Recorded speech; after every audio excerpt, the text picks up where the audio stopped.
Alrighty, Madam Chair, you're live. The floor is yours. Okay, thank you so much, Sierra. Good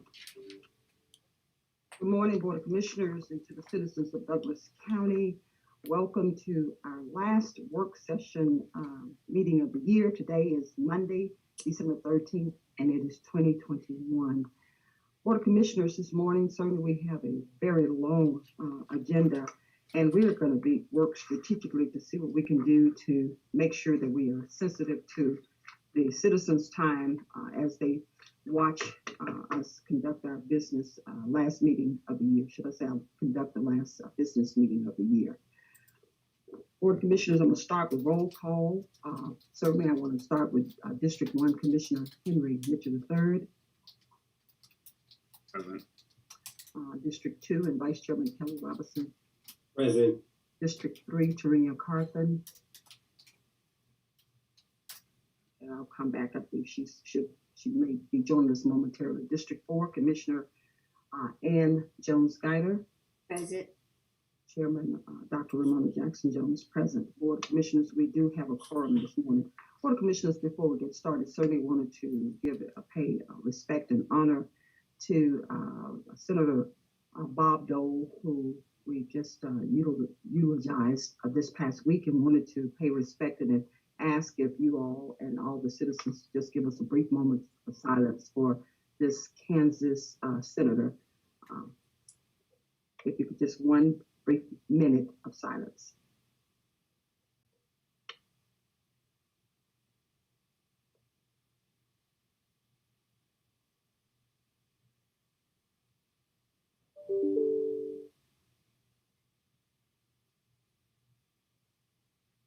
Thank you, Board of Commissioners and the citizens of Douglas County, and may you rest in peace, Senator Bob Dole. Board of Commissioners, I'm going to try to be a little strategic, so that'll help roll things along this morning. Board of Commissioners, please be prepared to review our minutes and approve accordingly tomorrow. So that is on the agenda. And also, if you would be prepared to approve our expenses accordingly. So those are some of the things that I will not review today because I've just covered those. So be prepared to review the Board of Commissioners expenses as well. I wanted, before we start with our presentations, certainly, Clerk, I want to ask if there's anyone here for public comment this morning. Good morning, Chairman. No, we did not have anyone sign up for public comment, but I would ask if there are any citizens on the line that would like to speak this morning. If you could let me know now.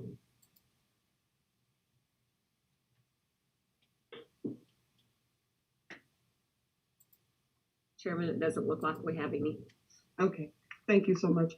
Board of Commissioners, there were a few items that I considered quick wins, and certainly if you would bear with me, and if you don't have any questions for the directors regarding particular matters, that'll help move some of these items off the list, and then I will start with our presentations. Board of Commissioners, on tab number 5, we have to consider approval for beer and wine liquor on premises alcohol license. That's a public hearing tomorrow. Ron Roberts, are you available to just share just a few quick words with the board? Okay, he must not be on here, but it's pretty self-explanatory, board. We have a public hearing tomorrow to consider approval of beer and wine, liquor on premises, and alcohol. Board of Commissioners, tab number 8 under grants. I want to jump to those right quick and see if we can just knock a few of those out, and then I'll go to the presentations. Tab number 8 is authorization to accept the Victims of Crime Act BOCA continuation granted in the amount of $210,401 with no match required from the Prosecuting Attorneys Council PAC and Georgia Crime Justice Coordinating Council CJCC, and authorize the chairman to sign all related necessary documents. Ms. Laura Thompson, are you on the line? I am. Good morning, everyone. Good Yes, morning. this is just authorization for our continuation BOCA grant at the 210-401, and there's no match required again this year. And I just need our approval for the commissioner to sign. Okay, thank you so much. Any questions, board? Concur. Okay, all right, we're going to move on to tab number 9 quickly. Approval of grant-funded employee contract for juvenile program safe care coordinator in the amount of $31,200 for the new fiscal year, and authorize the chairman to sign all related documents. Director King, are you on the line? I'm assuming we'll just have to come up. I see Tim Pruitt on the line. Tab number 11, authorization to accept FY 2022 Accountability Court Housing Grant in the amount of $472,949 from the Council of Accountability Court Judges, CACJ, the Criminal Justice Coordinating Council, CJCC, and the Department of Community Affairs, DCA, through the Emergency Solutions Grants CARES ESGCV program, and authorize the chairman to sign all related documents. Director Pruitt, you have the floor. Good morning, Madam Chair, Commissioners. This is a new grant for us to address the continuing housing needs that we have in the accountability courts. Fairly large grant of $472,000 plus. We're excited to be able to bring these services online. It does include a case manager position. That is line item 12. The funding for that position is included in the $472,000. So just those two are linked. But this is for accountability court participants, for rapid rehousing, and for emergency shelter placement. Thank you. Any questions for it? We have any questions for Mr. Pruitt? One quick question. Okay. Director Pruitt, and I'll be very succinct. So the Board of Commissioners provides some degree of This is giving you We oversight. need everyone to mute their mics, please. Need Radio show. everyone to mute their mics, except the person is speaking right now. We have Vice Chairman Robinson has the floor. You have the floor again, Vice Chair. Thank you, Madam Chair. Very quickly, Director Pruitt. So the Board of Commissioners has consistently supported the accountability courts, and I'm encouraged to see the state providing additional funding and direct funding and new funding to expand the accountability courts, plural, at all levels. With that being said, is there a need for us to continue to support? Is there a need to have a more a conversation in which we leverage and how we usually the money that we provide over to the courts, how is that being leveraged in context of this? I'm not suggesting change, but I do need to know if you're going to use the word accountability. Let's help me understand how it's leveraged. Thank Absolutely. Absolutely. Thank you for the question. So housing can be broken up into many levels. For my participants, the ones that come into the accountability court, for myself, family court, for state court programming, they're typically being released from jail. And so they require something called emergency shelter. They don't have a place to live, and that's usually 60 to 90 days of stabilization. That is where we have been spending most of the funding from the commissioners for that first step. We obviously also partner with the commissioners and with some local nonprofits for transitional housing that would typically pick up after that first 60 or 90 days and continue on for a number of months, a middle section of time where someone has more time to get their job, get their finances together, and start to look for their own place. Where the majority of this funding comes from is rapid rehousing, which is the third leg of that homelessness timeline, where someone has come out of jail, been stabilized in transitional housing, but now is able to move into a permanent home where we can assist them with their security deposits and first month's rent and application fees to get them started where they are ultimately taking over this lease and continuing on from that point forward. So they're at three different timelines, basically. Did I answer the question, sir? Yeah, that was sufficient. Again, I appreciate it. I'm encouraged to hear that you have the grant. I think there's a separation, to your point, between intervention and prevention. Obviously, before they get to the honorables, we would hope that like CSB would have opportunities for them to avoid going into you guys, into the box, as we say. But as they come out, one thing I want to make a note of is that, okay, we talk about the homelessness, but we also have zoning issues, whether it's county or city, that we have to overcome. Notification. I need to have a real conversation regarding with you guys and your position on, you respectively, the judicial side. Well, how are we going to deal with that? We don't want homelessness, but yet there's still a conversation, but we don't want them in our backyard in this concentration of assets.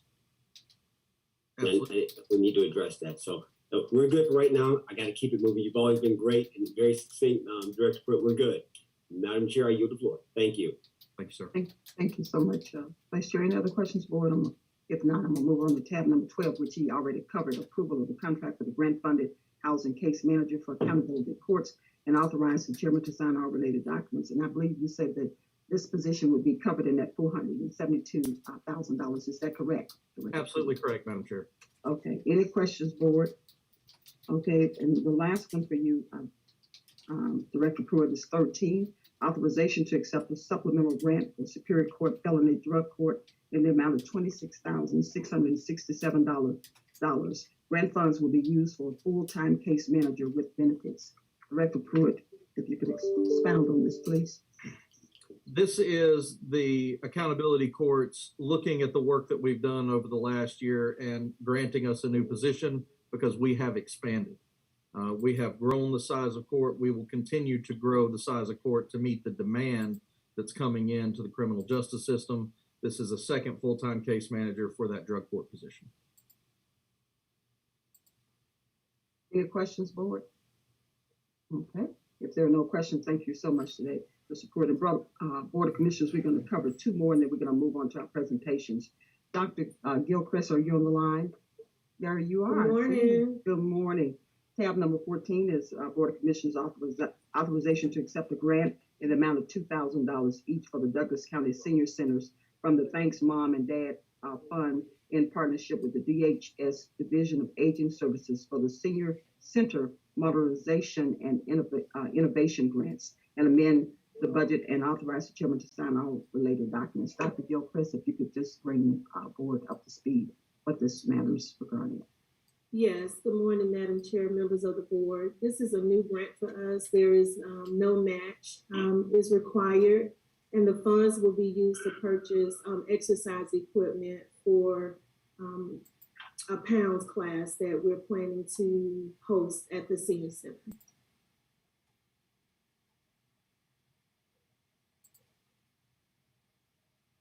Any questions, board? Okay. It's pretty self-explanatory. We're going to move on to tab number 15. Approval of the language access plan in accordance with the CDBG grant award regulations for FY 2021, and authorize the chairman to sign all related documents. Dr. Gilchrist, again, you have the floor. Yes, ma'am. The language access plan is a required document that we must have to correspond with the CDBG grant award. And essentially what it is a plan to show how we will translate our documents so that speakers of English as a second language will be able to access our programs. Any questions, board? Okay. And this is primarily for our new DCA grant, the grant that we received for our the renovation of the senior services on Fairburn Road, correct? Yes, ma'am. All right. If there are no questions from the board, we will pivot to presentations, board. I was just trying to drill down on some of this agenda, and I believe we're going to do better than expected today. If everyone could just mute your mics, that would be appreciated by the Board of Commissioners. Thank you. All Chairman, right. Chairman Jones, I'm sorry. This is Jennifer King. I apologize. I had some Christmas donations being delivered in my office. Would you like me to go now, or you need me to wait? I think I want to, yeah, you only have two, and I think the board will be appreciative if we can knock these two out. I hear some background noise, like I hear a car, so everybody please mute your mics. Yeah, there we go. Board of Commissioners, we're going to cover tab 9 and 10 quickly. Approval of the grant-funded employee contract for juvenile program safe care coordinator in the amount of $31,200 for the new fiscal year, and authorize the chairman to sign all related documents. Director King, you have the floor. Yes, ma'am. This is for a position that we've had here in the office for a little over a year. The grant came through Department of Human Services, and that was approved a couple of months ago. So it's just a continuation of that and puts in the new fiscal year dates, and there is no match to this. Okay. Any questions from the board? I believe you answered our question when you said no match. I'm going to move on to tab number 10, authorization to accept a BJA fiscal year 21, the Justice and Mental Health Collaboration Program to support the Douglas County Juvenile Mental Health Court in the amount of $532,018 and amend the budget and authorize the chairman to sign all related documents subject to final legal review. The grant match of $154,029 will be in kind only. No cash match is required. Director King, please bring the Board Yes, of Commissioners ma'am. up to We speed. are super excited about this one. We received the federal grant to start our juvenile mental health court here for the county. It'll be a first for us. There's not very many in the state of Georgia. We've identified that there's much a need with our young people. So we're super, super excited that we got this grant. And my assistant director, Jamie Dappermont, will be the coordinator for this court. All right. Any questions from the board regarding this grant? Congratulations. By the way, you sound like it was far and in between of those who received the grant in Douglas County happened to be one of the recipients. So thank you for working, you and your team for working hard to acquire this grant. Any questions, board? Madam Chair. Vice Chairman Robinson, you have the floor. Again, Director King, thank you for joining us, and I'll be brief. Again, mental health is something that's been important to the Board of Commissioners for the past going on 6 years now, since 2015. And to see it expand through the courts and obviously, across both horizontally and vertically is always encouraging. And we're moving beyond conversation. Right? I mean, we're really now applying real resources, both at the local and state level in a concentrated manner. And again, it's the beginning. We have a long way to go, but it is the beginning of something in which I believe, especially when it comes to our children, the next generation, we got to go deeper, right? And we're talking about the 12 to 13-year-olds, and before you know it, they're 18, and then it's expanding, and then it's deeper than that. And I'm encouraged, and so whatever support you guys may need, sort of make sure we've got a strong infrastructure to be able to deal with this, because it's not going anywhere. It's always been there. It's always been there. It's been there in the attic, as they say, in the basement. It's always, it's always been amongst us. And so to see that we're now putting systemic and structural and institutional things in place to sort of deal with this is always encouraging. So I just want to say thank you. Congratulations. Go get it. Do what you do. And I yield the floor. Thank you, Madam Chair. Thank you. Any other comments, board? Okay, if they're none, we're going to start. We'll pivot to our presentations this morning. Thank you so much, Director King. Board of Commissioners, I've asked Lisa Crossman to come and share with us on this the update regarding, number one, where we are with the virus in terms of the Delta variant, and then, of course, our new one that's on the horizon, which is Omicron. Certainly, she's here to bring us to speed this morning and share what we need to do in terms of precautionary measures as we enter into this holiday period. With no further ado, Lisa Crossman, you have the floor, and I'm asking that all presentations stay within at least 10 to 12 minutes this morning, and you have the floor. So Dr. Jackson-Jones, Dr. Memark is going to start us off, and then I'll wrap up at the end. Okay, good morning, Dr. Memark. Good morning, how are you? I'm great, you have the floor. Okay, so I'll give you a little bit of an update. So we'll go ahead and start, Rick, with the next slide with the stats that we're at right now. And so you can see right now that Douglas County, the last 2 weeks have been at about 160 cases per 100,000. Remember, this is still in high transmission category. And last week we heard that the 7-day transmission rate had bumped up 44% across the state. So we are seeing an increase. And so, you might want, ask what the difference between the 14 and 7-day. Sometimes the 14-day is a little bit more stable, accounting for reporting lags and things like that. And the 7-day, if things are looking pretty good, it can show you a hint of what direction we may be going in. And so you can see over on the right, the epi curve, what we went through over the summer and winter surge. And you can see we had a little bit of an increase, and we're watching right now to see where we're at with this. Next slide. Another indicator that we look at is the percent positives. What we're seeing right now is we have increased in the number of tests that are coming back positive. So we're at 5.1% of tests that are coming back positive. We were in the lower like threes previously. And so we continue to watch this also very carefully. They all kind of go hand in hand. Next slide. Here's the Georgia hospitalization rates that we're seeing for COVID. So you can see our two large surges that had happened, and then you can see over on the far right side, what we're seeing is a slight increase in the number of hospitalizations over the last few weeks.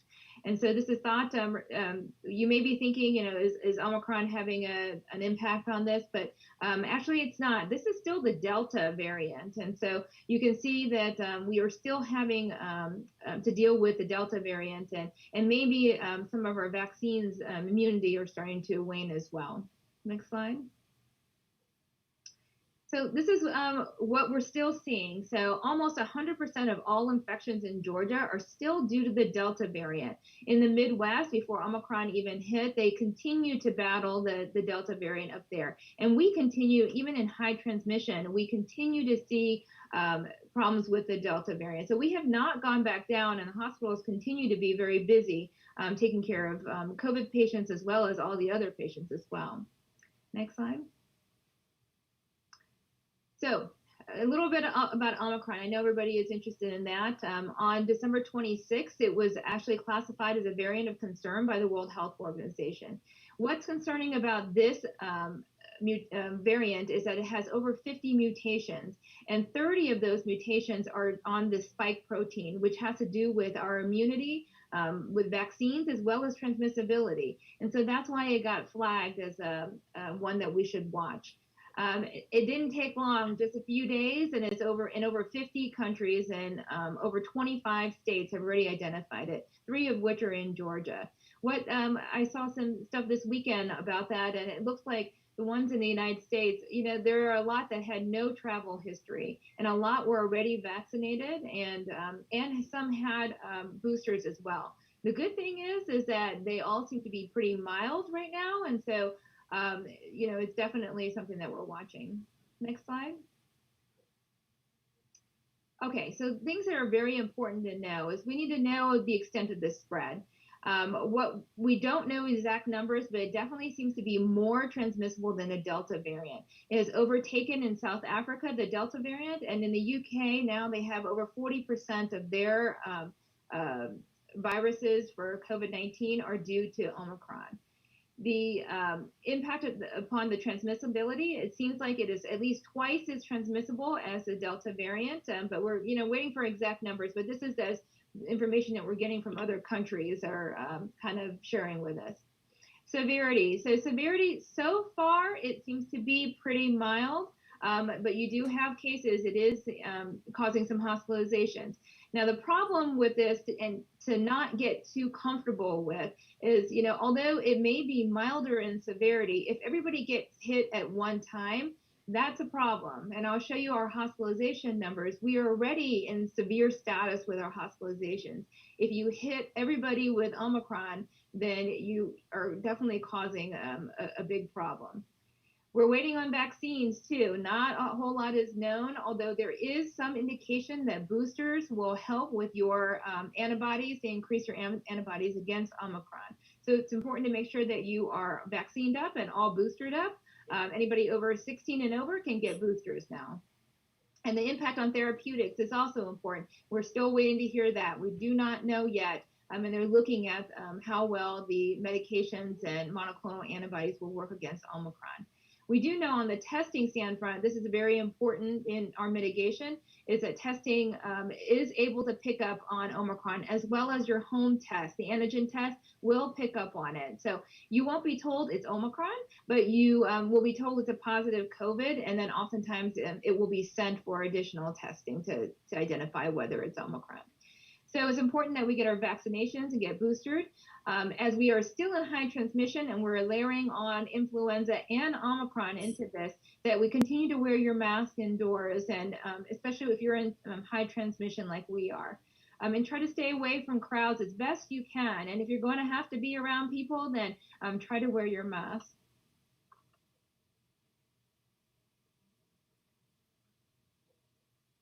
Dr. Memark, you muted. Next slide. I tried to press my button to move forward. All right, so vaccinations in Georgia. We're at 59% for first dose vaccinations and 52% for fully vaccinated. When you look at the bottom, there's some new indicators that have been added. There's 23% that are fully vaccinated that have the additional dose. Those are the people that were immunocompromised that received the additional dose. And then you have that's the booster dose as well. And then you have the additional dose, booster dose is 12%. So left side's additional dose and right side's a booster. So you can see we're low on that. When you look over on the right upper corner, you can see now they've added the 5 through 9 ages so that we can see how we're doing with the children getting vaccinated as well. Next slide is Douglas County. When we look at Douglas County, you can see that we've reached the 50% mark in the first dose of vaccinations. 46 is not far behind. Whereas I'm a little bit concerned is the 10% of people that have gotten the booster shot.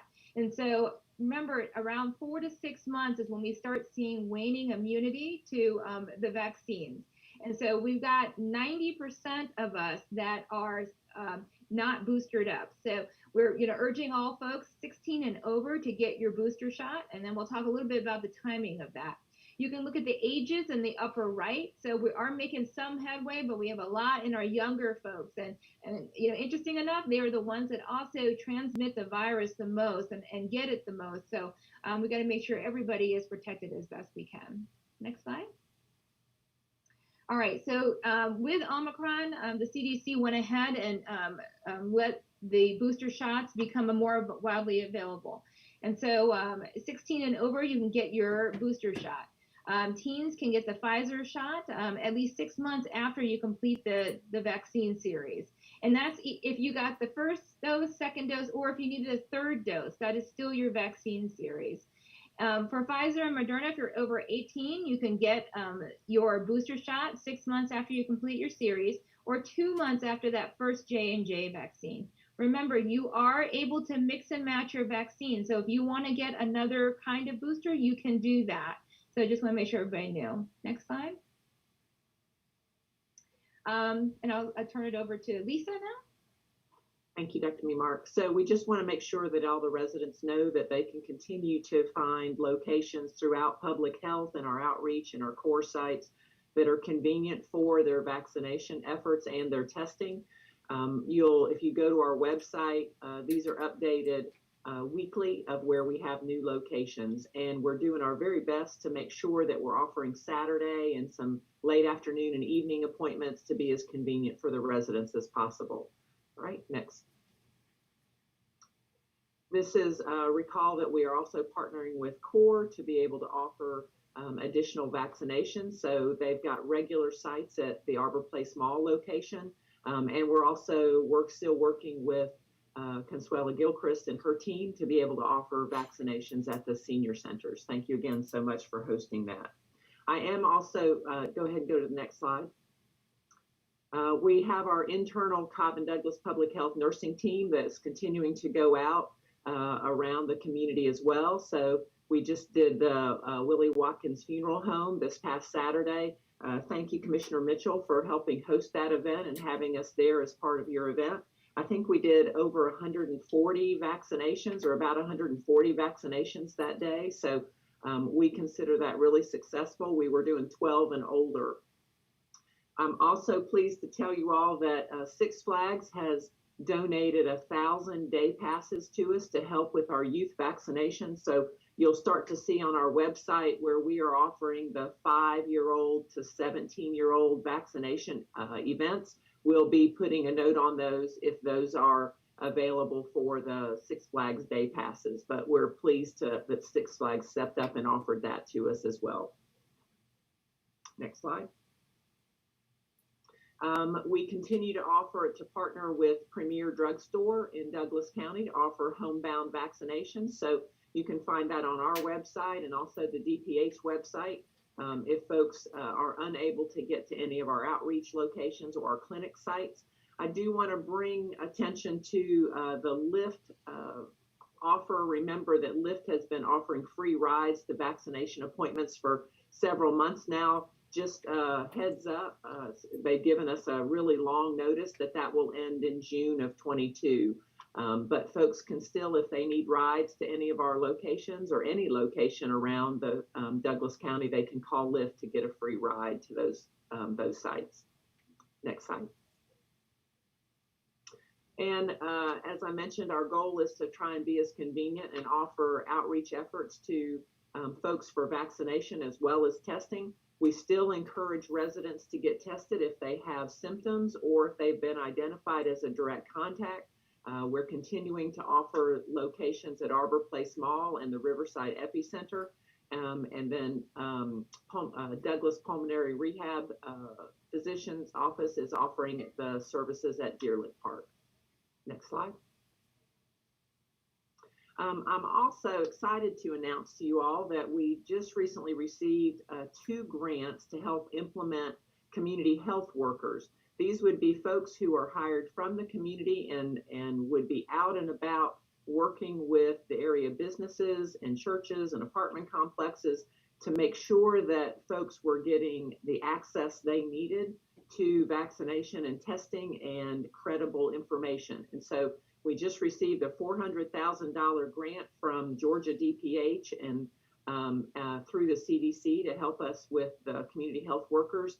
And we're going to be partnering with Morehouse School of Medicine to launch that program. Morehouse has been doing community health worker programs for decades. And so we're excited to be able to partner with them to offer this.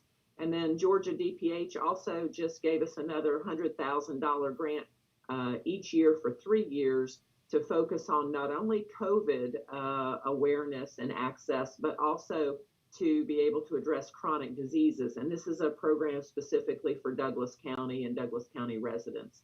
So we'll be hiring a community health worker that will work just in Douglas County and will focus on COVID initially, but then we'll transition out to making sure folks have access to things related to diabetes and cardiovascular disease. All right, next slide. As Dr. Memark mentioned, please remember that we're seeing early activity in our flu this year, and we're also seeing a few outbreaks. They're small outbreaks at this point, but also some outbreaks in our school and daycare settings. So this is just a reminder to please get your flu shot.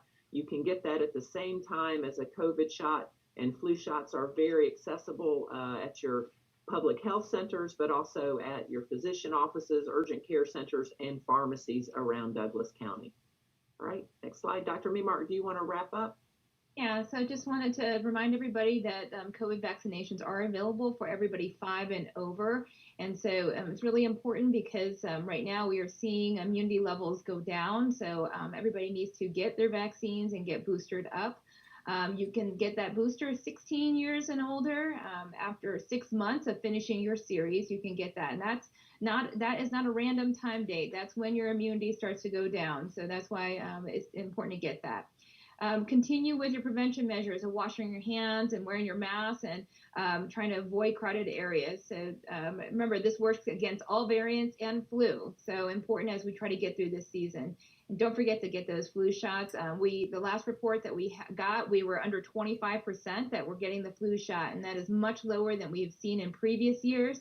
So it's very important. We just don't want a triple whammy to hit our hospital systems because they're already in severe category as it is. And I think that's all we have. So we thank the board for always supporting us and helping through this. And we're happy to take any questions if anybody has any. Thank you so much, Dr. Memark, and so Lisa as well. We appreciate you and all the great things that you do to support us here on that public health spectrum. We have this has been a doozy again. We didn't realize that we would still be talking about this 21 months later, but you know what, you all, who better than you and Lisa to be at the helm with this, what we've experienced, and really appreciate you. Board of Commissioners, you have any questions for Dr. Memark or Lisa at this time? Yes, ma'am. Vice Chairman Robinson, you have the floor. Yeah, one comment and one question. Good job, you guys. You roll. Good thing I can keep up with it. Historically Black colleges and universities, I'm encouraged to hear you're partnering with Morehouse College School of Medicine to get outreach. To your point, that has been doing this for decades, and being able to sort of get that message out, so that to see that not that you're not broadening, but you're also strengthening the communication. And so just kudos to that. That's important. I look forward to seeing the results of that. Obviously, over in the Atlanta metro area, that has always been a stronghold in how to connect with that community segment. But their reach is far greater than just the metro area, and I'm glad to see that we're allowing them to come into the community and be a partner. So duly noted. The second, I'm going to move on. My question then is, we've done an excellent job of work tally. I know that's Madam Chair's buzzword, and keeping up with that and its impact on our citizenry. Do you know if there has been a study yet on, well, that was life, what was the impact on the quality of life, the economic side in Douglas County? In other words, do we have a statistics on the number of businesses that were impacted and the economic hit on that? Do you know where I can find that information? Because the citizens have asked me, a couple of them, not a lot, but it's enough to even get my interest.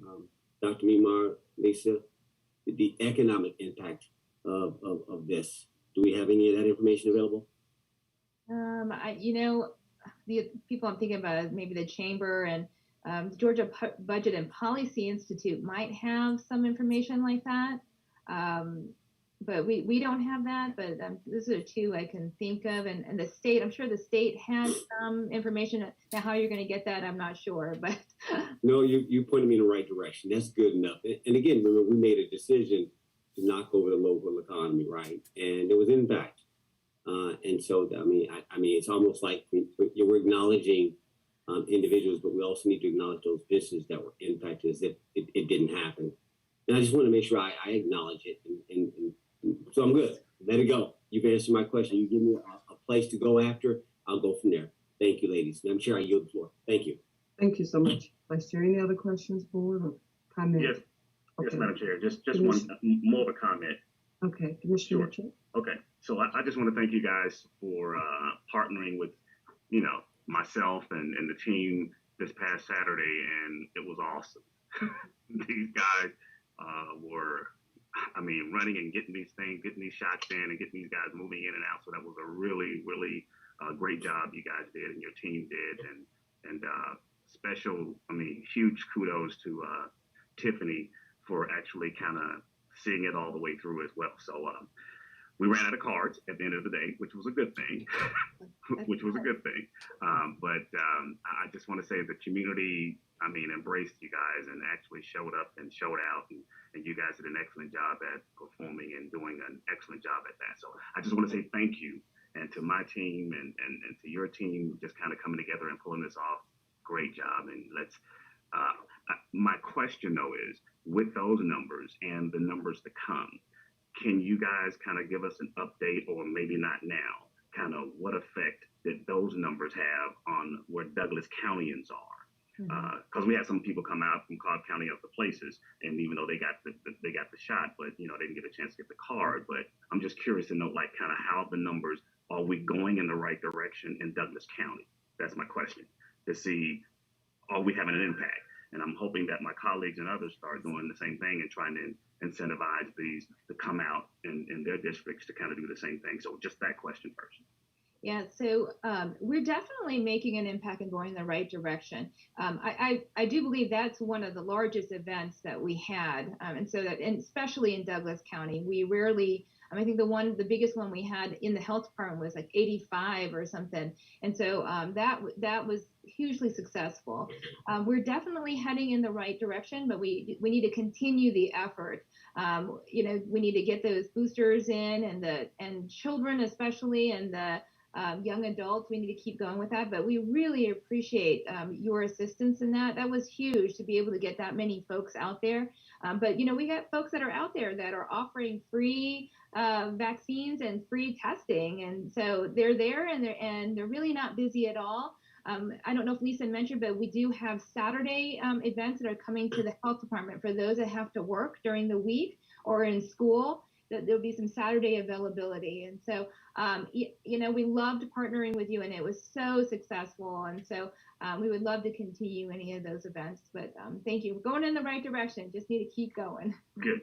Well, go ahead. Just one more. I just wanted to note. So every day around 3 o'clock, you know, the vaccine dashboard is updated by DPH, and so the one if you search on Douglas County, it'll come up and show us how Douglas County particularly is increasing on their vaccination rate, and it also will show you any changes in the vaccination rate of particular age groups. So we look at that every day. I also want to do a shout out to Premier Drugstore. They've partnered with us and with Douglas County School System to offer a number of vaccination events at the schools for youth particularly. And so we're going to be working with them, I think on the 29th. They're doing a particular event where we're going to be offering those Six Flags cards. So more to come on that, but just it really is a team effort for everybody. Like the event that you just mentioned, but also with all we're doing with Premier. So thanks again. Well, overall, just great job, you guys, and I really appreciate you guys diving in with me. I know it was a long haul, and it was well worth it. And I think we look forward to kind of the up and coming ones that we'll probably do. And like I said to my colleagues, I hope that they'll kind of jump in and do some of the same things to hopefully get Douglas County numbers up. So again, thank you. Thank you. And job well done. And Okay, I yield thank back, you. Madam Chair. All right, thank you so much, Commissioner Mitchell. Any other comments, board? I would just close by saying just two things. Thank you so much, Commissioner Mitchell, for your event. I understand that it was well attended.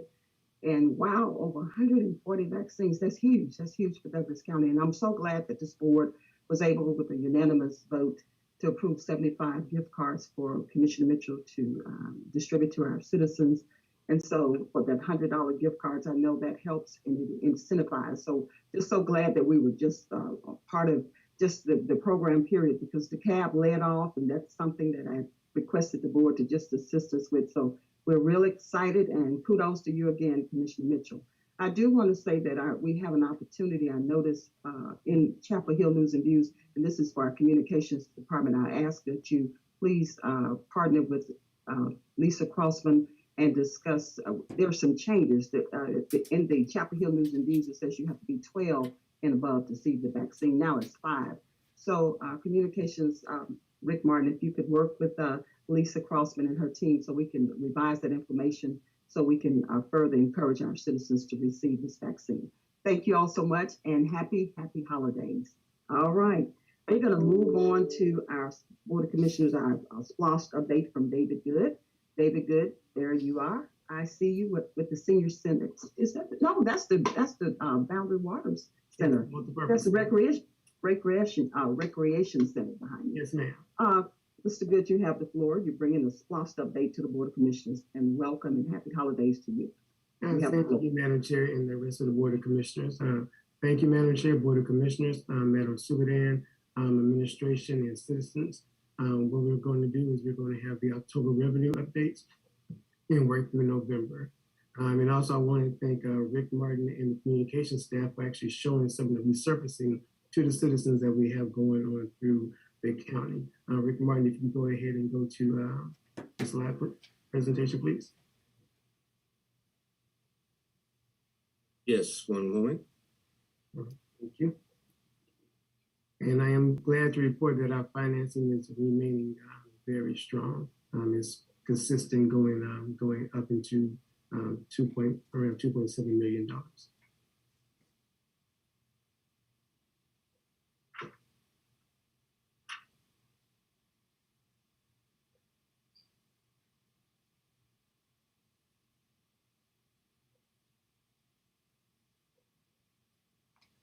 All right, next slide, please.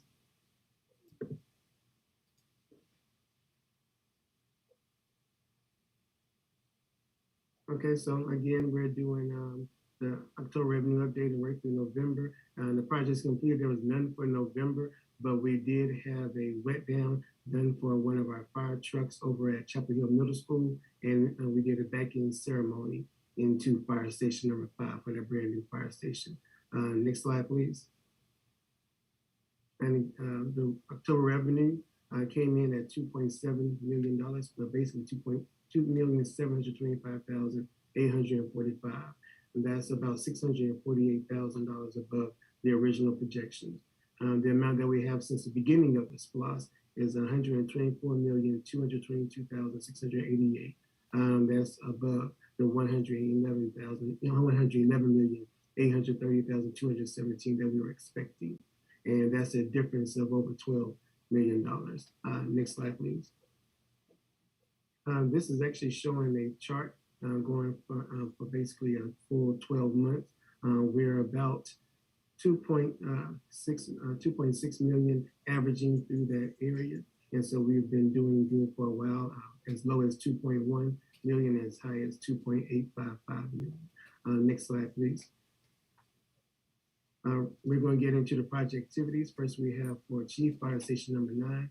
We have a budget around 5.7. The purchasing department is preparing the contract for Husey Bell Gray, and we'll be working on the principal architect once we have a date for the kickoff session. Next up, we have the Chapel Hill road widening. That's our budget of 3.1 million. We're working with SEI. We're waiting to get the comments back on the plans reviewed. And then the next phase is to finalize the right-of-way transaction, and then get into the first quarter doing acquisition. That'll be first quarter 2022. Next up, we have the Beerlock and Fairplay Park. As you know, we did the concessions for both parks, and now because of the passing of the reforecasting for Parks and Rec, for a budget of $800,000, we will be able to do the fence backstops and dugout for both parks and replace retaining wall at Beerlock Park. We're working on specifications to get that out for bid. Next slide, please. Right now, that's the end of that part of the presentation. Now we're going into the SPLOS vendors. We have 143 total vendors. 54 of those vendors are right here in Douglas County. Another 43 are within the 30-mile radius around Douglas County. And all these vendors account for 90 total projects. 33 of them are active right now, and 57 of those are completed projects. Next slide, please. Right here, you're showing the percentages of what we consider local, which is again right here in Douglas County and the surrounding area, and that's 68% of the SPLOS. And we make sure that we go out and reach out to the chamber and different organizations, different companies, to make sure that they know how the SPLOS dollars are being spent and see how they can participate. Next slide, please. This actually shows the total amount that's spent here in Douglas County and within the 30-mile radius. You see 12.4 spent right here in Douglas County, another 25 million spent on the outskirts, and that makes a total of what we consider local being $37,524,438.23. And that represents 57% of the SPLOS funds. Next slide, please. And when we get into our DBE and minority-owned vendors, the participation has remained consistent at about 80% of all active projects, not all projects, but active projects. Next slide, please. And with that, Madam Chair, I turn it back over to you, and we have Terry Gable here to answer, help answer any questions. Okay, thank you so much, Director Pegg. Board of Commissioners, you have any questions regarding SPLOS performance at this time? Yes, ma'am. Vice Chairman Robinson, you have the floor. There's two questions, one for Terry and one for David. Terry, from the beginning of the SPLOS, we had a set of projects that were programmed. And so, and David might have alluded to it, but how close are we to fulfilling all projects that were programmed initially? Going into next year is our final year of our bonding. We know we've got one more year after that. Help give context for us. How close are we? And there's no right or wrong, and not that we missed the mark, but just relatively speaking. Yeah, Commissioner, we're right at 65% of the funds that have been collected to this point in our expenses and what we've invoiced out. And as you know, Parks has already met has completed all their priorities on there that we can that fit within their 17%. Fire is well on its way. We've got some equipment left to purchase, and Fire Station 9, of course. And then we've got a good bit of Miguel's transportation projects are getting into the final stages. His will be one that's going to, because of just the nature of transportation projects and what they have to go through in the process, those are going to be extended out some, and that'll be probably the remaining 35-40% that's left in most of it that's left in the program. All right, that's good enough. I won't belabor. Thank you for that. And so, David, you might have had a slide. I want to show the performance of the SPLOS over time. And I think I heard you speak to it. So from, I guess, 17, 18, 19, 20, and 21, show me the annual ending year for the SPLOS. Do you have that data? Let me see if or can you speak to it? Right. And Rick, can you go back to the slide that shows it kind of like the chart going from about November of last year to October of this year? And the part I can speak to is that since the beginning of the SPLOS, every year, with the exception of the beginning of 19, we did have increases. This year is our largest increase. If you think about the numbers I just gave, we're averaging about 2.6 million.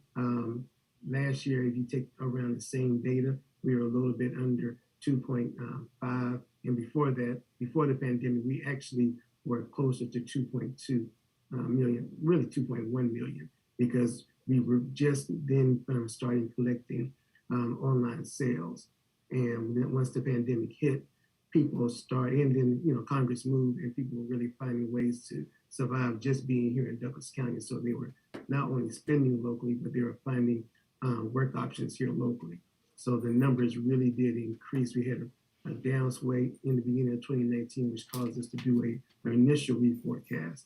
And then after the pandemic, once we did a 20% hit, just in case we did not reach our projections, all of a sudden the revenue started coming in well over 2.1 million.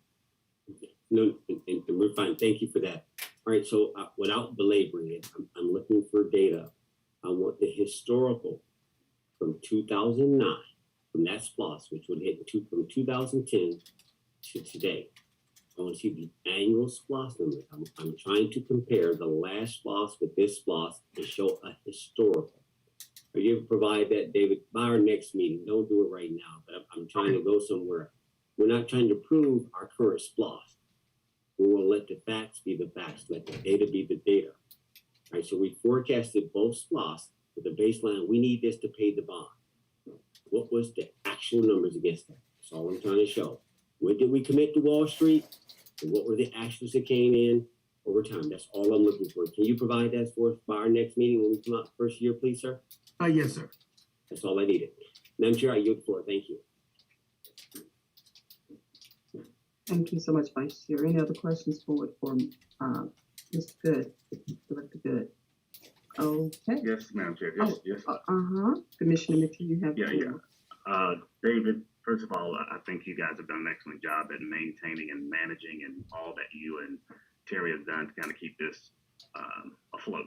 And I think our citizens have done an excellent job at their spending habits. And I think the pandemic blessed us with an increase, which that increase in the reforecast, I think we've done an excellent job at trying to place those dollars in a unique setting of exploring the increase and actually applying the increase to some projects. So I think we've done good even with that forecast.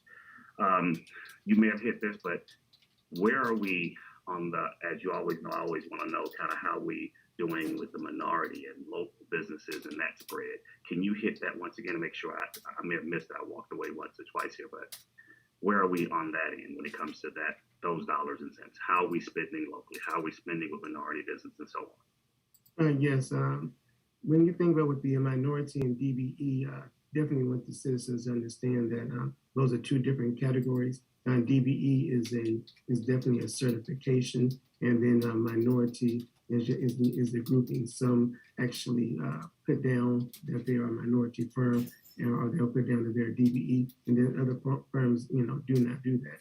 If they do not put down that they are a minority-owned firm, we do not make that guesstimate. Now, we make sure that if you put it down in your paperwork, or if you have it on another site that you've actually done work with the government, we actually look at that. And when it comes to our active projects, we did everything on active. We're at 80% on active projects. We have about 24 different minority firms that we've actually looked at for the local part, not the local part, but they're actually doing those things right now active. So there are 24 firms, and I believe later on this presentation, not the presentation, but later on this agenda, there is a minority firm that's got another spots project, the Corvair firm. So we actually are doing pretty good, not just with minority and DBE, but also with local. As I mentioned earlier, local has taken in about 57% of the revenue and represents 68% of the vendors on all projects, which is, I believe it's 90 projects. Got it. And I just wanted you to say that again so that the general public can understand kind of what you guys are doing and how you guys have managed to keep up with that and keep up with the focus of this board and their interests, so to make sure that, the local dollars and minority dollars and all those, that $100+ million is being spent. We're doing all our due diligence, and you guys are staying focused on spending it locally, spending it with minority DBEs and so on, okay? So, job well done. The only last question I've got is, are we prepared to pay that last note? Yes, sir. I believe the person over finance will be able to say the same thing I'm saying, but we do have that amount, and it's already set aside. I believe it's a little bit over $4 million. So we do have that amount already in this. I'm just waiting for the date to be released, which would be that April. Right. So and so the public will understand that that note is basically ready to be paid. We've got the dollars on hold, basically ready to just kind of pull that trigger on that. So good job. Outside of that, I think this has been a great splosh. I think those that have been following this, the citizens of Douglas County, can see how well that splosh dollar has been spent and done, and the projects and all those great things that are happening. And we still got another year and a half roughly to kind of complete the rest of the project. So this is good. This is really good. So you guys, to you and Terry and your team and all that you guys have done, job well done. And I'm just, looking forward to the next one. I think it shouldn't be an issue with asking and making that request for the future splosh. But I think this should be, could you guys please mute your mic, please? Thank you. Okay, I think that this should be a good recap once we do the recap and explain to the public and the general public what we've done, how well we've done, and how we've managed to get through quite a few projects and did an excellent job with the help of you and Terry on this, to make sure that when the next one is requested, we can have a great story to tell about how well we did with the one we kind of dealt with for the last 5 years. Thank you again, and job well done. I yield back, Madam Chair. Thank you, Commissioner Mitchell. Thank you, Commissioner. Thank you so much, Commissioner Mitchell, and thank you so much, David Good, and certainly Terry Gable, for all your work you do. This has been huge. You've launched 2 major projects this year, and you have done a yeoman's job. So thank you both for everything that you're doing to carry out this process forward. You're welcome. Thanks, if there's nothing else, Board of Commissioners, you're welcome. We're going to move on to a presentation. It's the Foxhall Hotel and Conference Center project. We have Chris Pumphrey with us this morning. We are at 11 o'clock. This is 11 a.m. on the nose. There you are. Hi, Chris. Good morning. Hey, good morning. Chris is our, for the citizens' knowledge, Chris is our Executive Director of the Development Authority here in Douglas County. And with no further ado, I will definitely also introduce the Chair of the Development Authority, Mr. Mike Stevens. And then I see Mr. Joe Fowler, who is the attorney for the Development Authority here as well. I want to recognize you since I can see you.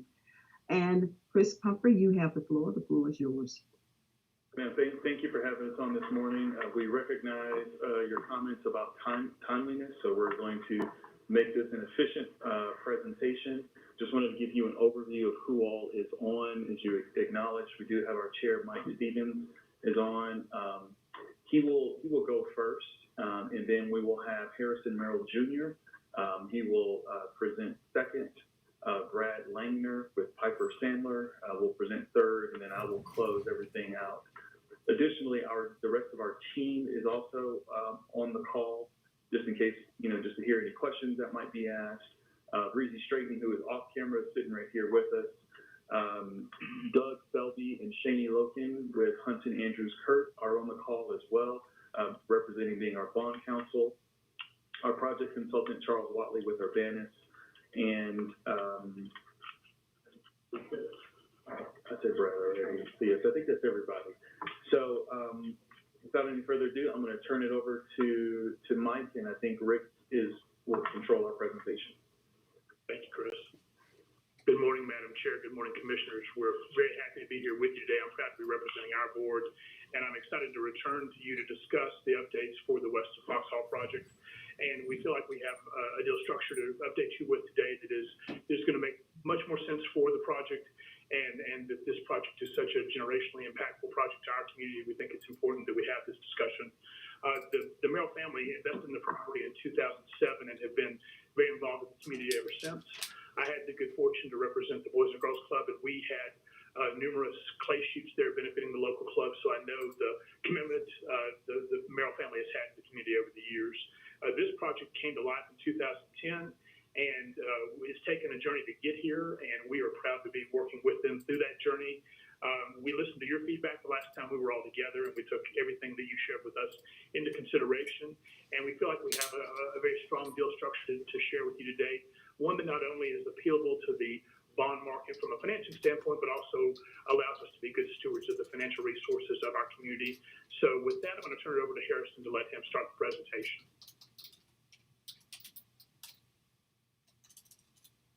Thank you, Mike. Thank you for going over those. And just a couple points I want to make, and then would like to start the video that we have.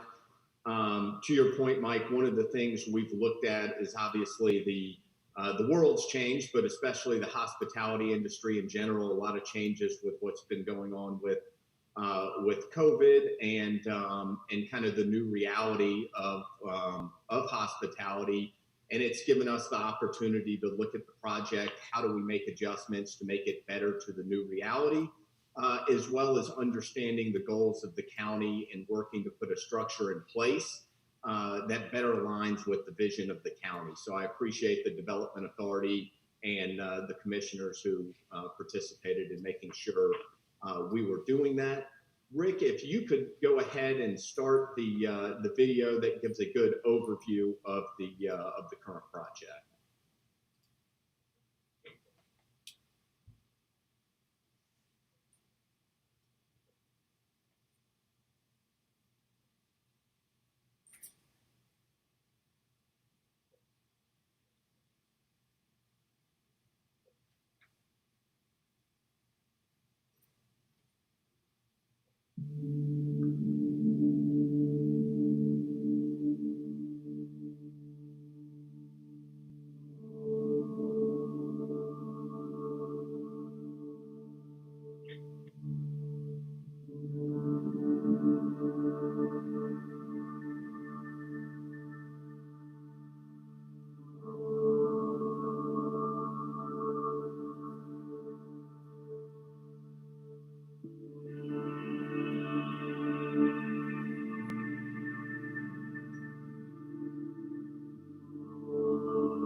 dotted there.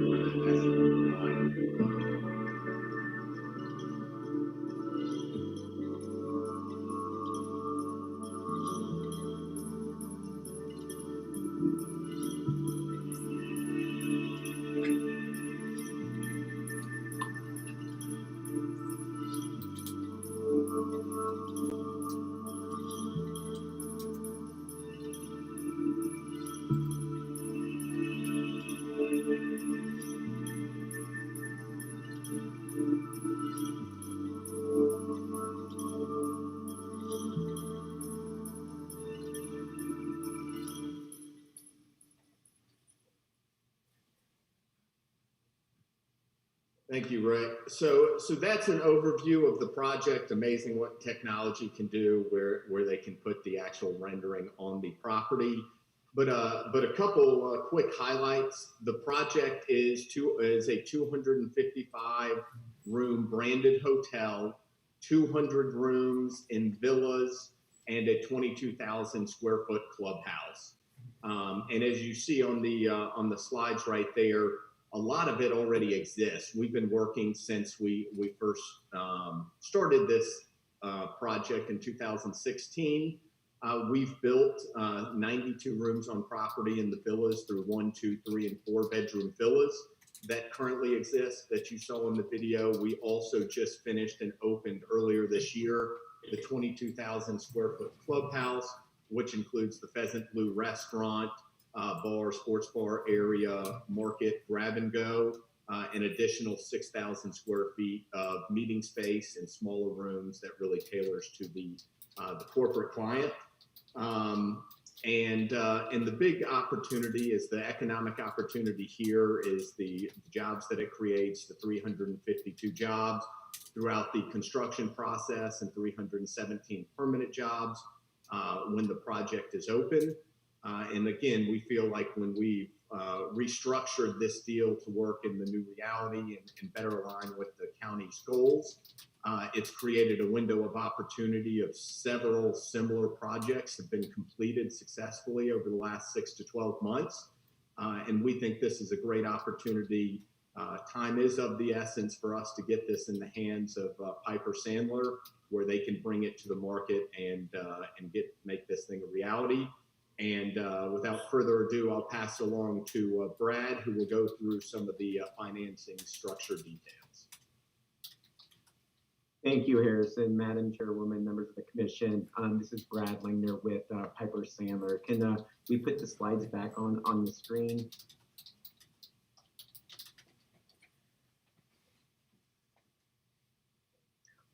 While we're doing that, I'll just reintroduce myself. It's good to be in front of the commission again. Again, my name is Brad Lingner. I'm a managing director in Piper Sandler's Hospitality Finance Group. Over the last 22 years, we've had the good fortune of being the leading financier of convention and conference center hotels in the country. So if you want to go forward and then 2 slides, please. Next slide. So I'm going to provide a quick executive summary on where the market is and the proposed financing structure for this Foxhall Westin. The pandemic has definitely had an impact on the hospitality market as many hotels were closed during the pandemic and many financial sources, really dried up for the ability to finance hotels. The one bright spot in the financing markets has been the issuance of tax-exempt bonds to finance convention center and conference center hotels. That market remains extremely strong. We've seen a lot of activity in the market. Locally, in Georgia, we've seen the tax-exempt bond market finance the 900-room Atlanta Signia at the World Congress Center. And then most recently, Walker County, Georgia, issued tax-exempt bonds to finance a 245-room hotel conference center, on the golf course at Macklemore.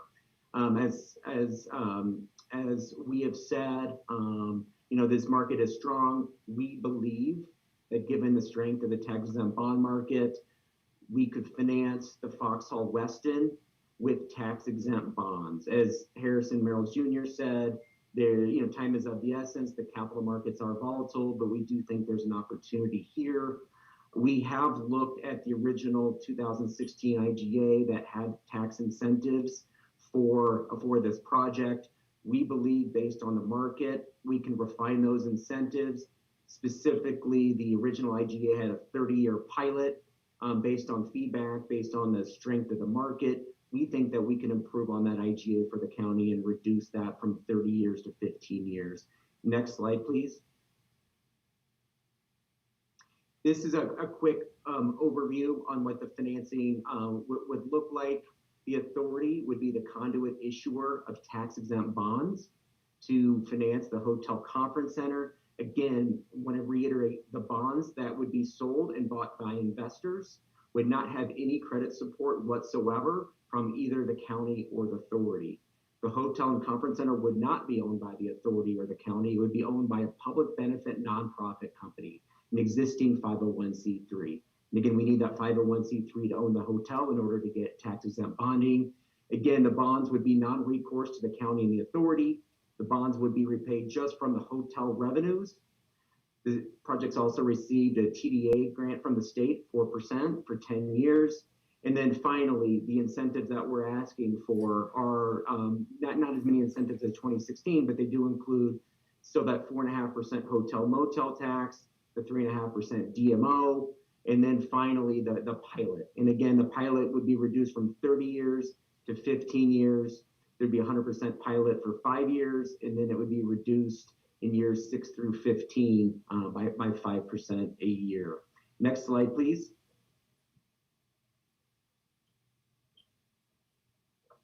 This is a quick overview. We won't, given everyone's time constraints, we won't go through this in a lot of detail, but this is how the financing would be set up with the authority being the issuer of the bonds.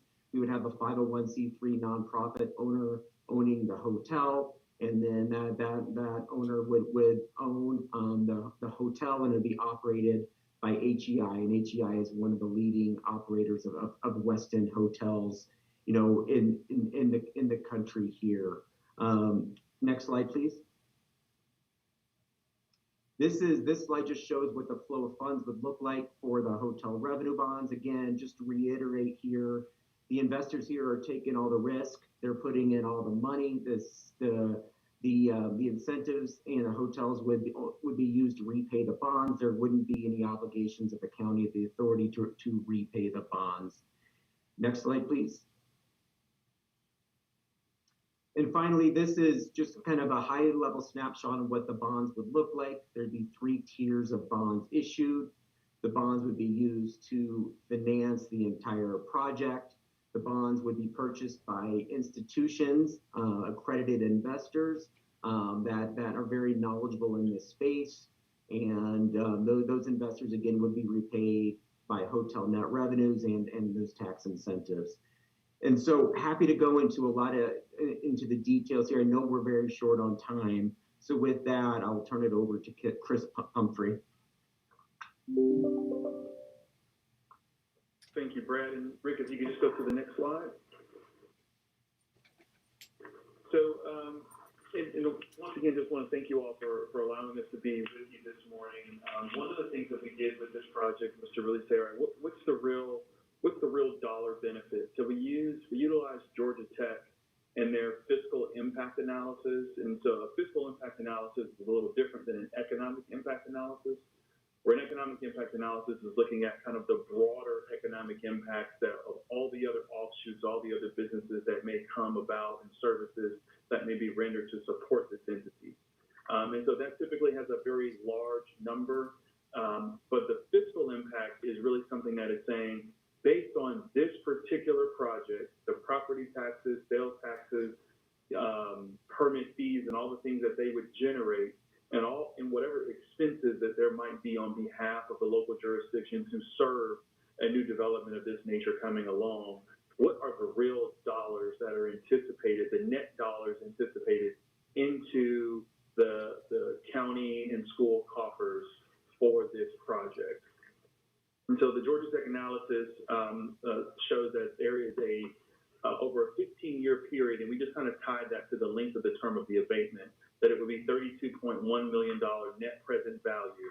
That's fiscal impact to the county that's based on sales taxes, property taxes, permit fees, and any other fees that are paid to the local county. And that is just the county side. The school side is estimated to be 17 million. It's a lower number, and we all know in schools have a higher millage, but it's making an assumption that there would be new students, as a result of the new jobs coming in, and so then there's a cost to serve a student, and so that's why that number is lower. But that is anticipated to be the additional income into the county coffers based on the project as presented, and it actually might be a little lower than the actual numbers. So, next slide, please. So this is just a comparative agreement. As you all, what I sent to you all last week, Monday, was a folder that included a project overview, which is this slide here is a snapshot from that overview. It included the bond presentation, the things that Brad went over in further detail. It also included the economic impact analysis and all the charts that showed those numbers that I just went over. And it included the proposed intergovernmental agreement, which basically would be an agreement between the Development Authority and the Board of Commissioners. So there was an intergovernmental agreement that was approved in 2016, and so this is just showing what was in that agreement compared to what's in this agreement. In that agreement, we were talking about 95 of the 1,100 acres being brought into the project. And as Brad stated earlier, it had a 30-year property tax abatement where pilot payments at 100% of the full taxable value, both school and county, were basically going to pay debt service. We also had in there where the roads were being built by Foxhall, but then intended to be transferred to the county as public roads, be maintained as the county. And we were also talking about $40 million of conduit revenue bonds for just the conference center. And also within just the conference center, the Development Authority would own that conference center. So it would be a public asset. So there was no abatement on the conference center. It just was we just owned it and it was non-taxable. So this go around, the new agreement is 50 acres of the 1,100 acres as a part of the deal versus the 95. We're talking about a 15-year abatement, and even with the 15-year abatement, it's only 100% for the first 5 years. And then property taxes begin being paid in year 6. Rounding out through year 15. The roads are built by Foxhall. They remain private and maintained by Foxhall, and they will meet the standards of fire and EMS and everything that's associated with that. We are now talking about $175 million of conduit revenue bonds for the hotel and the conference center, where in this regard, we are not the owners. It is not as Brad said, there's no debt service or ownership of that debt by the county or the authority. All the risk is on the hands of the investors of those bonds. The incentive that's been presented on the abatement, the hotel motel taxes are utilized to pay some of that debt service, but do not pay all of that debt service. Hotel revenue will also go towards the commitment of that debt service. And then Foxhall commits the allowance of the county to utilize the conference center twice per year upon availability, so that you can you can utilize that facility for various events and things that you have as Board of Commissioners. So I think we're right at kind of our 12 minutes, maybe a minute or two. But I think we're in line. That concludes our presentation and overview of this project. I will say that we did share this as well with Michael Coleman and Sherman Golden and David Corbin, and we've answered at least I think one question throughout the week this past week. Our hope is that we're able to be able to present this intergovernmental agreement for adoption by the Board of Commissioners. And as Harrison and Brad mentioned, it's a volatile market, but time is of the essence, and we wanted to get you all make sure this presentation was made to you today. So with that, I'll turn it back over to you, Madam Chair. Great. Thank you so much, for providing this very thorough update. Certainly I think I gave you a little more time than 12 minutes because I wanted the Board of Commissioners, we wanted them to hear. So thank you all for expediting, but at the same time being thorough. Board of Commissioners, you have any questions to Chris, Brad, or anyone that is presented, or Harrison Merrill Jr.? Do you have any questions for him at this time? Yes, ma'am.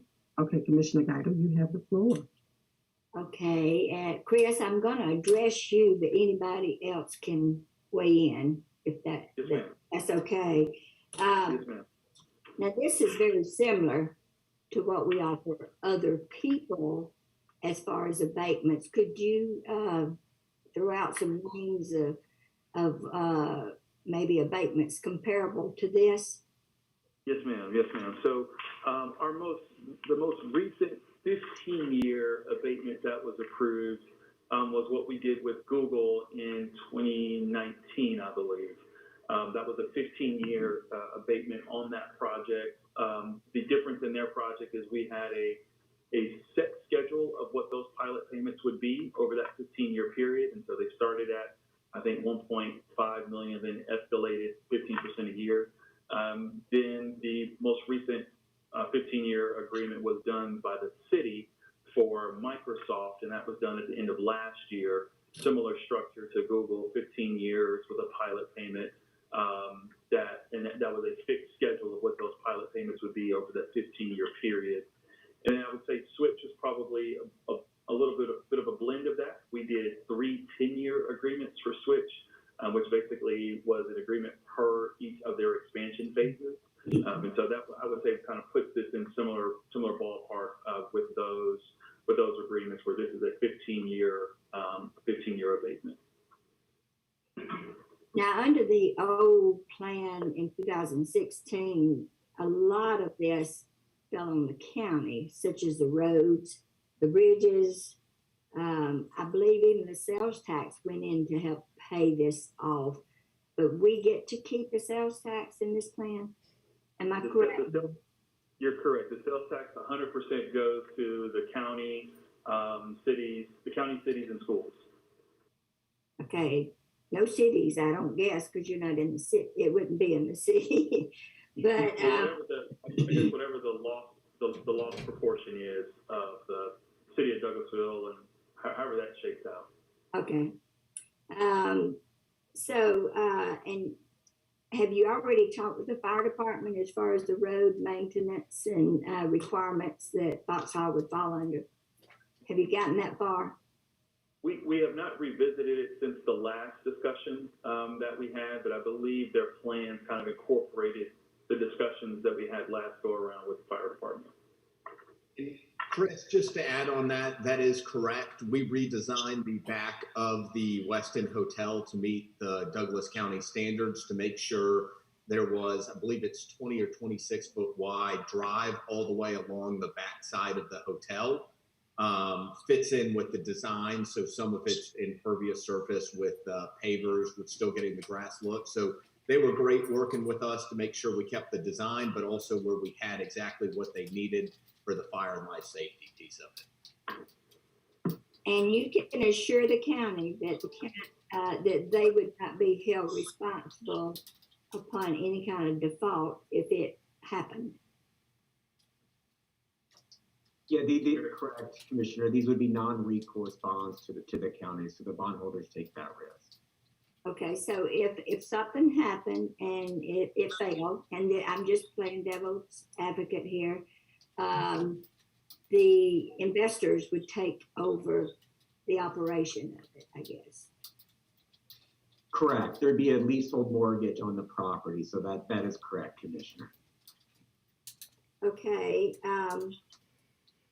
With that, the funding was one of the biggest issues back years ago, and so was the roads and the bridges, especially the bridges, because the bridges had to meet certain criteria for fire trucks and ambulances.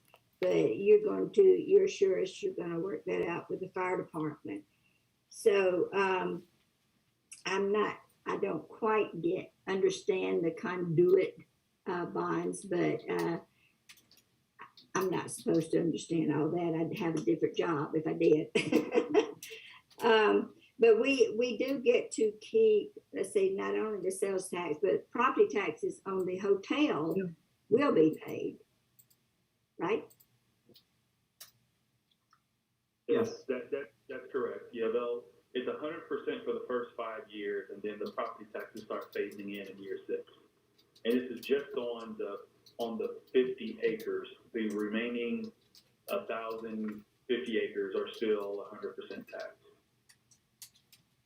And originally it was 95 acres, I believe, if my memory serves me right. Okay, and you're saying the estimated 32 million will come to the county within what, the 15-year, or, and that's even including the abatement period, the full abatement period.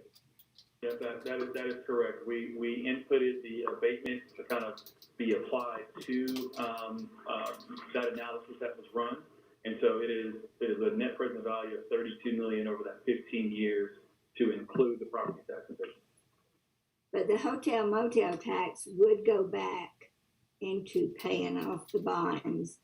But hotel motel tax is mostly obligated to be used for tourism. We get some, and I think the city gets some, but the majority of it, I believe, has to be spent on tourism. Yes, that's correct, and it's just the hotel motel taxes generated from this project. Okay. This is a much better plan, I will say that. It's more in line with what we already offer other companies. So what would be your estimated date of completion of, say, the hotel? So the idea would be to start vertical construction the third quarter of 2022. We'd have some grading in before that. And we would look to open the facility third quarter of 2024. It's about a 2-year build out from when we go vertical. Mm-hmm. Okay. Well, and you've presented us with a bullet point of all these issues. I'm pretty sure I had one. So with that, I'm going to yield back. It sounds much more in line with what we do offer other companies. And I like the fact that we would not be held responsible in case of any kind of default. And I like the part that you're going to be paying some money during the 15. You've reduced the 30-year down to 15 years. There's a lot of pluses to this. And so I'll yield back to the other commissioners. Thank you. Okay, thank you so much, Commissioner Bynum. Any other questions for commissioners or comments? Vice Chairman Robinson, you have the floor. Well, did Commissioner Mitchell want to go first, or Commissioner Mitchell? I got it. Okay. May I go, Madam Chair? Absolutely. All right, thank you. And I'll be quick. I'm going to respect home rule and Madam Guider's thought leadership regarding this existing in her district. Because each commission district has a different character area.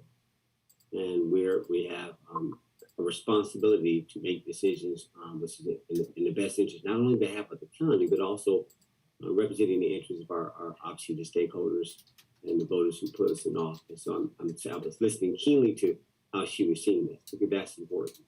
So I want to make sure my comments are in that context. All right, that being said, all right, and I agree with her. She and I have been on this, including Commissioner Mitchell, from the beginning. Plan A was we were going to guarantee everything. Plan B was, again, you guys have articulated, so it has gotten better, much better. And obviously, it's all about the structure. Please don't get me wrong. I've always loved the vision of Foxhall, bar none. What it stood for on the banks, you guys, we brought Georgia State University president, economic development. Everybody has saw this project and says, okay, it's not about the project in and of itself, the real estate or the land, it's just you guys got on point. To the finance guys, it was always for me about structure. Period. Make the numbers work.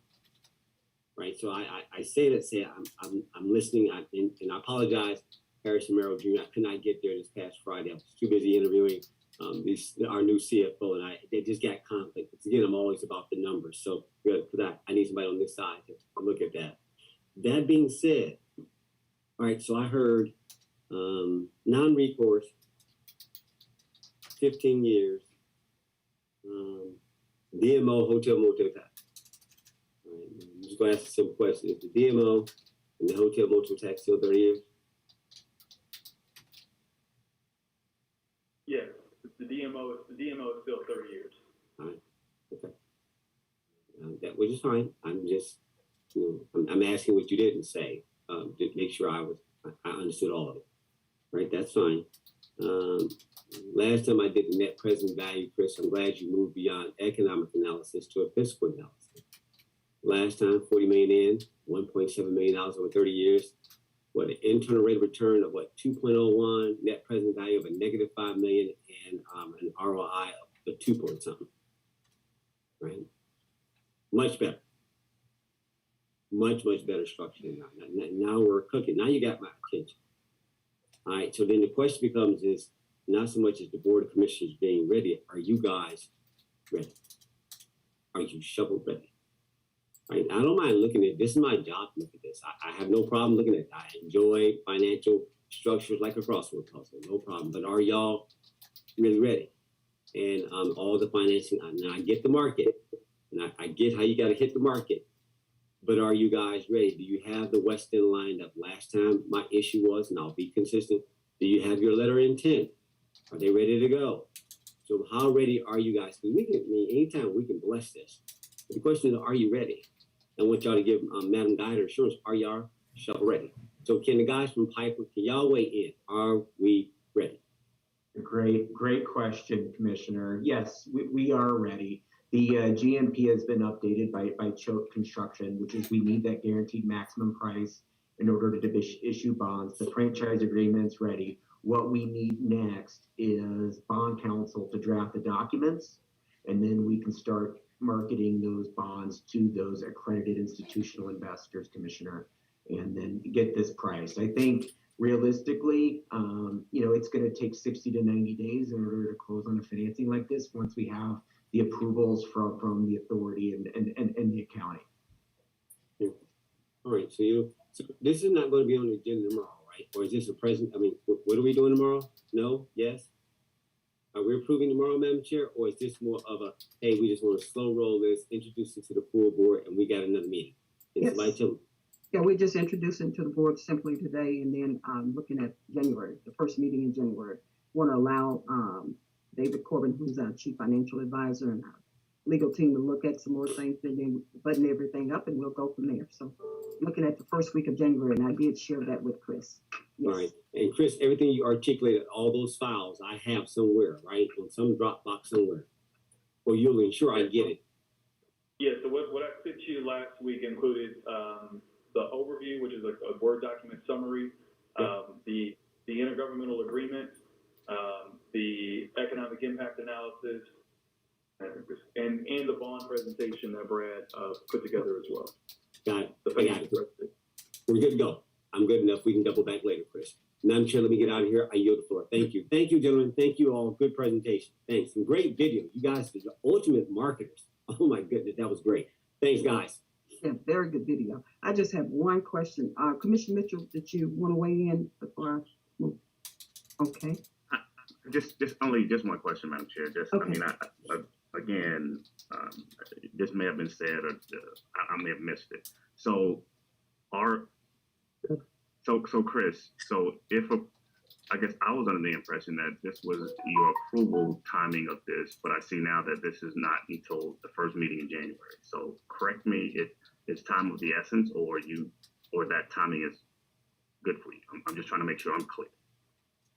Yeah, I mean, Time is definitely of the essence, but we respect the fact that, you know, due diligence has to be done on the side of the county as it relates to the legal agreements and basically the validation of everything that we presented. But with all that being said, time is definitely of the essence in this regard. There's a lot of folks on the team that are trying to move things forward, and so we definitely want to make sure that we hit the market right, and getting this approval is very, very important.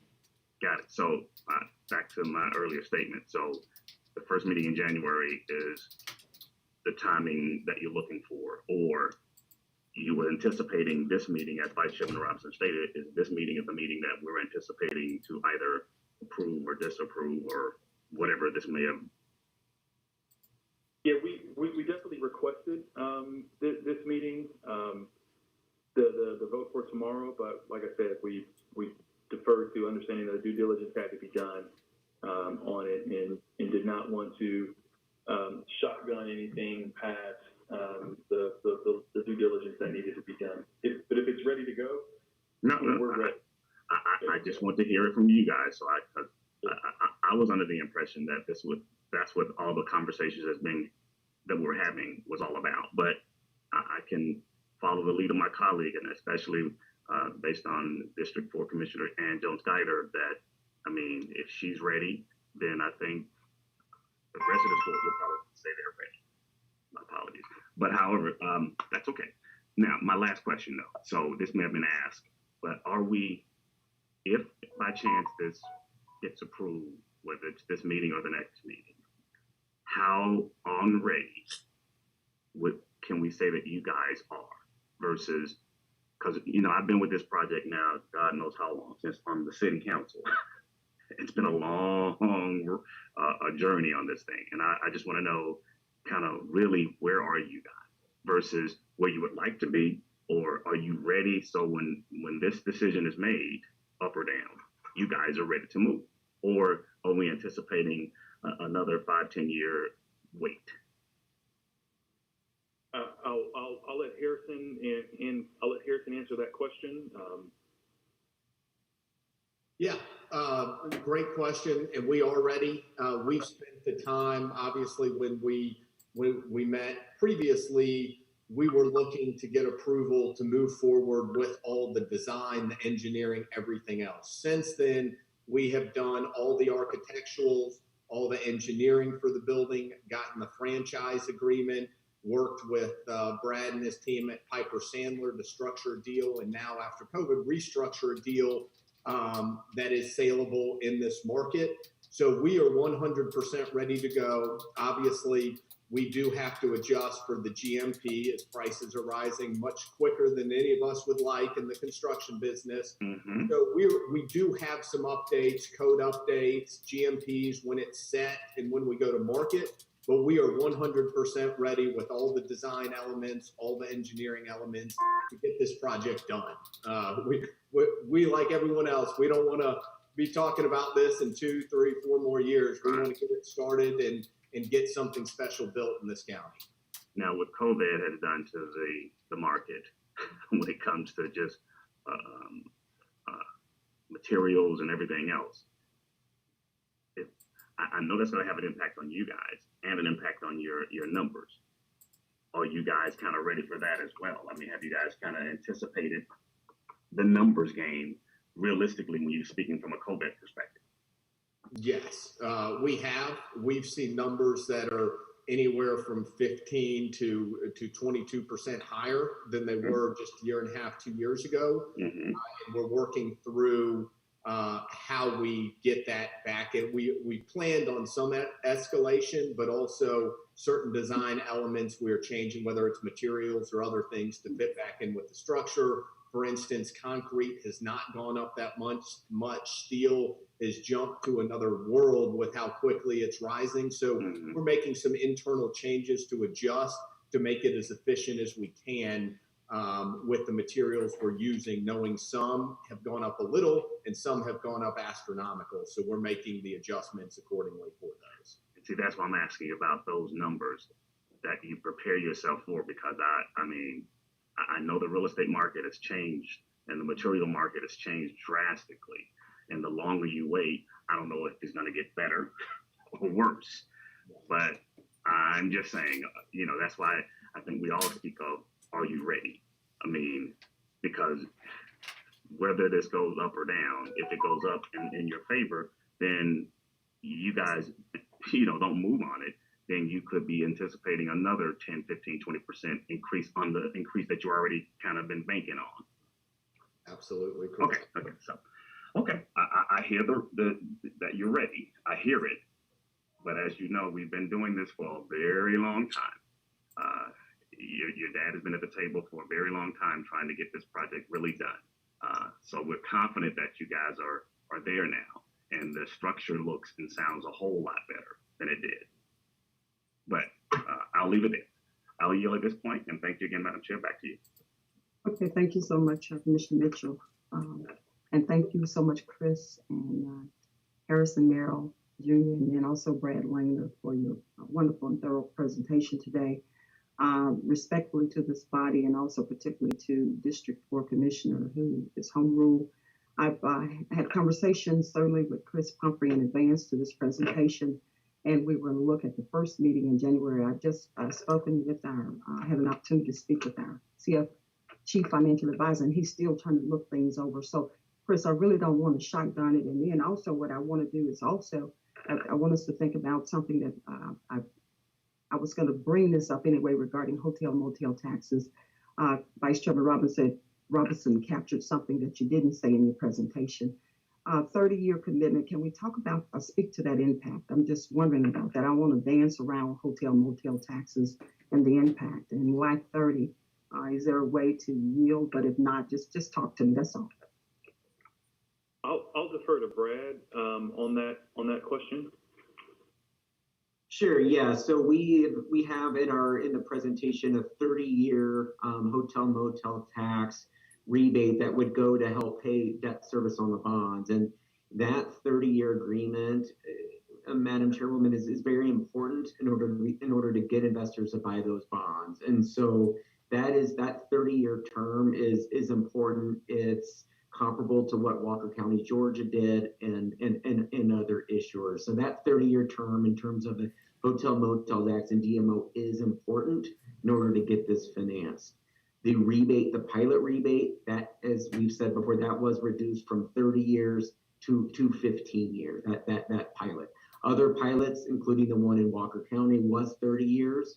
But we're confident, given the strength of this project, the location where it is in Douglas County, proximity to the airport, we think we'll be able to sell the bonds without that 30-year term on the pilot. But yes, for the HMT, 30 years is important. Thank you for answering my questions. All right, anything else, board, before we move on?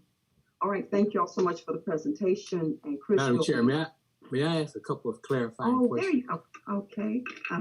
Attorney Coleman, you have the floor. And I know we need to move on. And I just have take your time. I don't want to rush this one. You have. I'm going to ask a clarification on a couple of points. I can ask them both questions at the same time and allow the group to respond. First of all, just confirm for the commissioners that the projected revenue is net of the tax abatement and hotel motel commitments that are being sought. The revenue is net of those amounts. That's question one. And again, confirm that the hotel motel tax is only for this property. And have you assessed how the interaction between what you're asking and the commitment to the travel tourism group in terms of your analysis? And then finally, does the analysis, what does the analysis say with respect to the pandemic and the impact that has on, in-person conferences and hotel visits and things like that? So those are three questions. I just ask them all together so that you can respond. Thank you. Sure. I'll answer the revenues in the first half of the HMT, and then I'll defer to Harrison or Brad on the impact of the industry. So yes, the projections that we used for the Georgia Tech analysis, the net present value is net of the pilot payment that or the abatement that will be put in place. So that is a net number of those proceeds.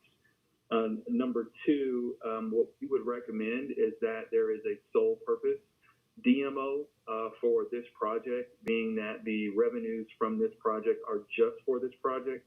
We would recommend that it is a sole purpose DMO for that, so that those revenues, flow directly through that, and we would work with you all to create such a DMO so that it's not necessarily kind of cross-pollinated.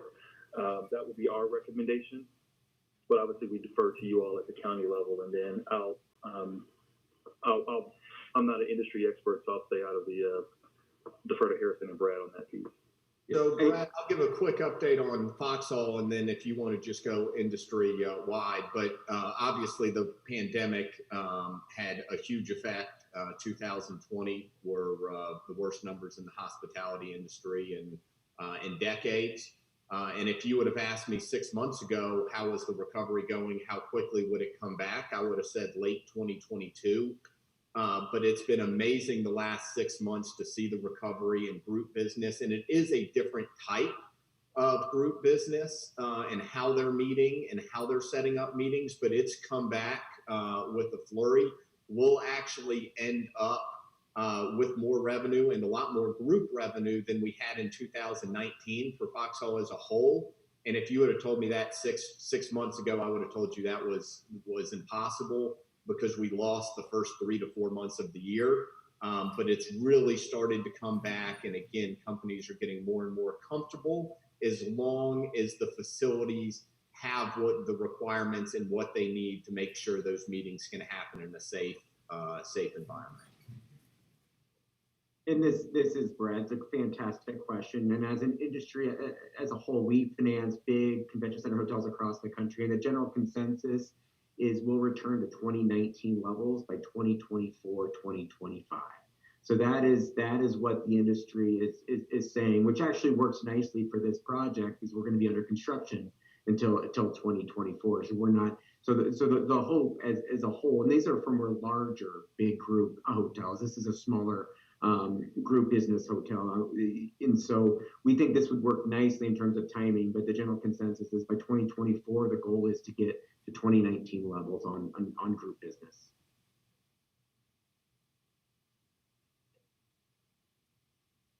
Connie Coleman, did that answer your question? Yes, ma'am, Madam Chair. I have no further questions. Thank you. Okay. At this time, thank you. At this time, okay. And I know you're still working, you're in the legal team and also the CFA, which is Yes, the financial advisor. All right. Well, thank you so much, Chris Pumphrey and Brad Langner and Harrison Merrill Jr. And look forward to seeing you the first meeting in January. Hopefully we can kick the new year off with a bang. So thank you so much, and have a great day and happy holidays. And tell Harrison Merrill Sr. we said hello and happy holidays. Okay. Thank you. Thank you all. All right. Board of Commissioners, next we have Tiffany Stewart Stanley coming before us to share with us about the redistricting map for the state's reapportionment from the state's reapportionment office. Tiffany Stewart Stanley is our Assistant County Administrator. You have the floor. Thank you, Chairman Jones. Good morning, Board of Commissioners.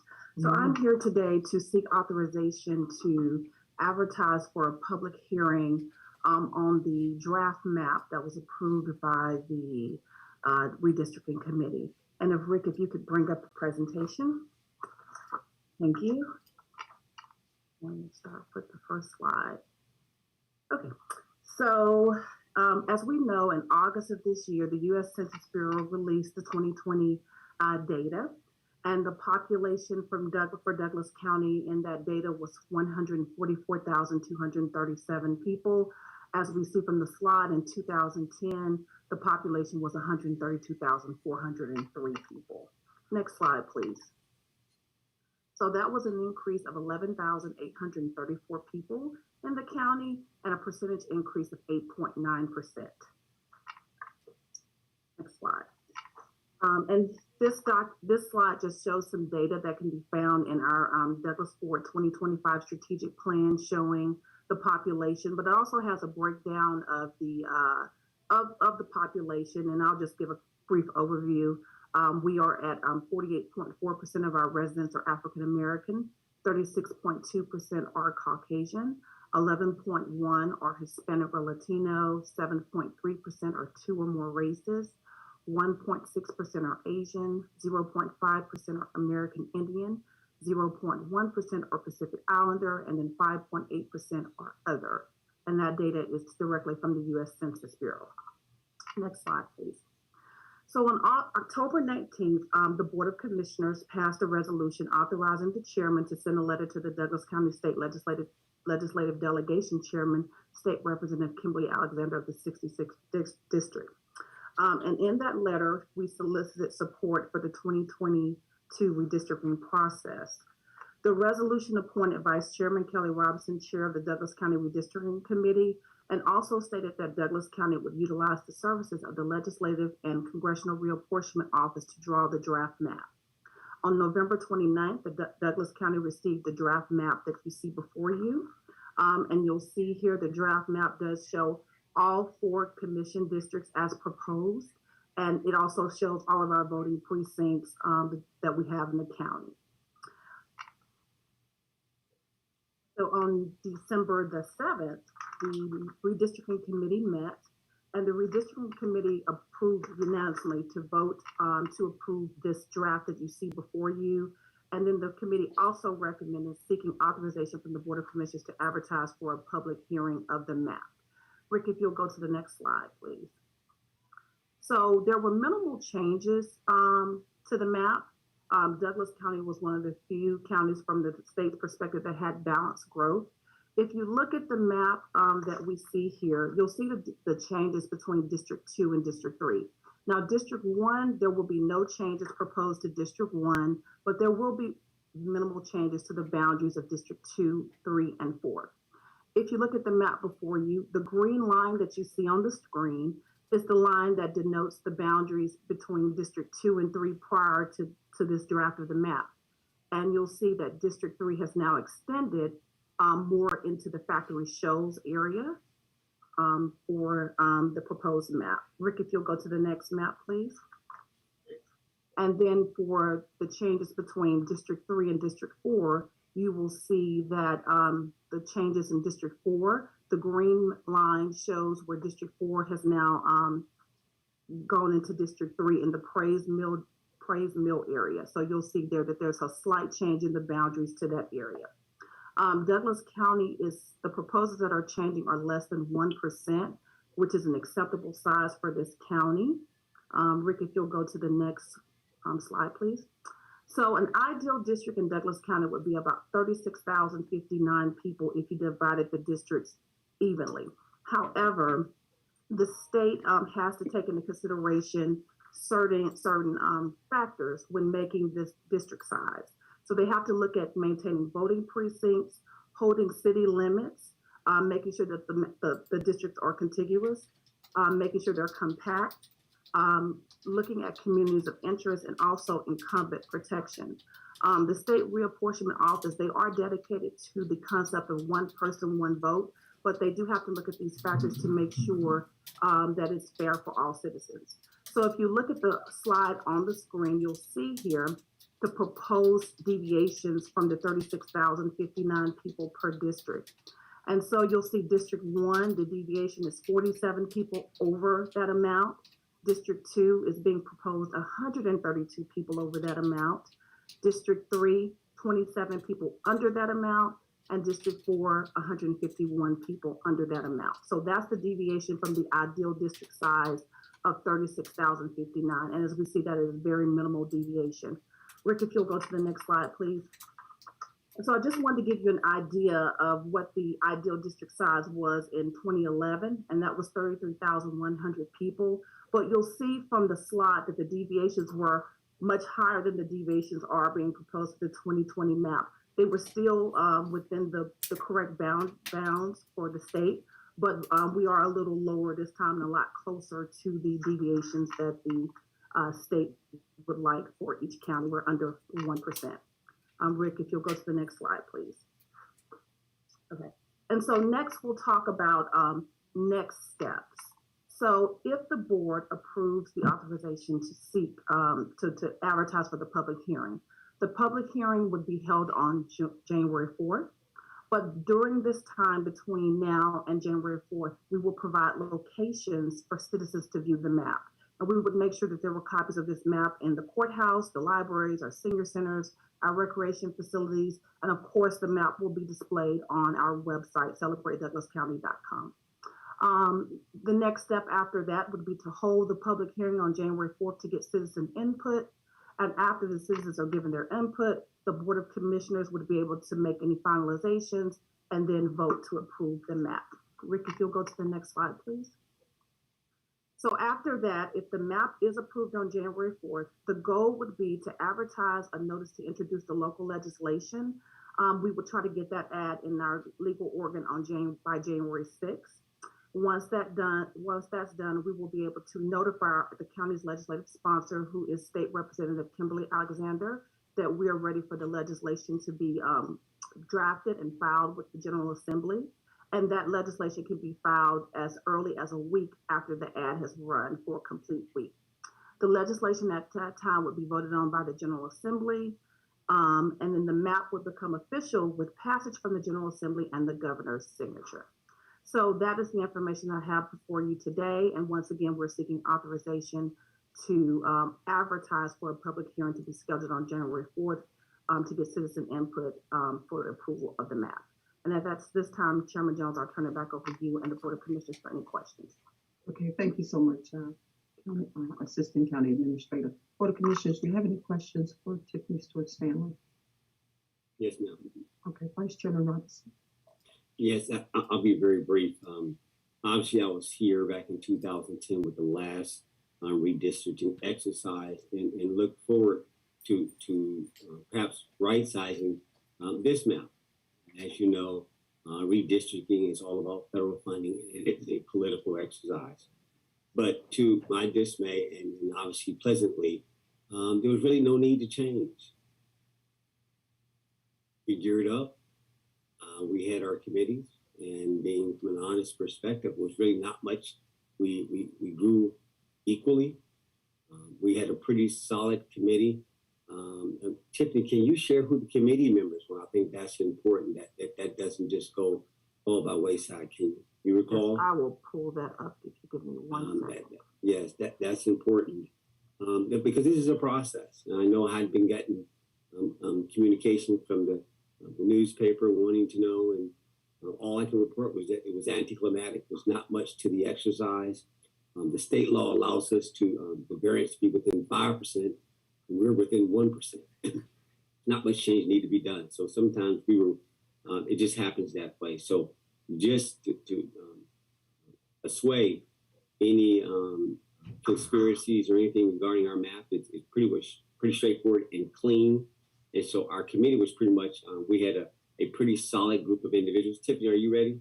Yes, Vice Chairman Robinson, I'm ready. Go ahead. Yes. So our committee members that were in attendance that day were Chairman Dr. Ramona Jackson-Jones, Vice Chairman Kelly Robinson, who served as the committee chair, myself, Milton Kidd, Elections Manager, Edward Dean, GIS Manager, Ms. Ingrid Landis Davis, Citizen, Mr. David Good, Citizen, Mr. Bill Willis, Citizen, and Wendy Cottle, Legislative Aide, District 2, who was witness to the proceedings. And I appreciate that. And we had one more citizen that would have been there, and respectfully, all 4 commission districts would have been represented, which is key. But with this process, I mean, with that set of thought leadership in the room, and they came very prepared during that meeting. And thank you, Director Kidd and Manager Edward Dean, for your contribution. I mean, these guys had maps, they had their data, they were prepared, and that stakeholder group looked at it. There was not much more to it. It's like, okay, well, it is what it is. So we lucked up, equal growth, nice distribution, and so we had to leave it at that. So we offered up to the full Board of Commissioners today to obviously move forward with the public hearing. That was something that also came out of the committee. The Justice Department and what they did with the Voting Rights Act actually removed the need to do a public hearing. But the The committee itself says, no, let's make sure we have a public hearing for the citizens. Let them participate in this process. And thus, it was unanimous, and so it's being put forth for the board. And that'll come back a little bit later today, but I think that was important for transparency. All right, so the rules were changed to make it a very, very tight process now. Speed. But we're pausing. It says, no, even though we didn't make any changes, let's let them participate in the process. And the last point I want to make is that the board also, the committee also Tiffany made a presentation to the board in a pre-look this past, Friday, as well as to our delegation, which is also important. I mean, it was just the timing of that. They were in the room. It was like, okay, let's make sure that we at least share with them and let them know what they're going to be getting here soon.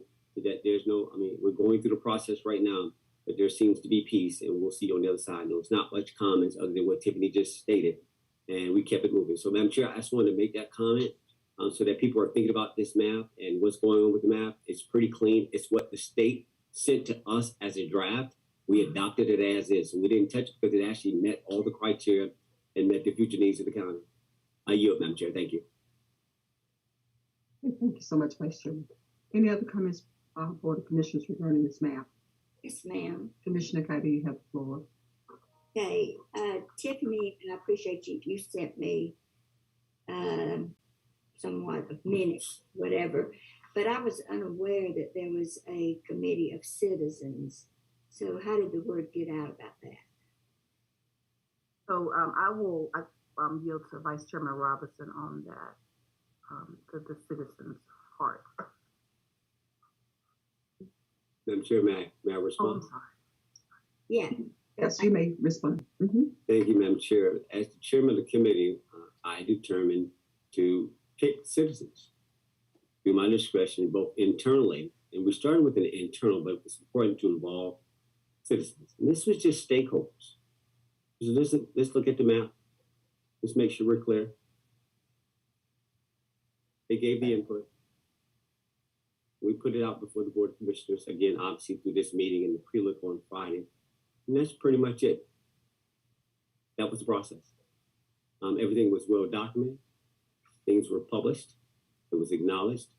And that's it. But the intent was not to have a full solicitation of some big giant stakeholder. It didn't allow for that. Very tight process. And we didn't have to do it that way. I chose to, as the chair of that committee, to do it that way to ensure I get the proper stakeholders internally. We made sure Madam Chair was involved, being of all. And then obviously I brought those people in that I thought would help provide insight into this, who were skilled. For example, like Ingrid Landis Davis, who's the chair of the citizens. I think that was important. So nothing deep about it, just people that I was aware of in the community. Seemed like a pretty mixed distribution across, and kept it moving. That's it. I yield. Well, I would have liked to have had the chance to at least appoint one member to it, but I do recognize most of these people, and they are more known to you than me, I will just say. But there was very little growth in the county. Less than 10%, I think, over a period of 10 years. Most of the people either moved out or then someone moved in and replaced them. But also, Tiffany, you went, you had a chart, a pie chart, I think, that I do not have a copy of. Could you call that back up, please? The pie chart for the population? Yes. Yes, ma'am. It's in the strategic plan. That's the pie chart from the strategic plan, but I will make sure. Rick, if you could bring that back up, please. You gave me many maps, and I appreciate the maps because I can read them better from what you printed out than what I could print them out off the computer. But I did not have the pie chart because I've got everything that you sent me right here. Yes, ma'am, and I apologize. I decided to add that at the last minute just to provide some, a graph to show the population that I was going to describe. Rick, I believe it's the third or fourth slide.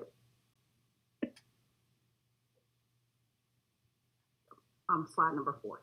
Yes. Yes. Could I get a copy of that, please? You can put it in my thing at the office, and I will pick it up tomorrow. Yes, ma'am, I will definitely do that. Okay. And one question, go back to where the increases and the decreases were.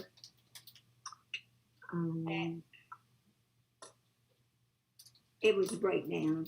It was a breakdown. Just need a little explanation.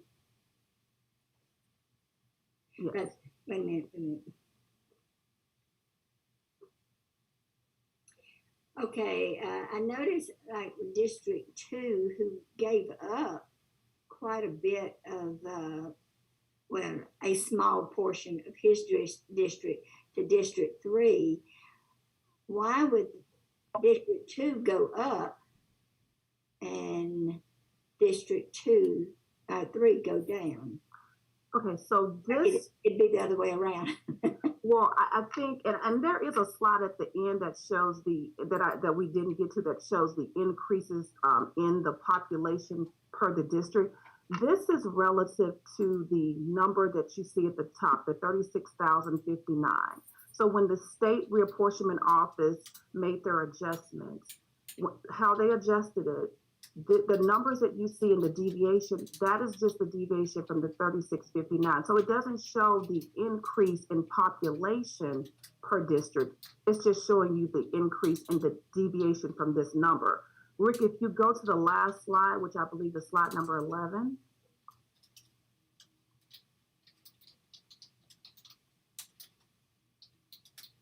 Keep going.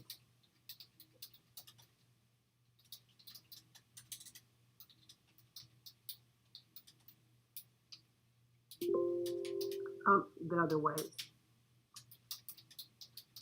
I'll show you if you want to see the increases in the numbers for the. Yep, it's past this one. Yep. So this one shows. Okay. So this one shows you the population changes. I just prepared this just in case someone had this question. From 2011 to 2021. So you will be able to see the way the districts change in population here. So that this is going to be different than the deviation, because remember the deviation is just based on that 36,059 number. But this shows you if this map is adopted, what the populations would be compared to the populations that were adopted in 2011 per district.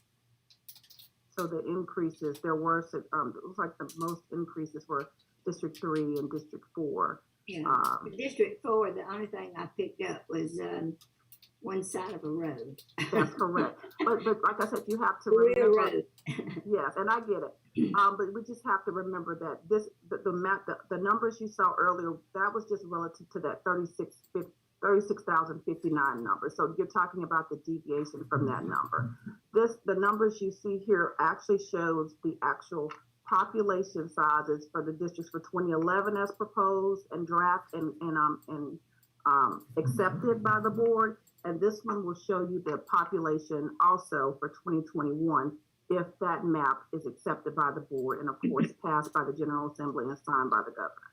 Okay, and could I get a copy of that slide? Yes, ma'am. I just added that in, but I'll give you all the information. I'll have it on your desk. All right, thank you. I yield back now. Madam Chair? Thank you, Commissioner Guida. Question, Robinson. Yeah, this is also important to acknowledge regarding the process that here we are at the end of the year, and we're just now getting the map. We had to turn around this fast. And luckily for us, this was an acceptable map. Remember, it is a political process. We know the General Assembly is controlled by Republicans and we're local as Democrats. So us, it's like, okay, we get it. To push back on this, because of the concentration of everybody coming in at the very last minute, we would not be able to turn any changes back in anyway before the election. So you also, let's acknowledge the process. It says, well, okay, well, we're good anyway. But I don't want that to go that if we needed to make changes, we could, but you're going to throw things off because it doesn't mean that Tiffany explained the process if we were to make changes to smooth this out. I want to make sure that we're clear on this process, totally transparent, was the map is fine, but if you want to make changes, you could. But what would be the impact of that? Thank you. Yes, thank you, Vice Chairman Robinson. So the impact would be, this map was once again prepared by the reapportionment office. If we were to make changes to the map and ask them to certify the map that we made the changes to, that would lengthen the process. And it would have to go back through the state's reapportionment office, be certified, and then come back to the Board of Commissioners for adoption. So it would add some time to the process, and definitely would throw us a lot deeper into the legislative session trying to get our map approved. Whereas if we follow the process that we're on now, my goal is to have the bill filed the first week of session. So we're still on track to get this filed the first week of session if we stay on the road we're on now. But if we were to deviate and change the map, it would definitely throw us off a couple of weeks, maybe a month, just depending on how backed up the state's reapportionment office is. I do have to commend our chairman of our delegation, because she worked very diligently with Vice Chairman Robinson and myself to get this into the right hands at the state reapportionment office and get this map done very quickly. And so we're in this position today because of her hard work. No, and I thank you for that. So then also during this past, our meeting with our local our local delegation from the state, I think it was Senate Majority Leader Dugan explained the timeline of the elections process. So that's the other thing. You've got qualifying, you've got things that are coming up that is pending. So here we are, we make any change, that means we're into January. You've got elections that are cranking up. This process is tight. Some things have to be fixed. So I don't know. Again, I want to make sure we explain all of this, and we have time for the public hearing, but at least we got people thinking about this between now and then. Director Stanley, can you speak that, or to Milton that says, okay, we got to have this locked. Again, one more time, we were dealt a hand, but this hand works. I'm going to say it that way. We were dealt a hand, but this hand will work. We can work with this. So just so we're very, our eyes are wide open and we're clear. Can you, Director Stanley, and that's the last thing, or Director Kidd, can y'all just tighten that up on the other side? That qualifying, that like, look, we got to be done. This can't just meander off. I mean, we get it, but we put ourselves in a precarious place. Can you guys answer that? So, Madam Chair, we can move on. Thank you. Yes, Director Kidd, I think he has the information. Yes, for that, for the county has a February 1st date to publish the qualifying fees per district. So we would have to have the maps finalized before that February 1st date. Actual qualifying for the primary election will be March 7th, but that February 1st date is your actual hard deadline to have your maps approved and your districts in line in order to be ready for the midterm election season. Got it. So this will be before the Board of Commissioners and before the public, doing a public hearing on January 4th, the very first meeting, and then we've got a tight time frame to sort of get this back to the state and move on so we can be in place by February 1st. All right. 1 second, sir. Yeah, please. Even with that one too, once the state signs off on the final maps, then the county has to move voters that are affected not just with this map, but with the state maps. The county is splitting districts with our state Senate district, our state House district. We're being broken up in other districts as well. So all of those voters will have to be moved to their new locations and precinct cards sent to those voters in that between February 1st and March the 7th, this has to happen. So for us, we're moving 100,000 people. So we still have an even tighter time frame than I think most of the general public actually understands. I understand. So to that point, and making sure that you will get this map out beyond just something online, a little clip art, that people get to see this map before the public hearing. You're going to put it in libraries and all the places. You got a marketing plan. 2, I understand that, do you have a budget to make sure you get this out, Director Kidd? Is your budget reflective of the need to communicate to these people every 10 years? We have to do this. I just want the answer that it was considered. Because we got to do what we got to do. This was considered. However, during our commission meeting and planning session, there was a suggestion to send notification to every head of household. I am in the process of putting together a proposal for the Board of Commissioners for January to be able to send an additional notification to all of our voters in Douglas County with these changes and the election schedule for the 2022 election cycle. So I am going to have a proposal before the Board of Commissioners to augment the department's budget to send letters to every head of household with this information, aside from what we are legally responsible for doing. So like you mentioned Board of Commissioners, do you mean the steering committee that we talked about this? Or? The steering committee brought this suggestion, but any budgetary amendments have to be brought before the Board of Commissioners. Understood. And I just want to highlight that because we're approving the budget tomorrow. I am going to so you get the speed in which, like, if, Madam Chair, it's just a note. We don't have to belabor this, but it's just sometimes you got to align everything. You got to see how it all fits together. Now, again, we got it. Director Kit, we're good. I won't belabor, Madam Chair. We've got some work to do, and we've got time on this. But again, it is a process. But this one was easier than I expected, which is always a good thing. So I yield. We got a long agenda, Madam Chair. I yield. Okay. All right. Any other questions, Board? If not, I'm gonna move on. All right. We're gonna move to tab number 4. Board, this meeting is gonna be rather long. I may even give you like a 5-minute break. Because this allow you to get some water and use the restroom and stuff.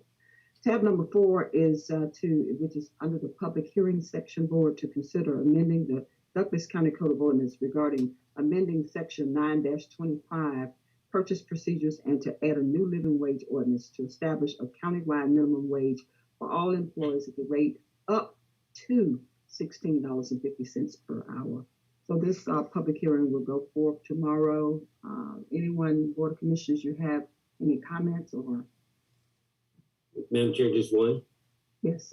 Mm-hmm. Yeah, we have to wait till the public hearing, but Director Miller, Rosin, you will have the analysis for the Board of Commissioners. You will make a formal presentation on the impact and how that spread the different scenarios.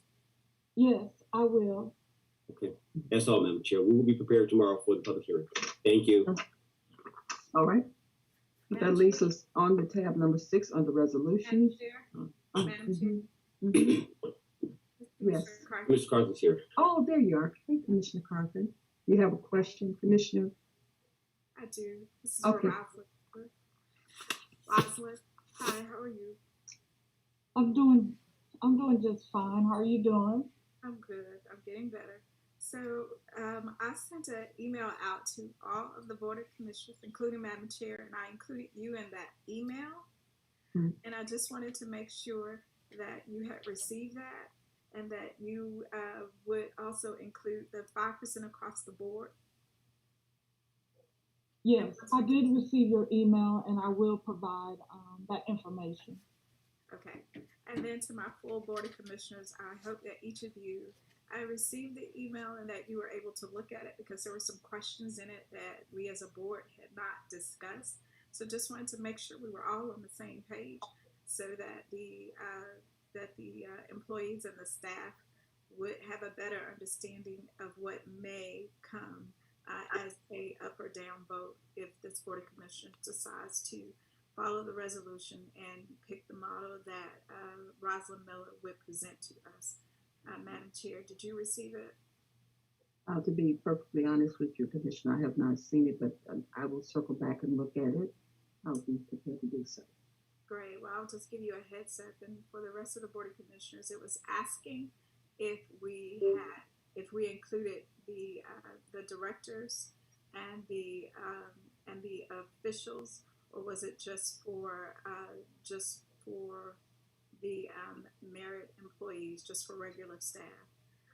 Because if you say 5% across the board and bringing people up to a certain minimum wage, whatever that is, we need to just make sure that all of that is captured and we are all on the same board as a Board of Commissioners. So I sent that in email. I asked that each of you would look at it so that we can further discuss this on tomorrow. Okay, we will. Thank you so much, Madam Chair. With that, yes. Okay. Thank Madam you. Chair, Commissioner Mitchell. I'm sorry, my mind is Commissioner please, Geiger. anybody but. I'm so sorry. I'm just going. I did not receive it either. So Okay, I Commissioner could Carthen. resend it. If you could resend it, Commissioner Carthen. And she probably will, Commissioner Carthen is probably sending it to your county email, Commissioner Guide. I know a lot of times you use yes, ma'am. It is sent to each commissioner's county county email. Yes. I looked at my county email today and I did not see it. But anyway. Okay. Thank you so much, Commissioner Carthen. If you could just resend it for us. All right. Board Commissioners, if there's no other further discussion, if there. Yes, I do, Madam Chair. Okay, Vice Chairman Robinson. Yeah, just so that the board understands the rules of engagement during a public hearing at the conclusion of a budget adoption. Discuss, debate, bring it forward. We have tomorrow to do that. Make the arguments, make whatever conditions and things you want inside or not. But I need there be awareness. That's the time to do it. And you have to advocate for whatever position or consideration is for all of us. I just want to make sure that everybody believes that they're being heard and considered. But you have to set forth a set of words on the floor that'll get us to take action one way or another, or even consideration if that is it. So I'm sure that's for all these public hearings that we've got. You've got to do it on the floor. There's things that's been sent. I get it. There's a lot of stuff that's been sent. But you have to advocate for yourself, the things that you want us all to consider. Bring it up, because it's going to go fast tomorrow. And I just want to make sure, because there's several things and some of these other things that I'm like, okay, I want to make sure, Lisa, this is not my peers. County clerk, let's make sure all these emails that have been sent around and all these thoughts that we collectively have them as much as you can. And that's all we're saying, guys. We don't want it to be where we're saying, well, we didn't get it. I didn't get it. And it happens. You know me. I didn't get it. I didn't see it. Okay. Just with all respect and fairness, county clerk will double back and make sure that we aggregate all these comments and stuff and make sure we got them prepared. So then when the commissioners bring them up, we can bring them forth as they've been read, as sent to you as the official record. That's all, Madam Chair. I want to make sure we captured everybody's thoughts and that there should be a proper vehicle that captures these things and bring them forth properly to the floor.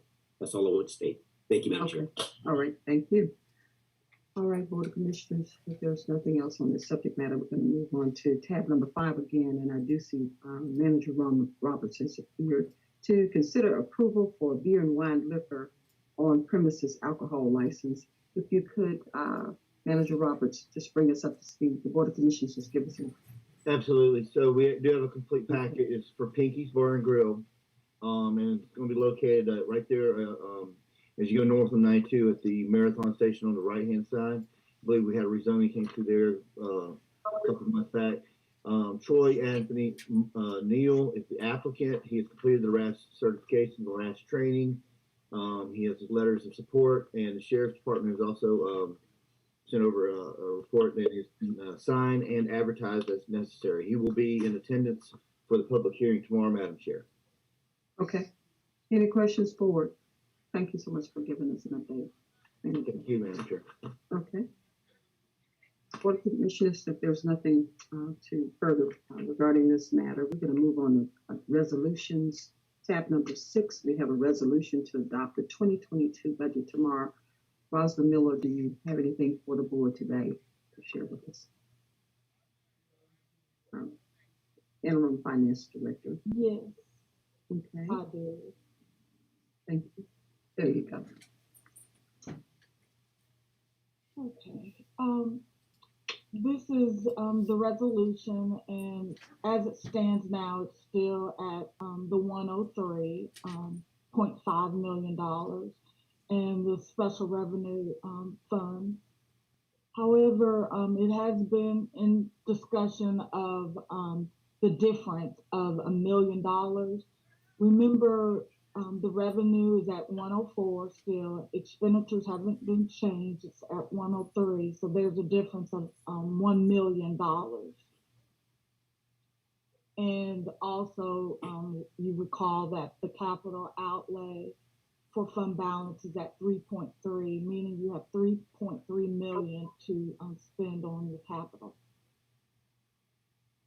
So this is a summary, and I can go into each item, but it summarizes by fund with the total initiatives from the board. For capital, it's 1.5 million. For your general fund, it's 941. Your uninked is 726, and animal control 19, which is a total of $3.2 million. And again, you have 3.3 for capital. And as I mentioned up at the top, you have 1.5 of expenditures. That will give you remaining balance of 1.7 million. And then the $1 million for general fund, you have a total of 941, so it'll give you a difference of 113. I'm not sure if you can see, but this is the BOC initiatives as I have heard and have made record of. If you'd like for me to go down each item, Madam Chair? Yes, please. So our first is for, the sponsor is our vice chair, and his number one project is for each district and the county administrator's budget to receive $50,000. So that's on top of what we're what is before you as their budget. It's adding additional 50,000 to each district and the county administrator. The next we have magistrate, and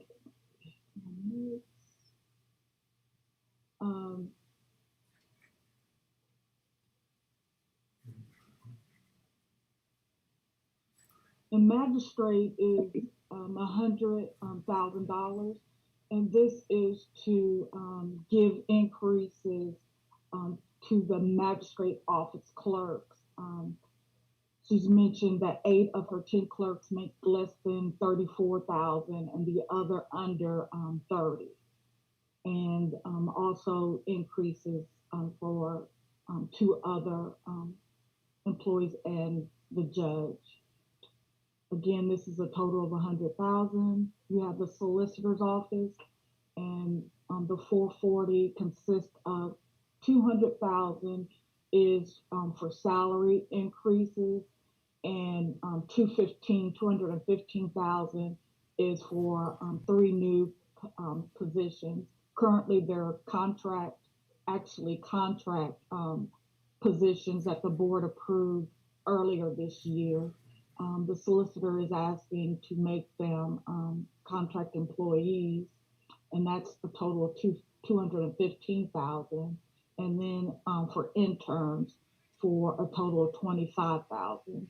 So the 200,000 for the staff raises and benefits, and the new additional employees, and the 25,000 for interns, totals the 440. Probate is at 87,000, and this is to make her 2022 budget in line with her 2021 budget, approved budget. So that would be $87,000. The next we have Madam Chair's request. She's also asking to support magistrate. So I just said see above, and it's the same amount. State court for Judge Barker and Judge I think it's 14. I don't have the total. Sorry, Judge. This is the total for salary upgrades for 3 employees.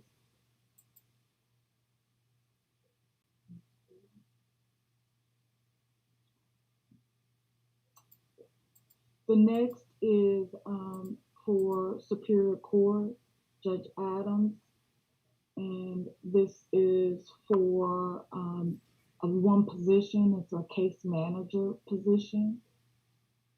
The next is the tax commissioner. This is for 2 new employees. The next is the tax assessor. This is for 2 employees. And also you'll see on the capital side of it, it's a vehicle for one of the employees. And the 2 employees are 2 field appraisers. The next is various department upgrades and salaries. The next is Vision 21, adding $9,000. And also the Board of Health, initially the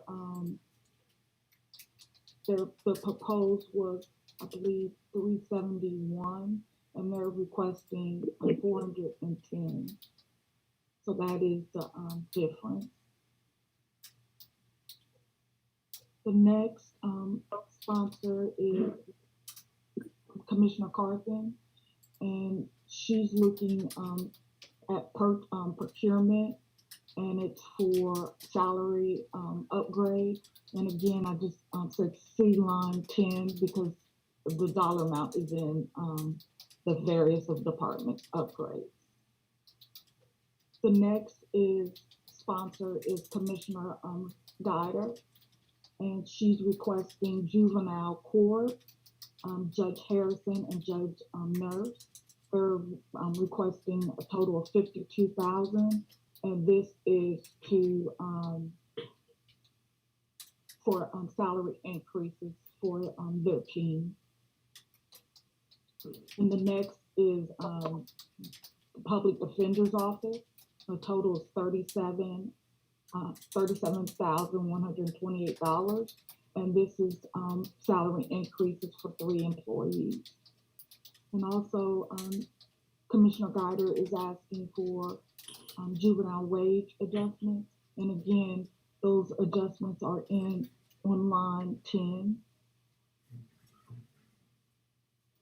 Commissioner Mitchell, I am open to take the notes now, but as of the retreat, I have none.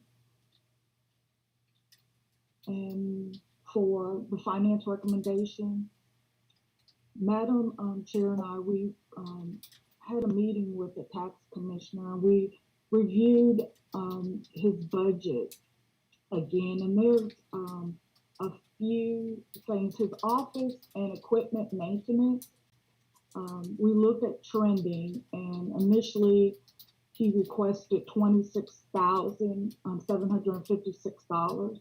However, we looked at trending, and we asked, could the number be 18,000? He did agree. The next was his postage. He listed 136,000. We looked at trending, and we asked if we could change the number to 125,000. He did agree. The next was computer software system. For this year, there's still payments to the contract. It was a $700,000 contract. The county's only paid $200,000. Therefore, $300,000. Therefore, $400,000 still remains. We asked to, and you can do it either way. We asked to reduce it by the $400,000 for the budget, for the actual approved budget. However, the board will be amending the budget and adding that $400,000 back because that is an obligation. Normal practice, we don't add the encumbrance to the approved budget. You normally wait until March. So we asked, could we reduce it? However, again, his budget will increase by $400,000 first quarter of 2022. So we asked to reduce it. He agreed, but again, we will be adding the $400,000 back. So the total of reducing office equipment, postage, and computer software, it totals $419,000. The coroner, we did the same. Madam Chair and I met with the coroner, and we took a look at the salary part-time. Initially, it was listed at $156,000. We looked at trending and current. We asked, could we change it to $112,000? She agreed. We looked at other professional services. Initially, she had it listed at $132,000. We looked at trending and her new contract with janitorial, which she didn't have last year. We asked, could we move it to 80? Could we reduce it to 83,000? She agreed. So the total there of amending the tax commissioner and the coroner's budget is 419 and 92, and that's a total of $512,000. So with each commissioner's items that they're sponsoring, again, you have the your revenue over your expenditures. So the net of the million minus vice chair's request, minus the chairs, minus Commissioner Guided, and then adding finance recommendation. So the total is 941. So 941 from the million, you still have a remaining balance of $113,060.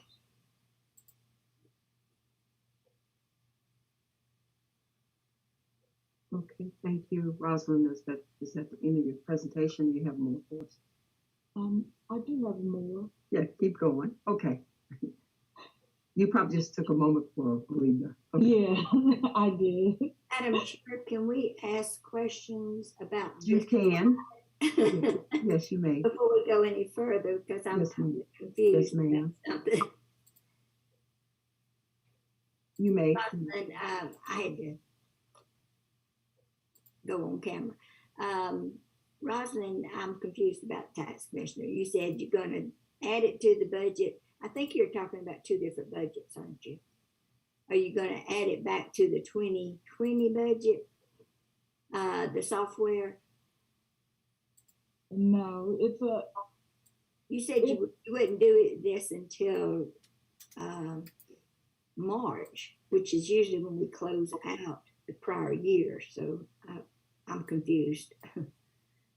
Right. Right now, it's listing as an obligation of $400,000. The board approved the contract for his software.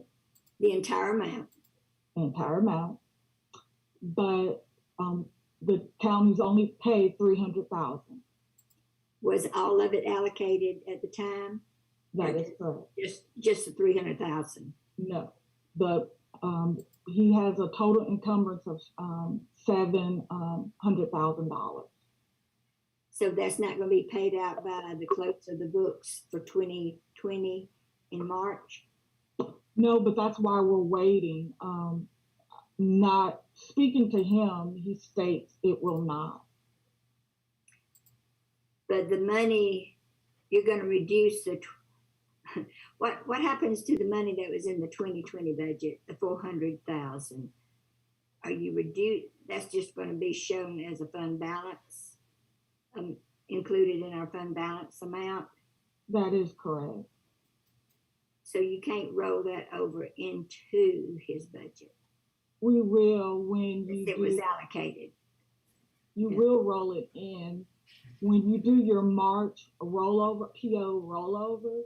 So at that time and point, we'll know exactly how much, if maybe another payment has been made between now and at the beginning of March.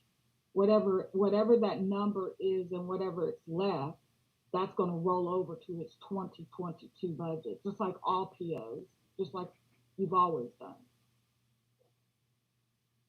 It'll be right now. He doesn't have a PO out there for that, or he does. He does. He does. But not all of it will be paid by March 31st. Is that what you said? Correct. That is correct.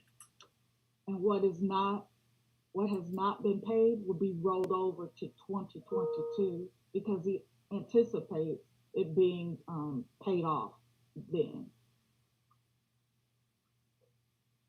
So should we be deducting it right now? Since it's allocated?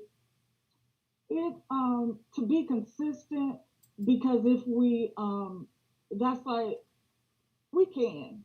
However, you haven't done that for all the other departments.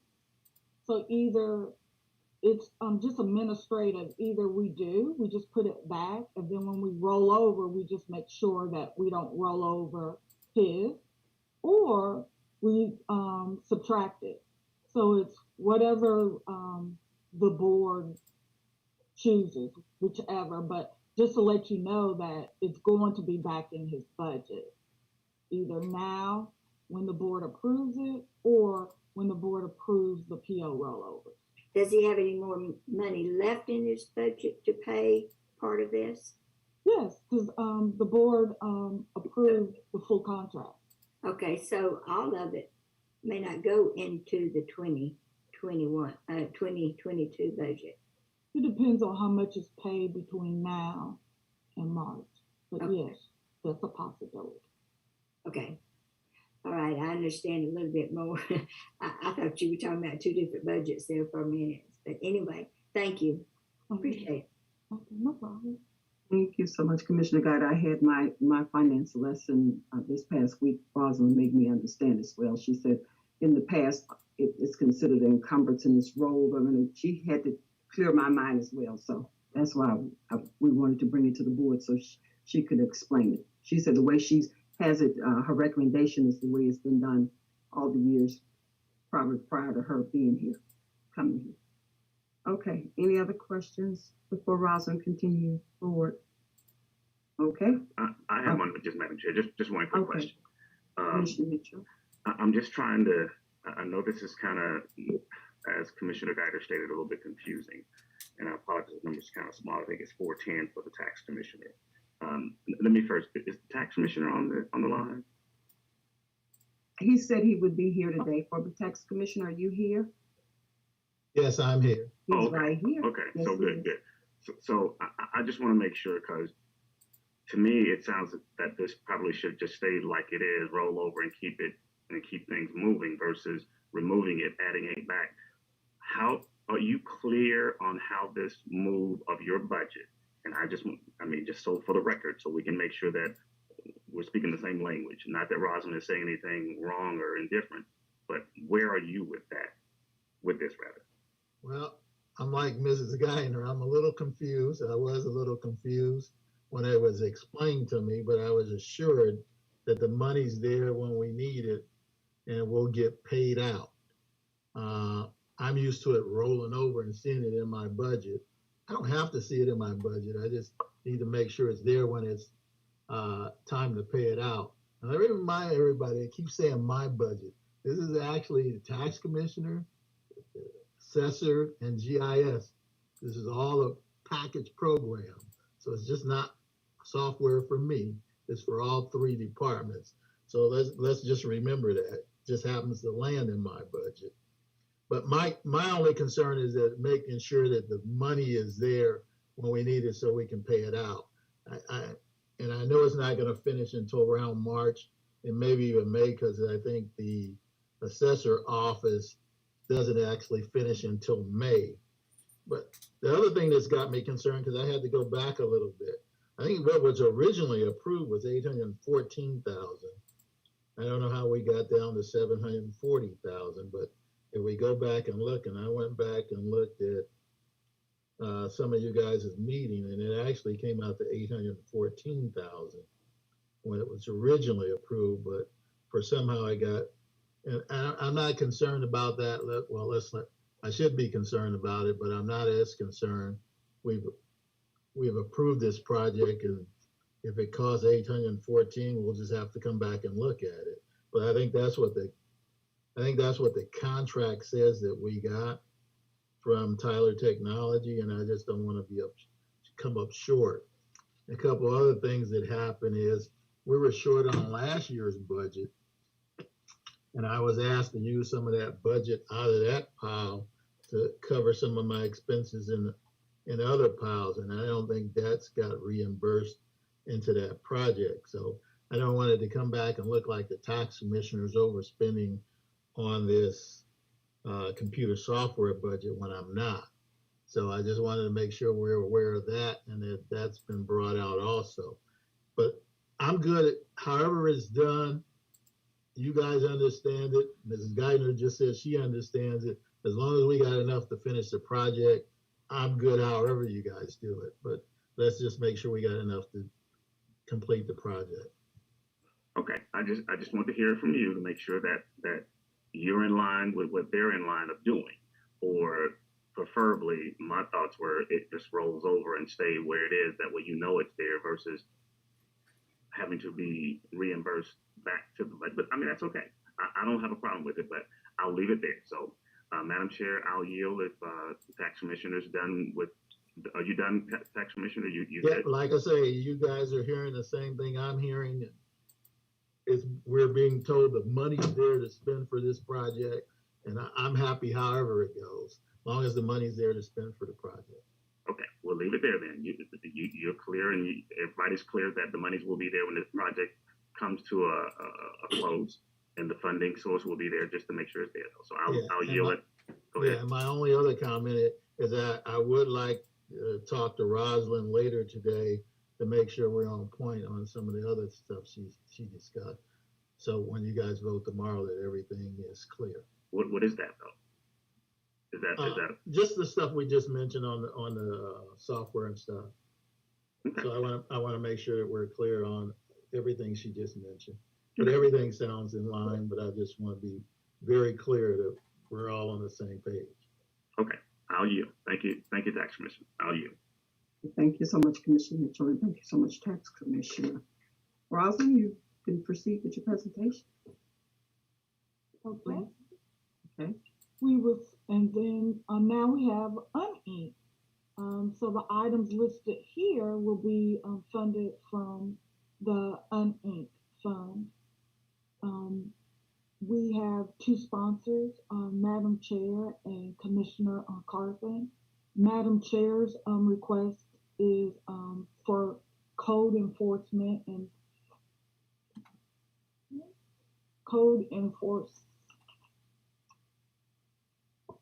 this was for 4 additional officers.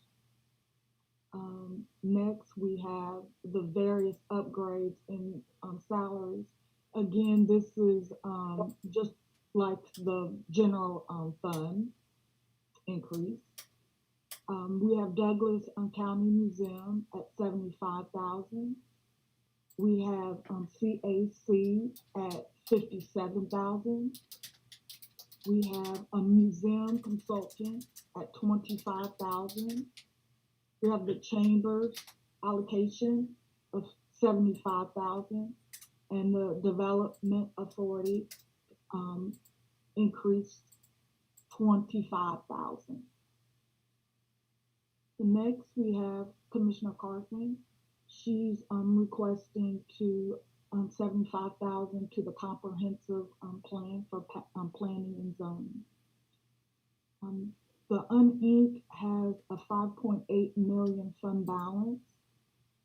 So if you subtract out Madam Chair's request of $651 and Commissioner Carthen's at $75,000, it's a total of $726, and have a remaining balance of $5 million.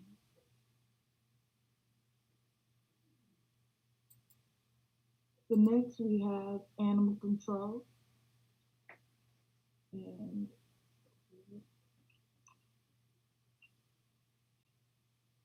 And animal control is we have Commissioner Carthen sponsoring animal control, and this is out of the animal control fund, and it's requesting for animal control officer, a kennel technician, and surgical tech per diem. And it's a total of $19,000. Animal control has a fund balance of $66,000, and if you subtract the 19, the remaining balance would be $46,000.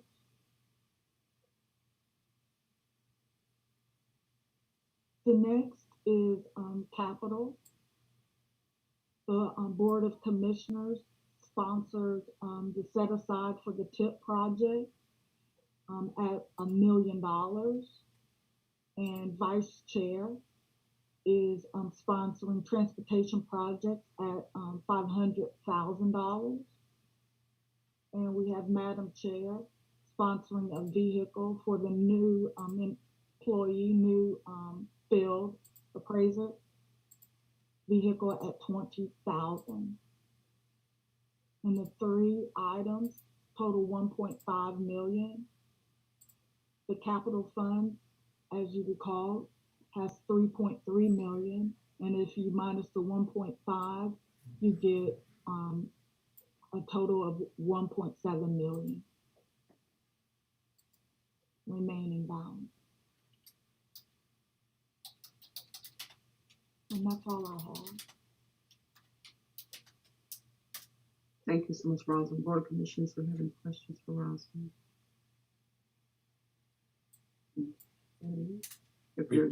Yeah. Okay. Just one thing, Madam Chair, may I? Yeah, you may. Thank you, Madam Chair. Just as relates to personnel, we will have an executive session today to our final executive session, and I hope that we can talk about personnel. Do we have that first? Do we have personnel on the agenda? If not, I'd like to advance to talk about personnel. Specifically, some of the numbers that were just mentioned regarding whatever that was, enumeration. There's a bucket of money for personnel, yes, and we will have that information available. Right. That's all I was. We're good. Rosalyn, just for the make detail sure behind that. Okay, and Rosalyn will, if it's okay with this board, it's a pleasure, be there as well. I know Fred Perry will be there, but we have the actual chart or the graph or the document available so we can review each one separately. Name. Okay.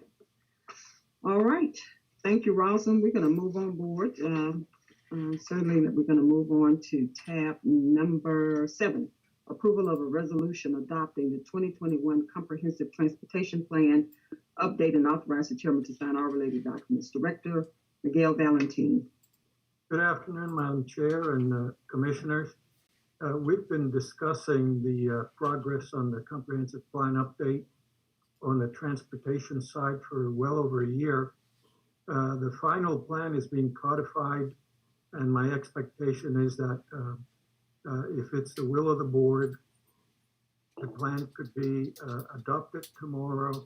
We will have hard copies of the codified information, which is essentially what's been presented to us over the last year and a half or so. Just as a reminder, the comprehensive transportation plan has to be formally adopted by the board and conveyed to the Atlanta Regional Commission so that there could be consideration in the future for any state or federal funding. So any project that the county would seek assistance from the state or the federal government must be in the plan, and the plan must be adopted, and therefore that will be what's before you tomorrow for your consideration.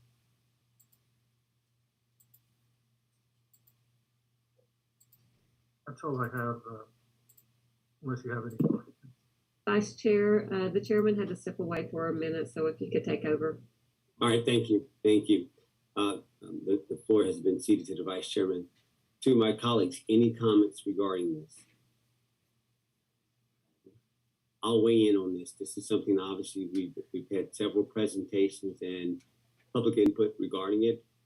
I want to highlight the point to Miguel, Director Valentine's point. If we don't adopt this, all the things that we think that we want to go after and all this grant writing, going to be ineligible.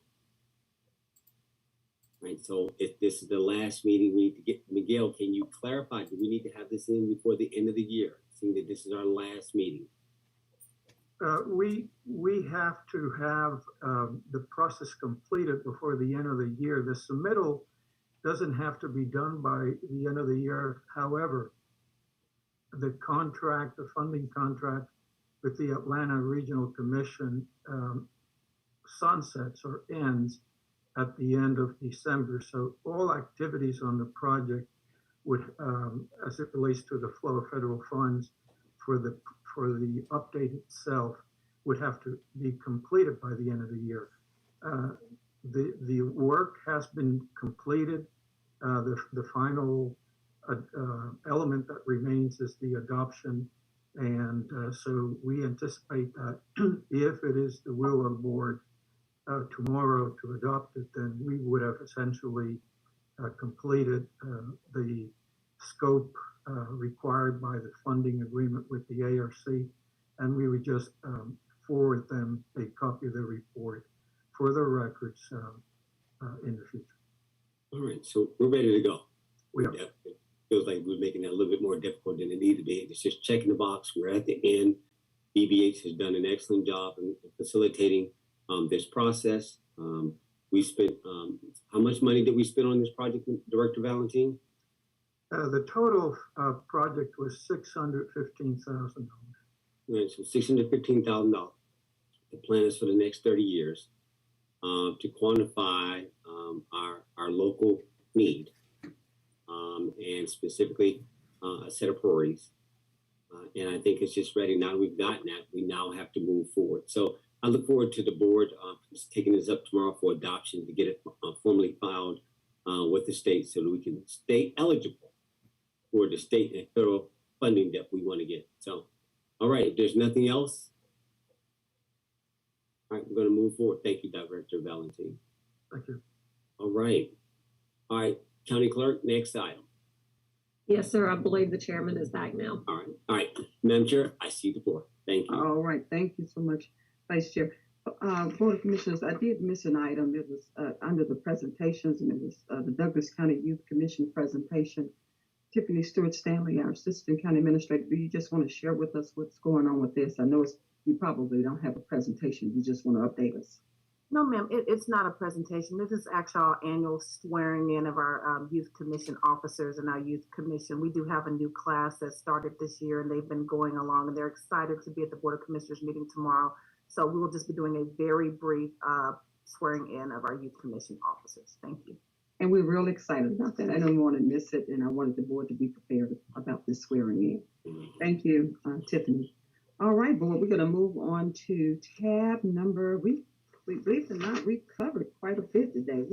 I must commend us. We've done a very good job. We are now moving to our business items, and we have tab number 6, authorization to approve a yearly contract with the Judicial Alternatives of Georgia Incorporation, which is JAG, for misdemeanor probation services for Superior Court, and authorize the chairman to sign all related documents subject to final legal review. Judge Emerson, are you on the line?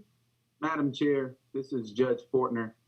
Judge Emerson is dealing with some issues and asked me to step in for him and Chief Judge Barker, since these two tabs, 16 and 17, are related, if that's okay. Yes, it's okay. Thank you, Judge. You have the floor, Judge Fortner. All right, thank you. Good afternoon, Madam Chair and Commissioners. It's that time of year where we address the misdemeanor probation supervision here in Douglas County. As many of you, all of you really are aware, the state at one time supervised misdemeanor probationers, but do not continue to do so.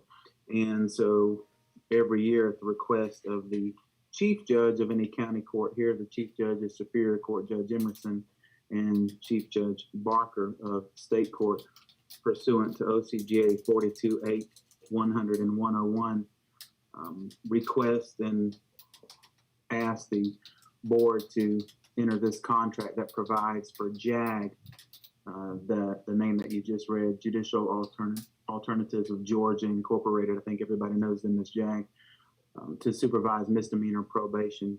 In state court, all of our criminal cases are misdemeanor in nature, and some of the cases that are addressed in Superior Court result in misdemeanor convictions as well. The statute doesn't allow for private probation to do anything with felony cases, but it involves the supervision of the misdemeanor cases. There's no fiscal impact to the county in regards to these particular contracts. The contracts basically provide that the two courts, Superior Court and State Court, will authorize supervision fees to be paid to JAG in exchange for supervising the misdemeanor probationers in Douglas County. So that's basically what it is. It's a yearly contract that provides for the supervision of misdemeanor probationers whose sentences actually include probation here within Douglas County and State Court and Superior Court. So that's just a summary. I'll be happy to answer any questions. Thank you so much, Judge Foreman. Board of Commissioners, do you have any questions for the judge? Yes. Okay. Vice Chair Robinson. Good afternoon, Judge. I'll be quick. Yes, sir. Real quick. So you, and I'm not binding you, but I'm asking you to take this. Are you? Is the judicial side satisfied with the service delivery of this entity? I have not been made aware of any problems with JAG. I have not encountered any problems. I think because of the reduction in cases that are being supervised, they have had to downsize and relocate, but they're still within the county. As I did a little research, they've met all of their reporting requirements to date, and so they continue to provide a service that, to me, and everything I have heard, is meeting our expectations. I haven't been made aware of any problems if there are any. And again, we stay on we just appropriate, but we also need your input on evaluation. You know, are they doing right by what you need? So it's not a challenge; it's more of an inquiry. All right. We make sure that in these types of cases that the state is involved, and we as judges are going to oversee their behavior. So if there were any problems or anything like that, we would try to address them as soon as we were made aware of them. So yeah, I appreciate your inquiry. Yes, and so we don't subsidize. This is being covered totally by fees. Is that accurate? That is correct, Vice Chair. The one thing, just for a point of clarity, to make sure everybody understands, because it comes up at times, we do have an arrangement in state court where our probation officer who's involved in our accountability court needs to be licensed as a probation officer in the state of Georgia. So JAG has agreed to bring that person under their wing. They do it every year. And the county, rather than pay that probation officer directly, just reimburses JAG, who pays the probation officer. So that probation officer works for our accountability court system and is one of the employees funded by the county, but JAG agrees to bring them under their umbrella since we do not have a county office for misdemeanor probation supervision.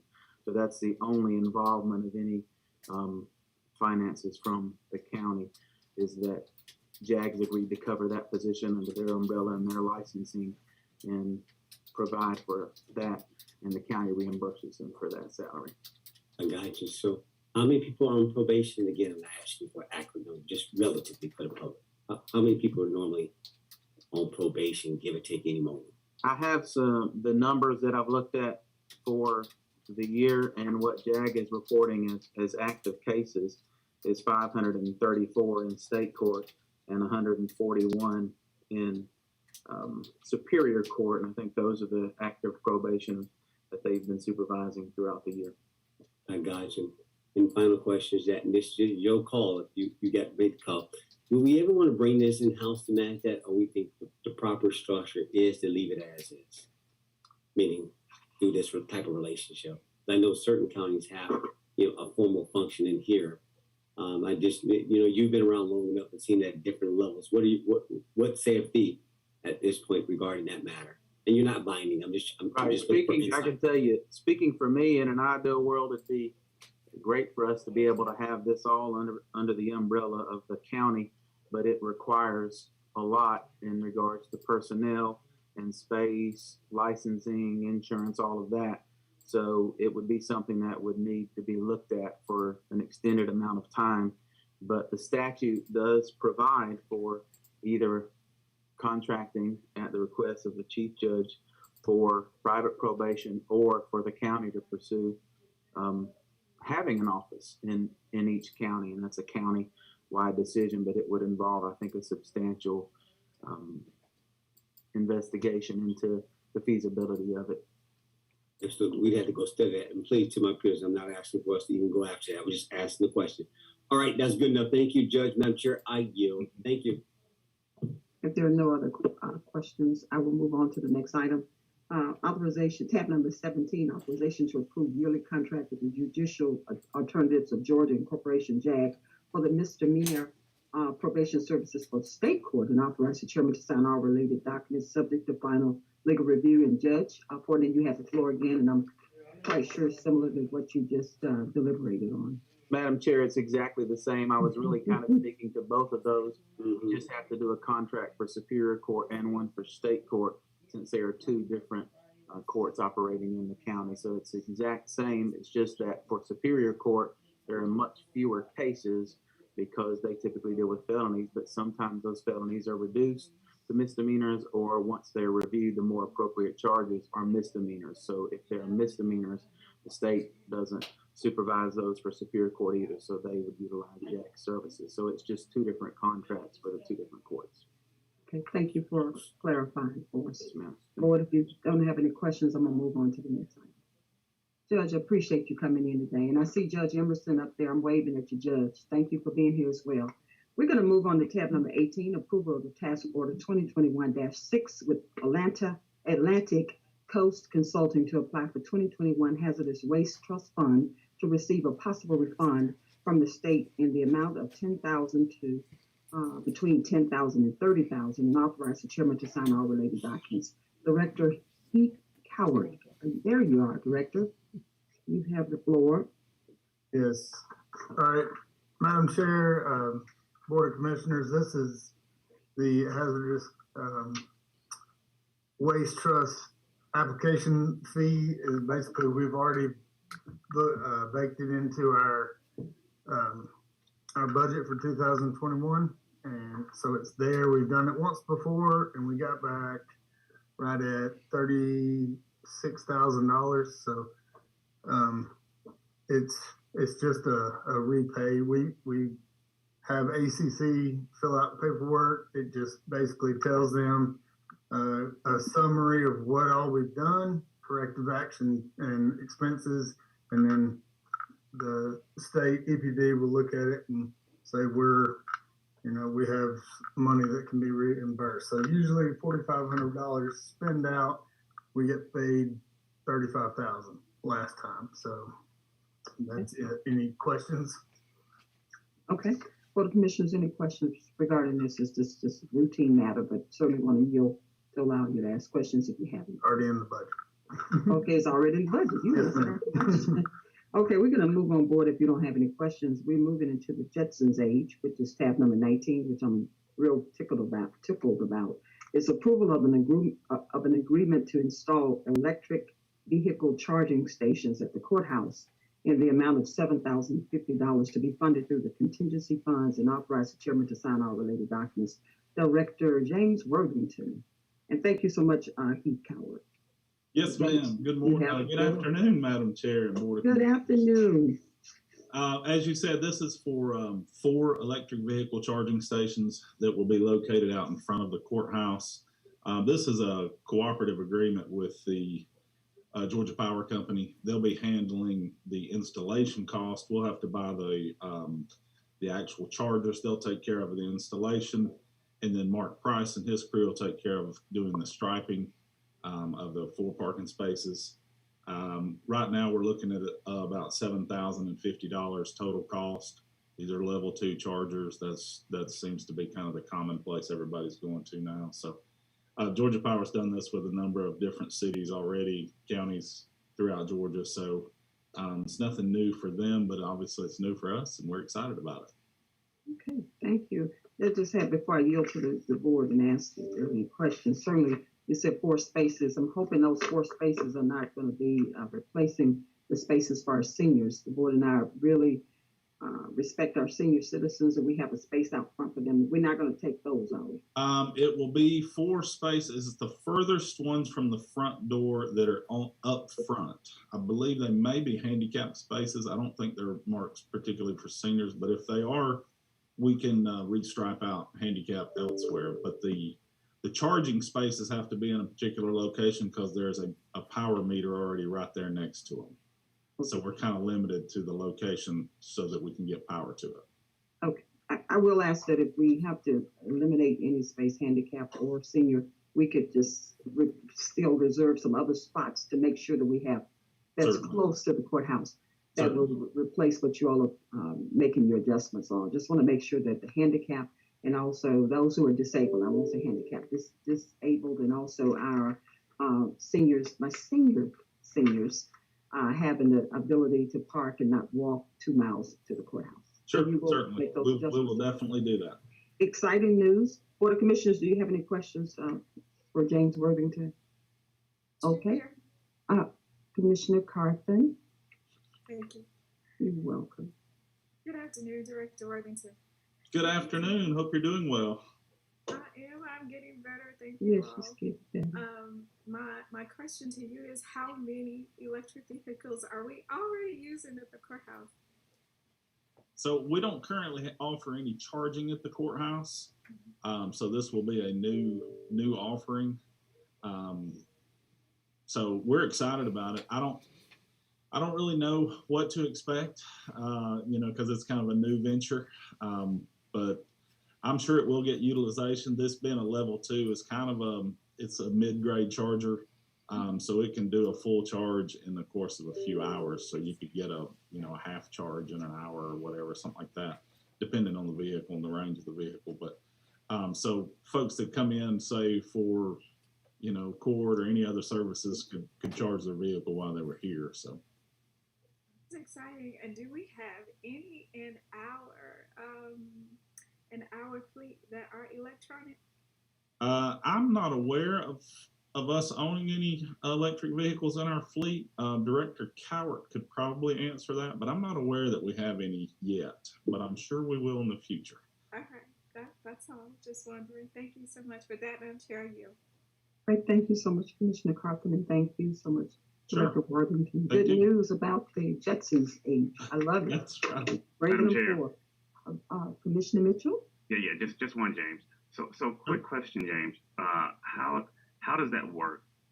For whom getting the charges? How does it you key in some kind of code that you're paying for this charge, or is it just charged for free? I mean, how does that work? So there are options for multiple different plans. The plan we're looking at would be free to.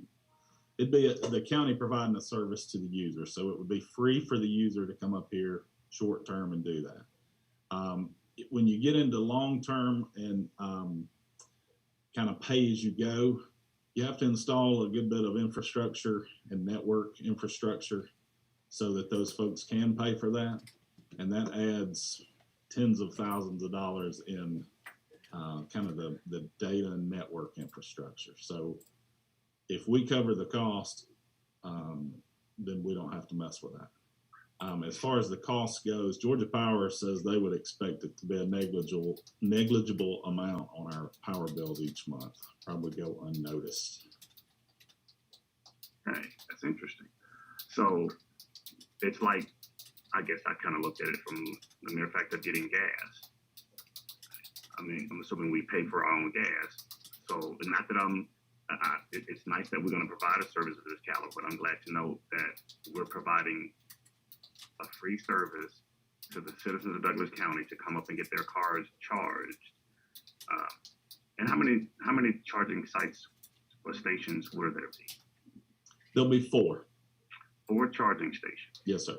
That they can come and park their cars and, overnights, whatever, and get their cars charged up for the week. That kind of deal. Well, the intent is not for overnight parking. The intent is for, while you're visiting the courthouse. If you come up for a service in the courthouse, you can plug in and charge while you're in the courthouse. Or if you're an employee who has an electric vehicle, you could get to work and charge and then get back to home without having to worry about, finding another charging location along the way. The intent is great. I appreciate it. This is really a great gesture. I just don't think, I don't know, this is going to be interesting to see kind of where, and I know it has a nominal, from based what you stated, it just depends upon how many cards and folks decide to say, hey, this is a free charge. I can just come in and, charge. I know you're saying that it's not intended to be overnight, but we can't stop them because there's no policy. There's nothing in play to say you can only charge for 1 hour, 2 hours, 5 hours, or, until you get your car charged. So that's going to be interesting. Sorry, go ahead. No, you go ahead and finish. Go ahead. I did speak with Georgia Power about this, and if it turns out to be any kind of an issue in the future, we can convert to the user pays, but we will have to upgrade that infrastructure at that time. So right now, I believe it would add between $20,000 and $30,000 to do that, and the total cost as we're proposing it's only $7,000. So for what we're doing is only $7,000. Correct. But if we end up having to start to charge folks for this, it could be up to $30,000 per station, I guess you're saying. Yeah, that's total cost. And the $7,000 is total cost right now for all four. Correct.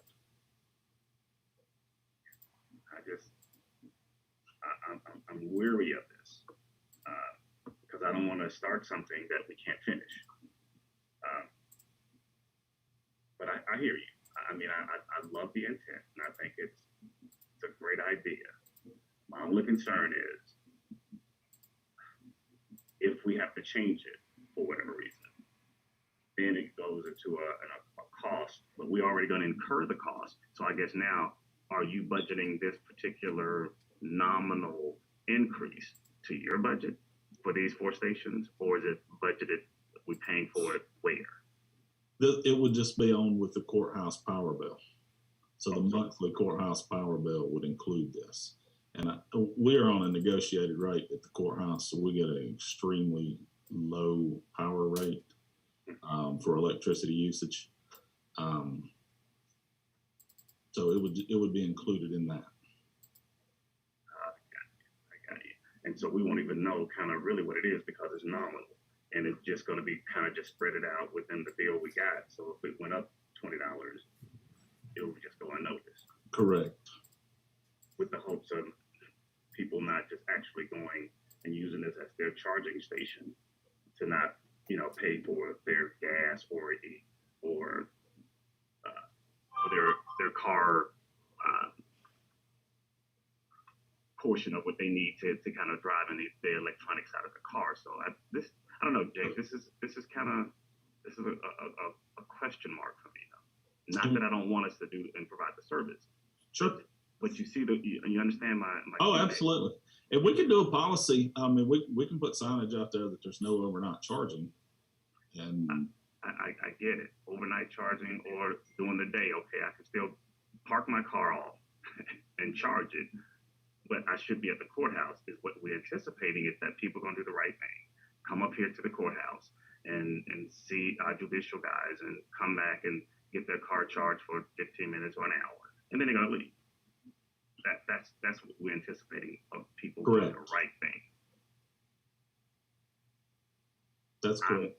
I'm weary of that. But I'm gonna pause. But I'm not seeing this all the way through though. So, but I'm gonna pause at that point and not further any Q&A with you. But thank you for at least making us aware of this. But sure. I just caution us, this board, about the true cost and go ahead and anticipate what this really is going to be versus a nominal fee, as you stated. So I'll leave it there. I'll yield back. Commissioner Mitchell, Mitchell, it's Ken. In furtherance of what you just stated, I reviewed this contract, and James, can you address? I know you addressed the conversion costs, but if the county were to go to just a user fee approach at the outset, is the conversion cost still the same, or is it cheaper from the outset? The cost will be the same either way. I mean, we would have to pay the same amount whether we do it now or later. There's no additional But the initial equipment cost, isn't it two different pieces of equipment? Correct. So we would have the $7,000 for the actual chargers, and the I think the quote we had was $27,000 for all of the network requirements. So it would be, if we wanted to do both, we would join those together now, or we could do the 7,000 now and see what happens, and do the 27 later if needed. But I'm open. I'm not pushing for anything in particular. I'm presenting. But can you get my point, all right? Yes, sir. And I think the question ultimately, Commissioner, for you and the commissioners is, if James puts the infrastructure in now, you can always go back and put the software and the devices needed to conduct a user fee system. If you did it at the outset, then it would be already taken care of. But it doesn't sound like to me there's a change in price on that based on what James has said. Most of that cost is going in the ground to get back to y'all's system, I think, right, James? But Ken, there is a cost. Let me back up. There is a cost, meaning there's a $7,000 cost for just making it free and just the service we provide to the citizens of Douglas County. And then there's if we put the infrastructure in, that's going to be a charge to those citizens.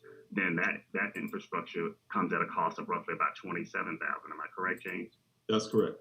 Okay. So, but if we did the 27,000, just I'm being hypothetical, the 27,000, and still allow them to do free until we decide on kind of how we want to, roll this out. It may be free now, but should we take that route versus having to come back and still spend that 27 on top of the 7 that we've already spent? What I think I hear you saying, Commissioner Mitchell, is the cost of us providing it free may exceed the cost of us paying for the equipment to have a user fee charge. Correct. Because you're paying for the electric bill, and that is correct. Yes. James? So yeah, it's really going to depend on how long these are here, what the technology does in the future, what the use is. It may take 1 year to cross that threshold. It may take 100 years, and I can't predict that right now. So no, I get that, and I'm not even looking for a prediction. I'm only looking for. Thank you. Yeah, I'm just trying to be realistic as to what this could be versus what this should be. So, I'm going to pause there, and Ken, thanks for your input on this. I mean, this is, as you can see, my only concern is, do we do it right in the beginning, or do we wait and try to get it right in the end? That's all. Okay, thank you, James. Thank you, Ken. Thank you. All right, for you. Thank you so much, Commissioner Mitchell. Any other questions for us? Not, I'm gonna move on. Yeah, Madam Chair, I got one. Mm-hmm. And I'm not going to belabor the discussion, but I get the point about moral hazard. I get moral hazard. We get that all the time about behavioral citizenry. Right? So one of the things I think sometimes I, as a board of commissioners, that you ask for authorization, you ask for appropriation, but there's no implementation plan of our will. I shouldn't have to have a conversation with Commissioner Mitchell on how y'all are going to implement this. Right? So I think there's some thoughtfulness. So I'm coming and landing for a different reason. It's like, okay, guys, y'all got Georgia Power. Now, this is not you, James. You know me. I'm like, okay, bring the expert to the table and help us, because we're sort of moving through something like, okay, guys, this ain't the first time electric vehicles been rolled out. What is their plan? How are they looking at it over the next 10 years? What does that mean for us so that we're not stuck here on like, okay, well, I can't get down, I can't get on it, I can't get caught up over $7,000, but there's a point, there's a pilot program here. there's something here. So it's to maybe Commissioner Mitchell's point, is it more holistic? Are we just reacting to the moment that we put some in, looking at we got electric vehicles, but tied to what? How is that tied to our strategic plan? How are we manifesting this? Now, I get it, but sometimes we have partners that are there, like you should bring them to the table and say, okay, guys, why are we doing this? And how does this benefit us? And helping us solve this argument. So I'm not opposed to this, but I just wanted to acknowledge my peer's point, just from a totally different perspective. But I'm not opposed to this. I would like to see a little bit more, a better plan. Again, we can appropriate with the condition that nothing happens until y'all come back with a plan. Right? I mean, okay, I don't have to take all day for $7,000. But the point is that, but still, I want to know what the impact of this is going to be. How would we roll this out? No more, and we need to get there. No more than the G5, no more than transportation with me and Miguel. How are we going to put these rails down for these electric cars and all this other stuff? No, it's coming. It's already here. But right now we're sort of piecemealing this, in that as it pops up, nobody's really driving that yet, and that's okay. So I don't want to throw a wet blanket on something I think is okay, we can look at. But at some point, I'm sure there does need to be somebody who's controlling the initiative. Maybe it's back to that innovation position that we talked about as far as organizational structure that I'm going to get to in a minute. But again, there's a bigger picture here that needs to be synchronized. When you bring things that are like this one-off, it's not part of the tradition. Is there a lesson learned that we can do out of this? What is the pilot program? How long is this? But Commissioner Mitchell, for us, we can appropriate $7,000 with the condition. They need to come back with a better plan on what are we going to do with this? How are you going to handle citizens and misuse and all those things versus just turning something on? Y'all put up a cord up there and people plugging in. There needs to be some more thoughtfulness to this, Commissioner Mitchell. I don't hear you, but that's what we pay them for, right? That's what all these raises and everything we're doing, right? Much is given, much is expected, right? Right? So I'm good, Madam Chair. I'm messaging that again, there's going to be an expectation. Like, okay, come on, guys, why are we as the Board of Commissioners having to solve implementation problems or challenges? And that they should be prepared for these things. So I just wanted to affirm my colleague, and Madam Chair, I'm going to yield the floor. I'm good. Keep it moving. Thank you so much, Vice Chair. Director Worthington, you heard us loud and clear in terms of there are some white papers. I know one thing it will do, it contribute to our environmental impact, but I won't script you. You know what we're looking for. Certainly. Okay. All right. Thank you. Thank We're you. going to move. Chair. Commissioner Carpenter. Yes, I was going to say, just for my BOC brothers who may not be aware of what this implementation would actually mean for the board, I would love to be able to sponsor this with Director Worthington to get us what we need. There's a bigger picture, and I do hear both of them. And so since that kind of is my area, I'm more than happy to work with you, Director Worthington, to get this taken care of. Certainly. All right. That'd be wonderful. Okay. All right. Well, thank you so much, Commissioner Carpenter. Thank you. Both you and I are chasing innovation right now, and I sometimes can get ahead of myself with excitement. So I thought I would just hamper myself down, but I appreciate you lifting me up, and even at your moment right now, you're not feeling well, and you stood there with me. So thank you. We're going to move on. Okay, Board of Commissioners, we're going to move to tab number 20, authorization for the chairman to execute 2022 employment agreements for the contract employees. Legal Department. Legal? There you go. Madam Chair, I would like for those to be approved subject to final legal review. Yes. If they're approved, there are some items about them that I think we should discuss in executive session. Okay. But any approval should be subject to final legal review. Absolutely. I agree. All right, Board, you have any questions regarding this before I move on to the next item? And that we will discuss those ones subject to final legal review in executive. Thank you, Attorney Coleman. I'm going to move on to tab number 21, Board, authorization for the chairman to execute the 2022 annual agreements with Share House, Douglas County Shelter Incorporation, Board of Assessors Attorney, the Board of Assessors Attorney, Juvenile Contract Attorney Marcia O'Brien, Juvenile Contract Attorney Amber Walden, Juvenile Contract Attorney Tim McMillan, Juvenile Contract Attorney Bunny Binkley, Stanco and Associates Justice Consultants, LLC, juvenile conflict attorney Robert Kuntz, and Douglas County Travel and Tourism Corporation, and employee car allowances. And that's certainly the legal department as well. Attorney Coleman, do you have anything to add?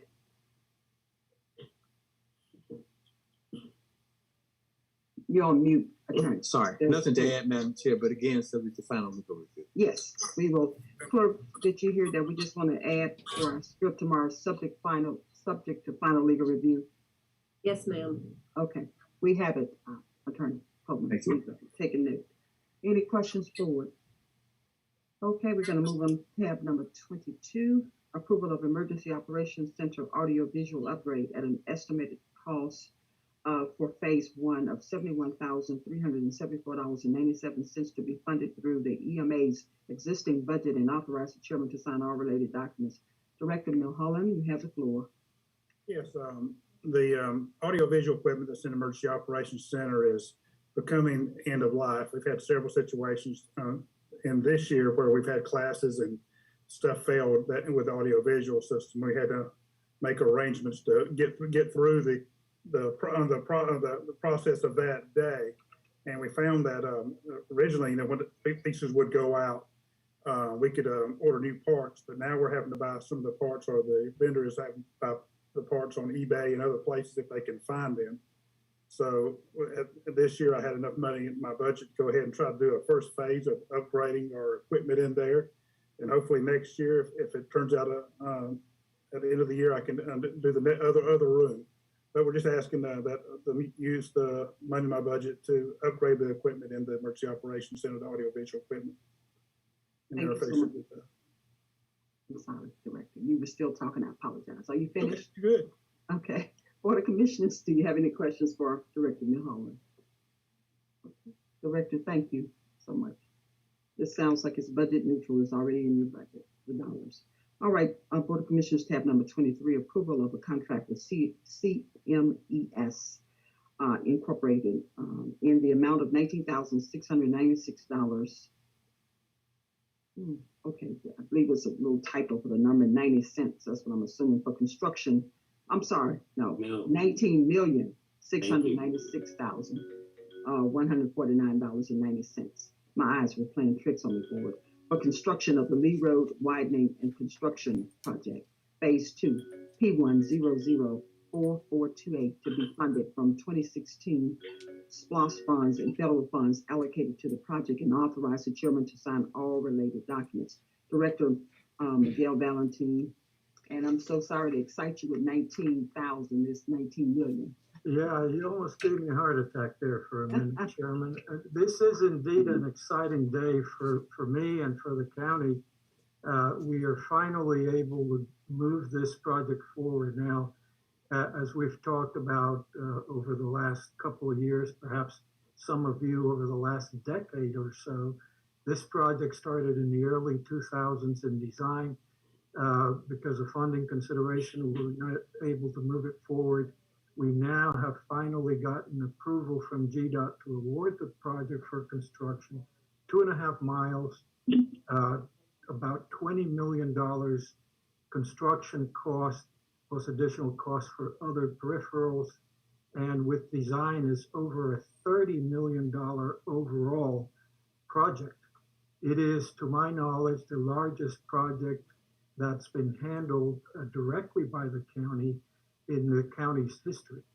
The only other project that's larger than this one have been obviously projects conducted either by the feds on the interstate or the Georgia Department of Transportation for the construction of State Route 92.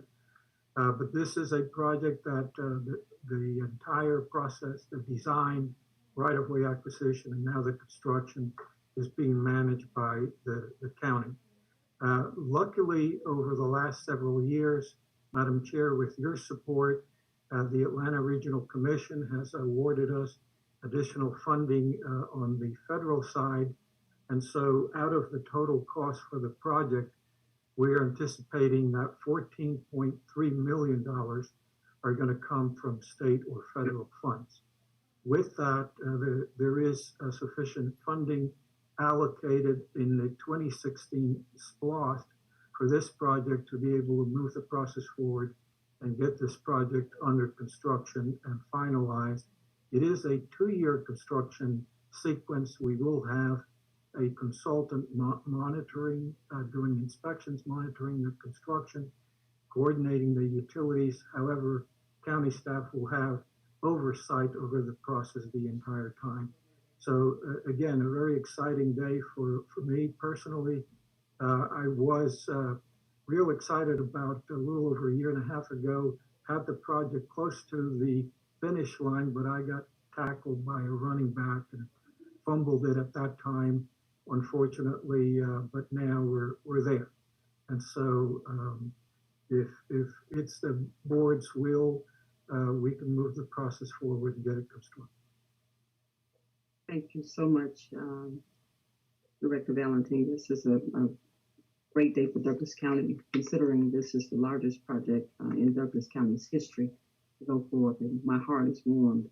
Certainly want to yield to our board to allow them to make comments or ask questions of you at this time. Any questions? And certainly want to make sure our Director of our Chairman of the Transportation Committee have a few words as well.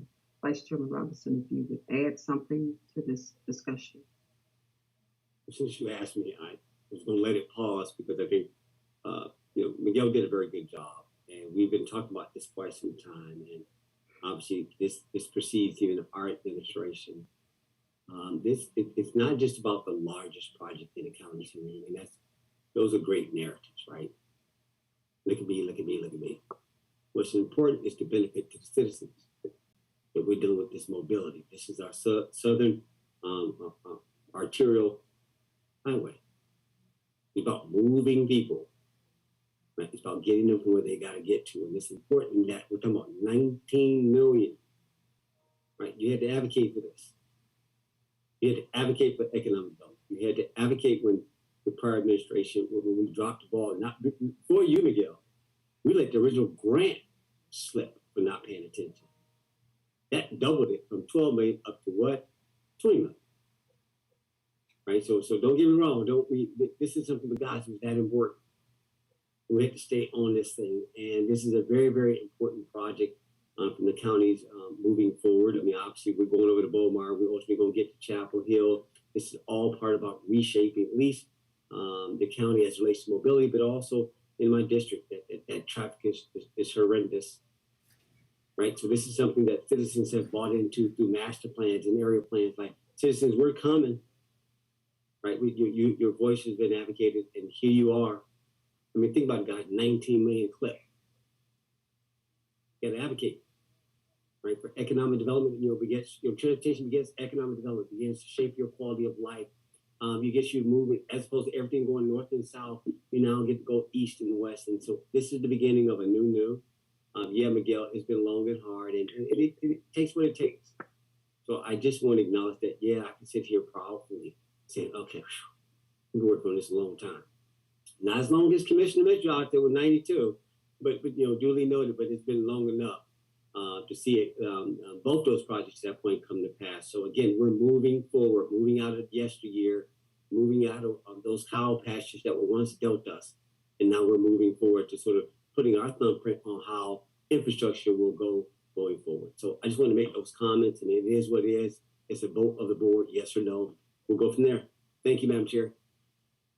Thank you so much, Vice Chair. Any other comments from the Board of Commissioners? Any other comments or remarks? Thank you so much, Director Valentine. We're going to move on to the next item, approval of an on-demand consulting services contract with Wood Environment and Infrastructure Solutions Incorporations for geotechnical services on various county projects, including the Lee Road Widening Project, P100004428, and authorize the chairman to sign all related documents. Director Miguel Valentine. Thank you very much, Madam Chair. Just to give you context, this contract was actually approved by the board at the last meeting last month. Unfortunately, there was a Scribner's error or a typo in it. We had it listed as Wood Environmental rather than Wood Environment and Infrastructure.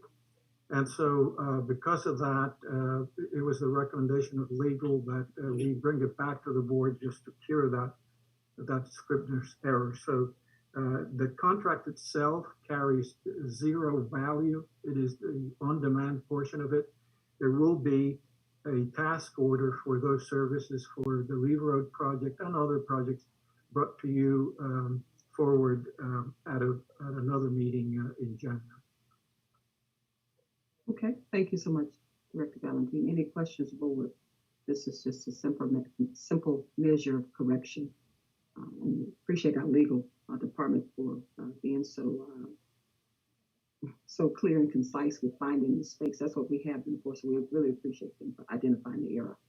Okay, if there's nothing more, we're going to move on to tab 9. Thank you, Director Valentine. The next one is yours as well. Approval of a contract with the Corbett Group LLC in the amount of $643,535 for construction of the sidewalk improvements for Maxim Road project to be funded from the 2016 SPLOST funds, and authorize the chairman to sign all related documents. Director Miguel Valentine again.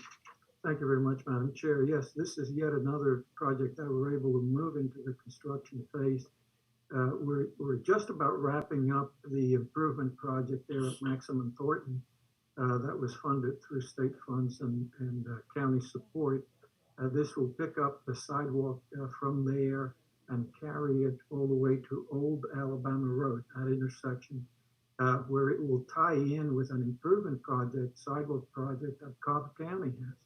And so overall is going to provide the continuity that we are looking for and allow residents in that area to be able to access retail, shopping, and the like on foot, because many of them live in that area, close proximity. And now with a sidewalk that connects to the Cobb County sidewalk system, they're able to do it more safely.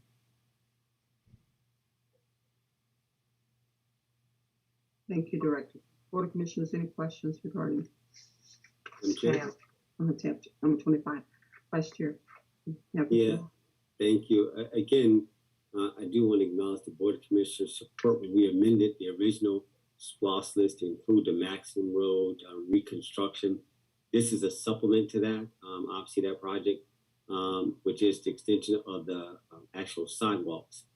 And again, this was operational safety. As I mentioned, we lost one of our citizens, young citizens, to vehicle to pedestrian. And responsiveness of this board to sort of, because of the operational and because of the safety, to be able to amend the list, because that area was obviously the overflow from Cobb County. So much traffic coming in there at all times. And so it only made sense. A recent colleague of mine that lives right across that Austell line was just past yesterday called me and was commending me on well done, Commissioner, for that area. It's so smooth now. They can move. I mean, it's not backed up all the way down to Old Alabama and stuff. And so it's equivalent of sort of the Chapel Hill Bill Art. When traffic is backed up, it's brutal. That's just my version of it. And to see our responsiveness and to reconstruct that area with the state's help, and then now putting this sidewalk, just again, we're getting it right. We're intentional. We're responding to the needs of the citizens, and so that's every now and then government gets it right. Every now and then we get things right, and this one is just to see it come to pass, to be able to speak it, then watch it come to pass through advocacy and doggonedness and support of our colleagues is so great. So that this one is well done, Miguel. How long will it take then? That's just one question now. How long is it going to take, Miguel, to do the sidewalks? The construction phase, once we get the contracts underway and the utilities out of the way, it's about a 6-month period. 6-month period. Mm-hmm. Right. And what was the dollar amount again? 6 months? $643,535 for the construction. And this is the thing, again, we get bike lanes and street lights, but sidewalks are important. We in this SPLOST, we had 3 schools, as I say, passages to safety. Obviously, this was an operational safety. So you got these 4 sidewalk projects in essence that were thought about on the front end, but we needed them to go along with sort of this expansion, this high density, high mobility, high all of this. And again, I think we're all maturing, even from a transportation or infrastructure perspective, that while we really didn't have the money to deal with it in the past per se, we now do. And just watching us shape this, man, this is making it a better Douglas. It's okay to have certain parts that doesn't desire sidewalks. I'm okay to not make that a general statement across all of us. I'm just saying, in our area, I'm too dense. It's already been dealt. And so being able to respond to this and making sure that my citizens can walk down the street to the Kroger, to the pharmacy, to the things up the street, to go to wherever they got to go to. And in other words, we can coexist. We can coexist, just how you design it to ensure that there's safety. In other words, it doesn't have to be either or. But every now and then we get it right. So anyway, I'll let it go, Madam Chair. You've answered my, Miguel, you've answered my question. Thank you. Madam Chair, you're good for it. Thank you. Thank you. Any other remarks, board, before I move on to the next item? Thank you so much, Director Valentine. Tab number 26, authorization to renew Douglas County Fire Department Medical Director Agreement and authorize the chairman to sign all related documents. Chief Jolivant. Thank you, Madam Chair. First of all, I'd like to thank the citizens for allowing us to serve them. I'd like to thank the chairman, board of commissioners, and our county administrator. We're going to be talking, just bringing up information concerning our medical director renewal. First of all, it aligns directly with our 5-year strategic plan. Thank you, commissioners, and everyone that was involved with that. This is dealing strictly with Douglas County. It's a place where citizens feel free, safe at home, work, and in the community. And what is happening is this is an opportunity to renew our contract or renew our services with our medical director. But what we did do is reach out to other vendors and provide them with the opportunity. And our director that we currently have, he sits on numerous boards, state, national. He's board certified EMS. He's been our medical director for 4 years. He keeps us up with the technology and the innovations that are taking place in the medical world. But most importantly, he is a citizen of Douglas County. I mean, he was born and raised here, have family here. He currently works in Texas, but he's available 24/7, and he's actually would like to continue on. So he have submitted some information for us to consider, for the board to consider. Dr. Raymond Fowler, and that's all I have. Just available for questions from the board. Thank you so much, Chief. Board, any remarks or questions? Okay, thank you so much, Chief. I'm gonna move on to the next item. Authorization to renew the Motorola Service Maintenance User Agreement and authorize the chairman to sign all related documents pending final legal review. Chief Jolivant again.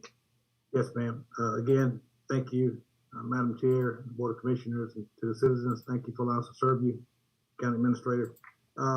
We have some information we want to bring to the board concerning our radio system, and I have Andy Picks as well as Jason Kahane that will be available for questions. Andy will have a few remarks, brief remarks, but before we start, we'd like to say that this is another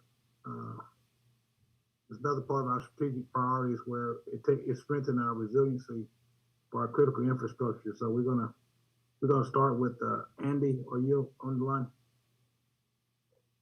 Good morning, Chief. Good afternoon, everyone. Thank you for the commission and the citizens for the approval of this mission critical public safety radio system. Just letting you know, it provides police, fire, and public works disciplines a lifeline to all our employees and citizens. In 2018, the county, through SPOS funding, invested and budgeted $16.5 million for this network, with an included warranty period until the first quarter of 2023. This presentation is gonna give you a little bit of a background of what this cost and this has given the county. And before Andy yes. go any further, tell who you are, Andy, and who you work for. Oh, I'm sorry. My name is Andy Peach. I'm the radio system administrator for Douglas County. Awesome. Next slide, please. Yeah, so our system today, as it stands, we are part of a regional. We are part of a regional radio system. We have connectivity through COB, which they create the main core, and we are interconnected with Forsyth, Bartow, Cherokee, and Polk County. Next slide, please. We have a total of 9 sites. Out of those 9 sites, we have 7 towers that we are owned and maintained by us. They were installed brand new at the beginning of the radio project. One of the towers is co-located with Fulton County Fire Station 13, but we maintain our own shelter and our own radio equipment. Next slide, please. One of the towers is co-located with the city of Douglasville, but Douglas County owns and maintains all the radio equipment. The shelter and the generator is owned and maintained by the city of Douglasville. 8 of our generators are maintained by Motorola under the warranty maintenance period. And with this proposed service user agreement, Motorola will maintain all these generators. All these generators are diesel fuel, and that fuel is the responsibility of the county. Next, please. The dispatch consoles. We have a total of 17 consoles. We have 7 at the Sheriff's Department and 10 at the 911 Center. Other things to note is that we have a microwave radio system connecting all the radio sites. We have a MicAlert fire station alerting system in all our fire stations. Next, please. This MicAlert is interfaced with our computer-aided dispatch. We have zone lighting system inside of every fire station, and every fire station has a display board for the emergency and alert switching. We also have 3 network management workstations, which we can control the entire radio system. All our shelters are 12 by 24. They all have generators, diesel generators, and all the electrical components, switches, routers, DC battery plant, air conditioners will be covered under the service user agreement. Next. This service user agreement that's in play as a proposal does not cover our portable mobile base radios and alerting radio. After the first quarter 2023, we will ascertain another mode of getting service for our subscriber equipment. We also have this proposed service agreement.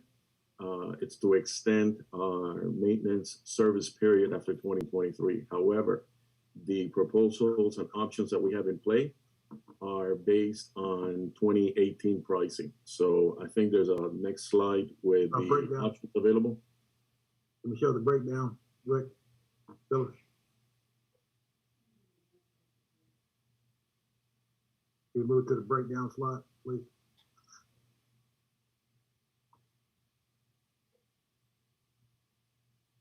Andy, yes. Andy, you can start explaining it. It's only a few options, I think, 3 options. Yeah, there's 3 options.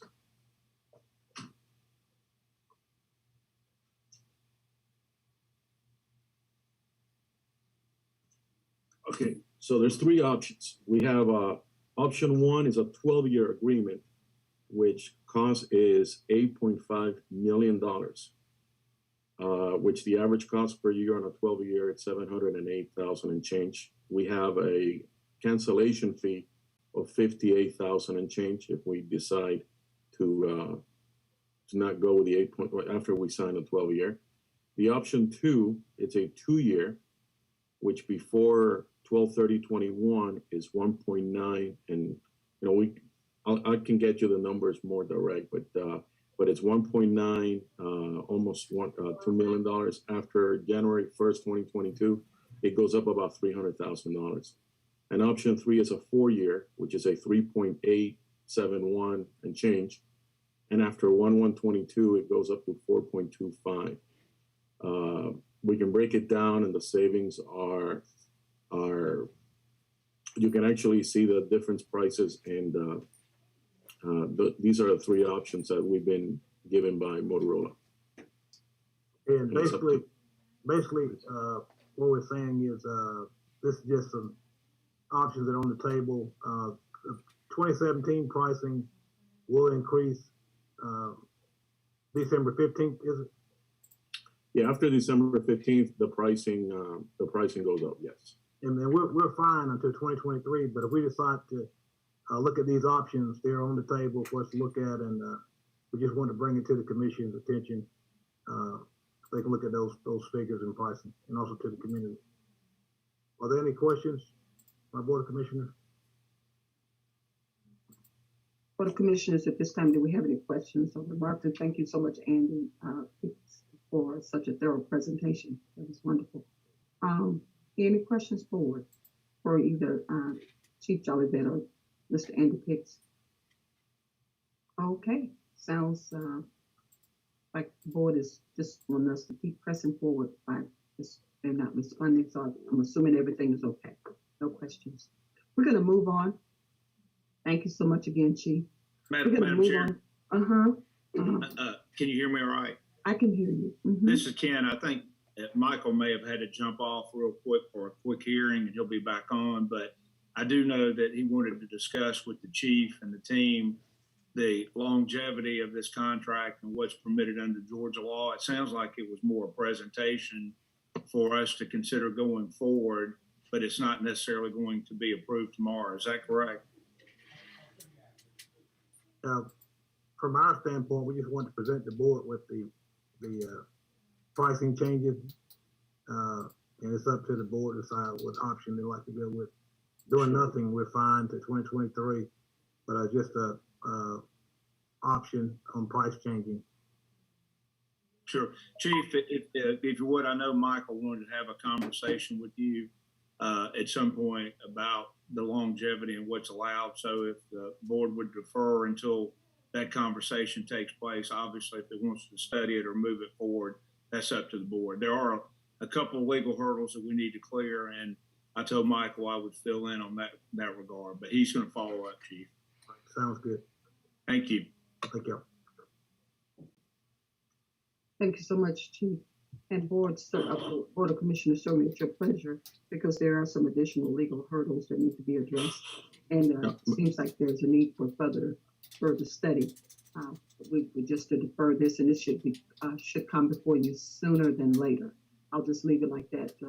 Chief, it sounds like we're good to 2023, but it'll be coming sooner than later, Board. Just want to make sure that we iron out all the kinks.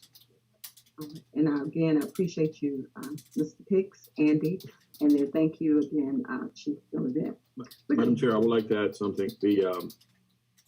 Even though it's slated for 2023, we got to lock down the prices by the end of this year. So that's the end of this year. Right. We have to.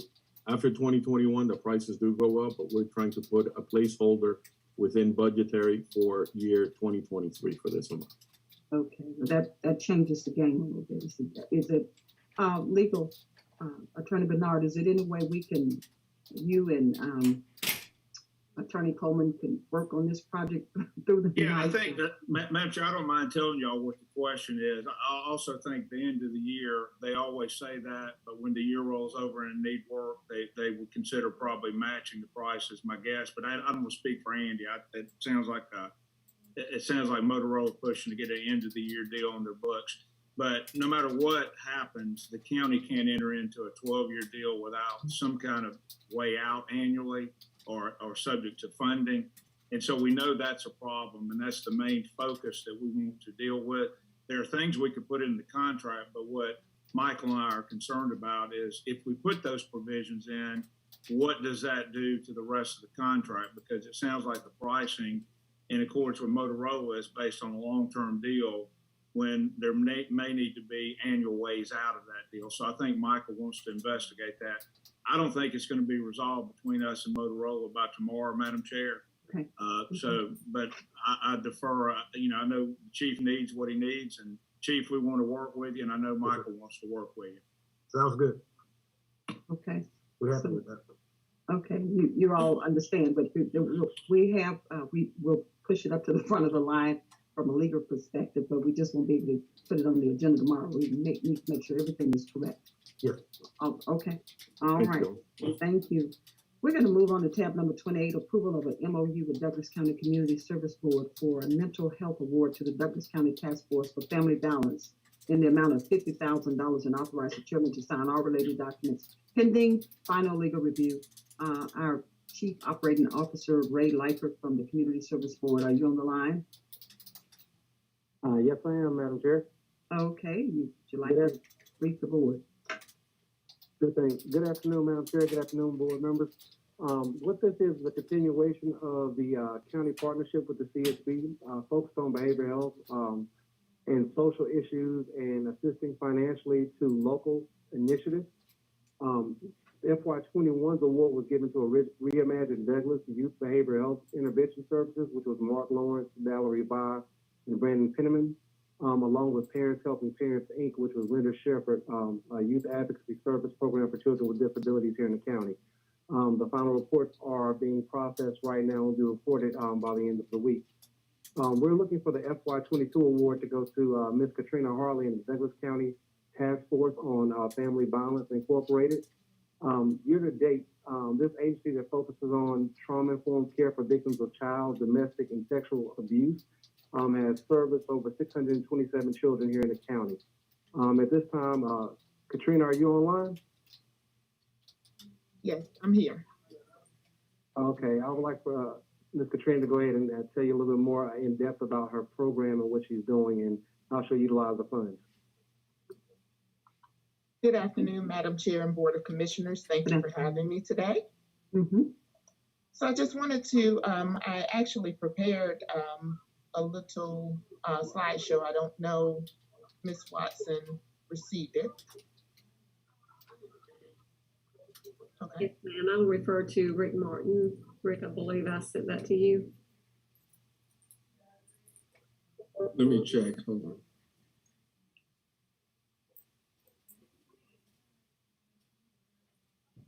I may have sent it directly to Phyllis. Yeah, I do not have it. Okay, I can move on without it. Okay, you can proceed, Ms. Hartley, and then we'll try to see if we can get it uploaded for you. Okay, will do. Okay, so first of all, my name is Katrina Harley. I'm the Executive Director of the Douglas County Task Force on Family Violence. And so first of all, I wanted to just share who we are. So we were established in 1990 in Douglas County as a non-sheltering domestic violence program. We wanted to establish a coordinated community response to domestic violence. And currently, we still work with over 25 agencies and organizations within the county. We actually added 2 additional programs. So we are also the Sexual Assault Center in Douglas County. And in 2018, we established the Child Advocacy Center. The Child Advocacy Center is actually, okay, there we go.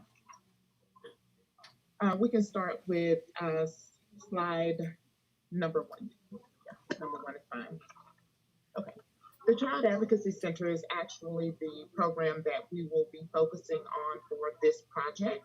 Next slide, please. Just wanted to share with you just a few agency statistics. So I pulled data from 2019 to 2021. And year to date, there was a 41% increase in child sexual abuse from 2020 to 2021 in our county. And in 2020 to 2021, there was an 81% increase in child physical abuse. Next slide, please. One of the things that we needed to do is find out what was missing. So how are we addressing the barriers? So currently, we service the children that come into the Child Advocacy Center with mental health services. We're offering, but with this, we are proposing mental health services for non-offending caregivers of child victims of sexual, physical, and other forms of interpersonal violence. We're also proposing to offer parental support groups, psychosocial rehabilitation, skill building, and adverse childhood experience survivor support groups. How we propose to do this is to contract through a licensed social worker at 30 hours per week with a minimum client load of 16, averaging 25 mental health sessions per client. We also plan to offer support groups with facilitation rate of $50 per hour paid to the facilitator.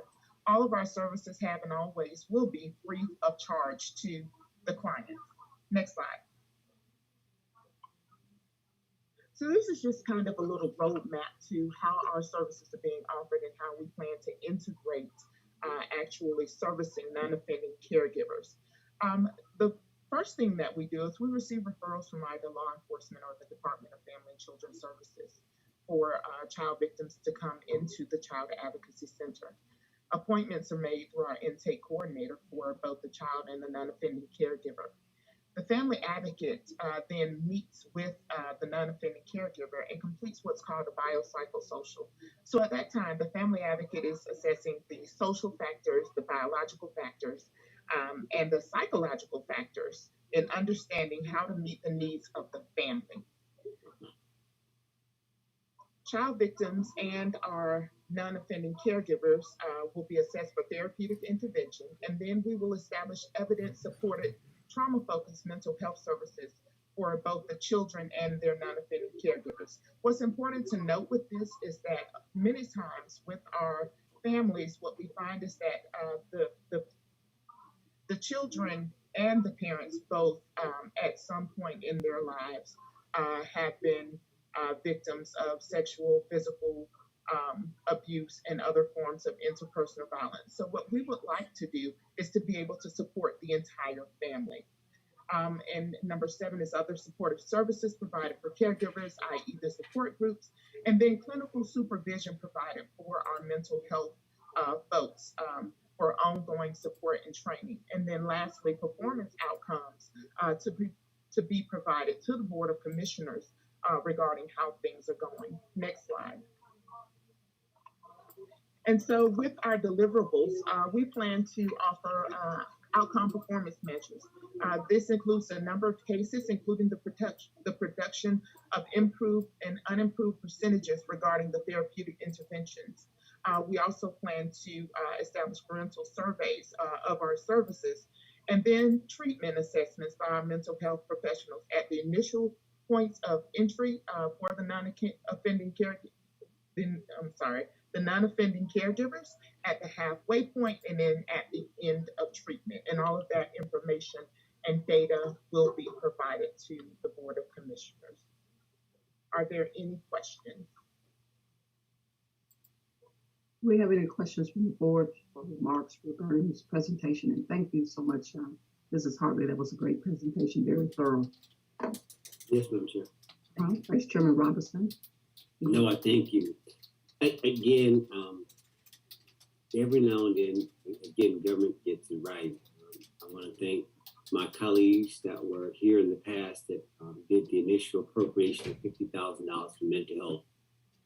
If you guys recall, Madam Guider and Mr. Mitchell, back then, at that time, Chairman Wood and Mike Mulker were on deck. And we had this conversation when accountability courts were coming online, and Judge McClain was, when you focus on prevention, not focus on intervention, there was a clear delineation. And I appreciate Ms. Hartley's comment about non-offending. Right? In other words, if you offend, you have it on his side. And we're over on this side. And I mean, which began that journey. Here we are 6 years later. That intentional move. Every year we're making this award to mental health. We think about it, guys, we were at the head of this. We're not reacting to the Prince and all those guys and all this conversation. We were on the ground. Right? And we did that. And we're still moving it forward. And now to see us expanding the service delivery.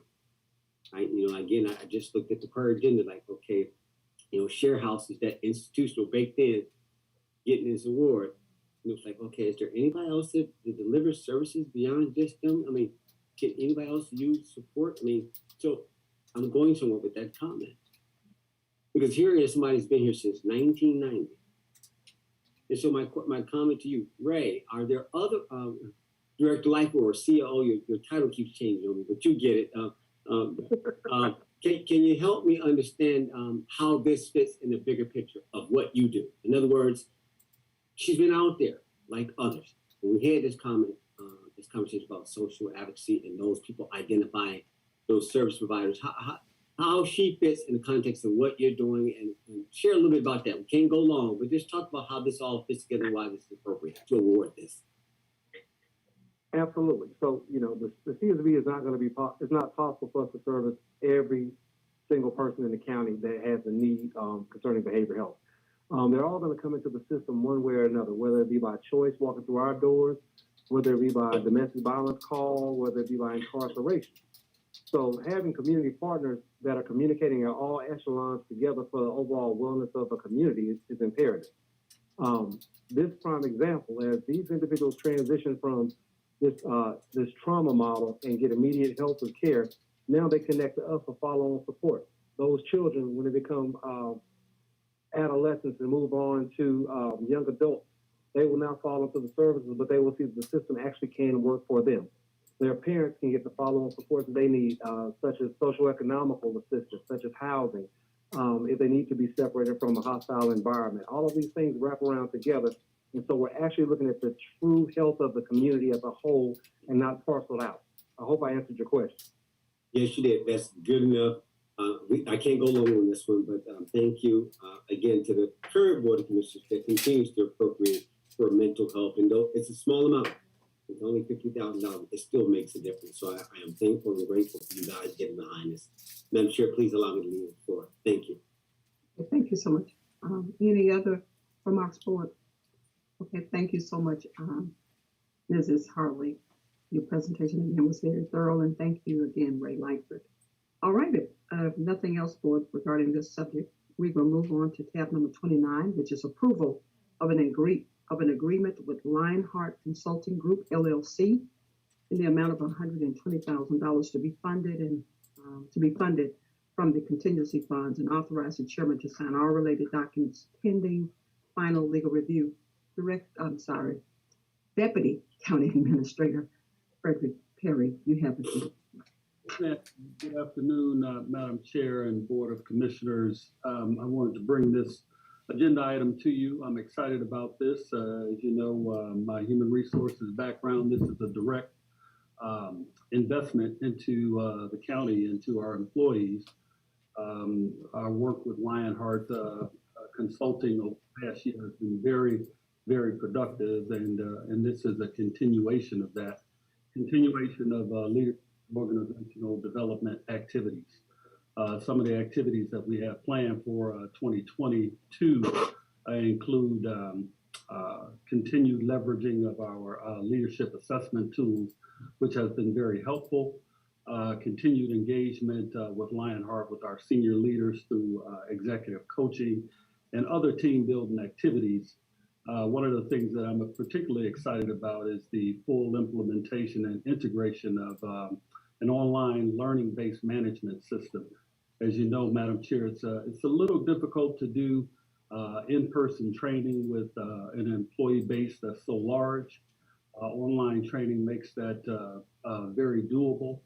And we actually have a pilot that started in November of 2021, and we engaged roughly about 50 employees. Lionheart is looking to move forward with full implementation in 2022. We also want to continue to implement the strategic plan that we adopted this year. So a lot of good things planned with Lionheart, and with that, I'll yield and I'll field any questions you may have. Thank you so much, Deputy County Administrator Perry. Do we have any questions for us or remarks regarding this? Yes, ma'am. Okay, Commissioner Geiger, your photograph is flickering on and on. I know it. Every time I touch it, it changes 2 or 3 times. Yes, just one question. Does this have to be a bid item? It's $120,000. So even consultants have to go out for bid. So I just wondered, was it bid? My knowledge, I think this was just a continuation of what we started in 2021. Don't think it went out for bid.